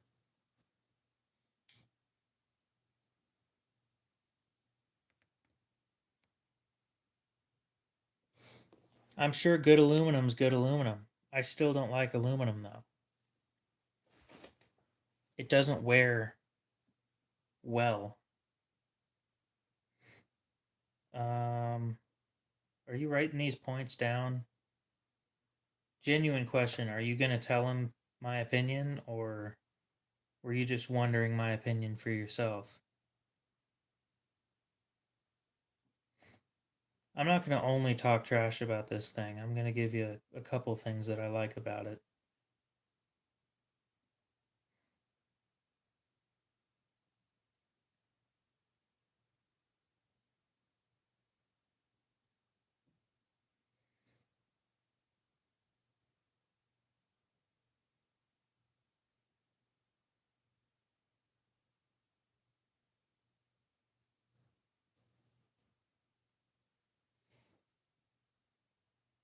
So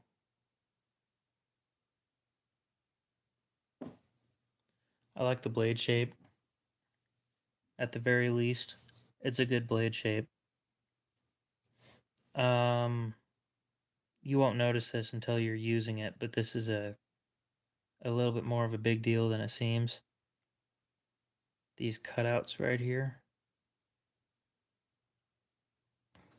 kind of like this right here, huge help when you're wearing gloves. Big deal. Deep carry pocket clip doesn't make a whole lot of sense here with where it's placed. Does it have a steel backing that it's screwed into, or is it just screwed directly into the aluminum? Because if you cross thread that, then that is fucked. It's on bearings.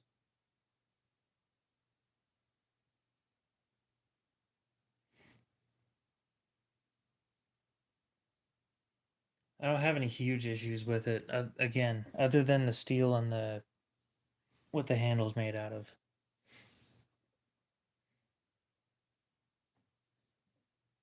Let me compare it to the Lion Steel Thrill real quick. And then I'm headed to eat my baked potato.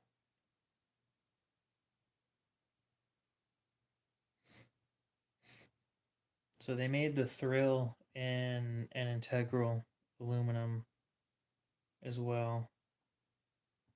I'm not looking for it sold in Italy. I'm looking for it sold here. But it's a slip joint.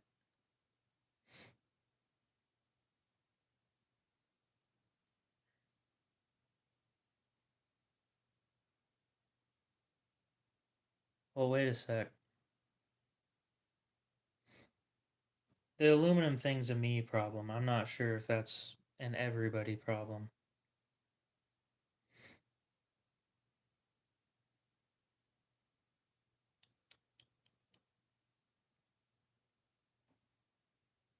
It definitely needs a steel upgrade.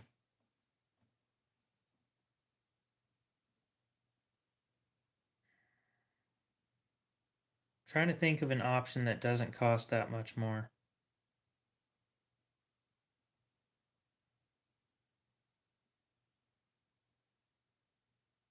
Because for an American made knife, it's actually priced pretty well at $250. That's hard to beat. And I don't want to go with the cliche and say M390. Well, the thing about titanium, it's aluminum, you don't have this issue in California.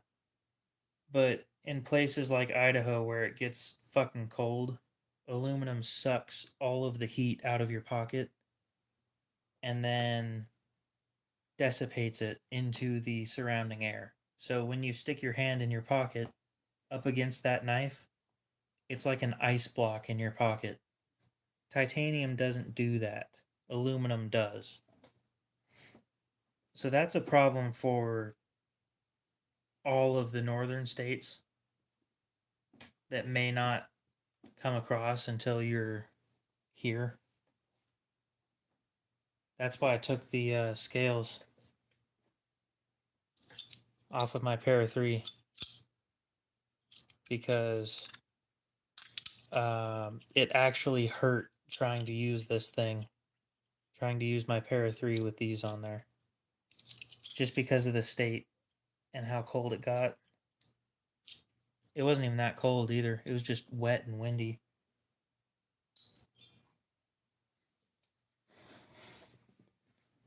It's priced well.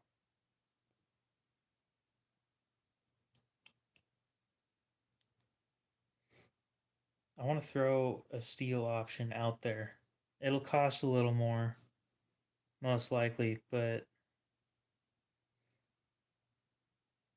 it'll be better.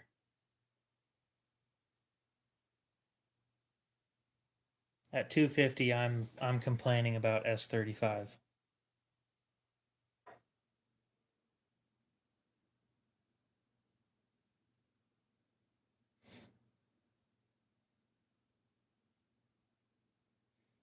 Yeah, for folders that doesn't make a whole lot of sense because you're not supposed to drop. You're not supposed to flip around a folder.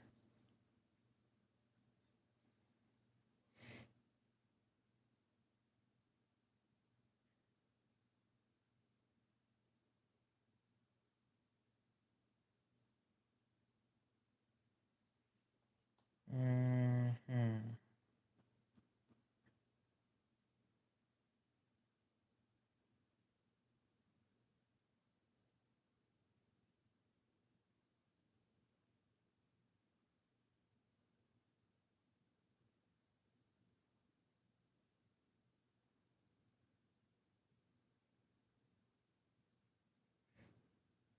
Two options, which it's basically M390, but either S30V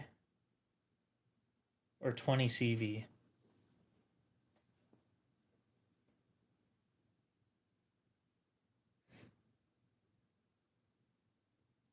And I know S30V doesn't sound like an upgrade because it's older, but it's got better edge retention. Or 20CV, which is the same as M390, just American made.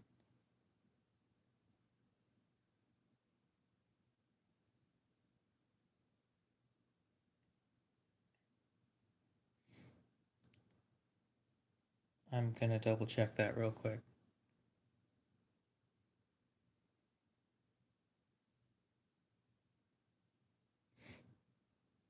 Yep.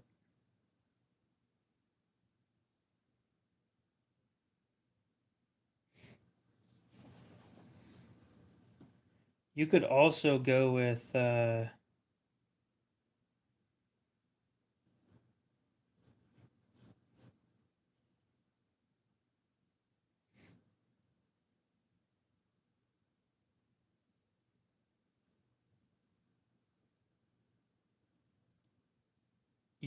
CTS 204P, and it's not used as commonly as 20CV, which is made by Latrobe, but 204P is made by Carpenter in America as well. By the looks of it, with slightly more tungsten and slightly more manganese and silicon. Now, probably run it at like 61 HRC. So 61 plus or minus 1, 60 to 62.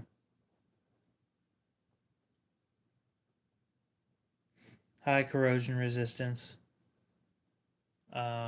Decent edge retention.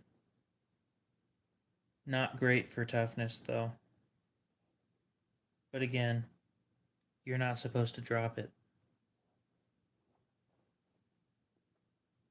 Any other questions or anything before I go eat my baked potato?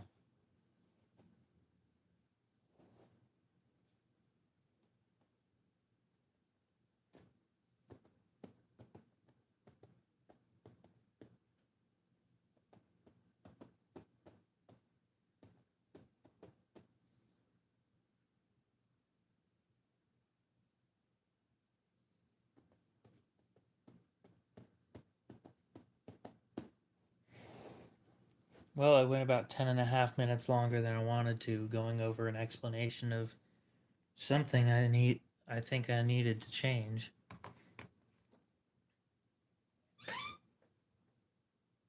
Um, I can't complain too much. If it's an American made knife, you could probably prop it up to like 275 with the 204P. If it could be similar profit margins, then that's what I would do. It's not a super common steel, but it's great. And if people look it up, then yeah, that's the question. If people look it up, you might just do 20 CV then, because it's still made in America too. Anyway, 20 CV probably has better marketing. I'd go with that now that I think about it.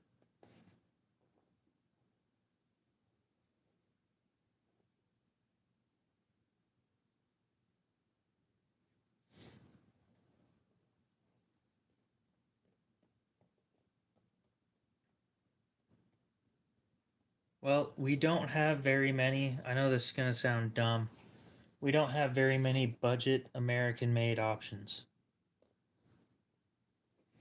We've got Buck, and that's about it.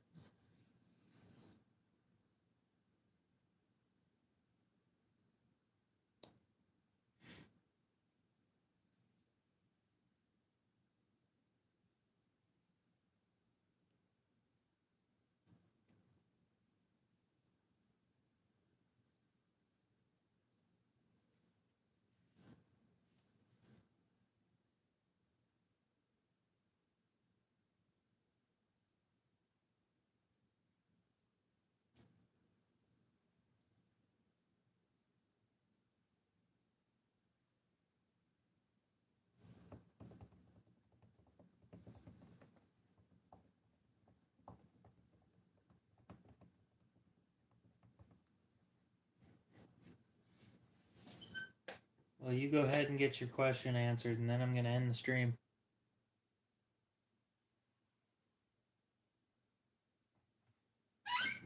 Squeak.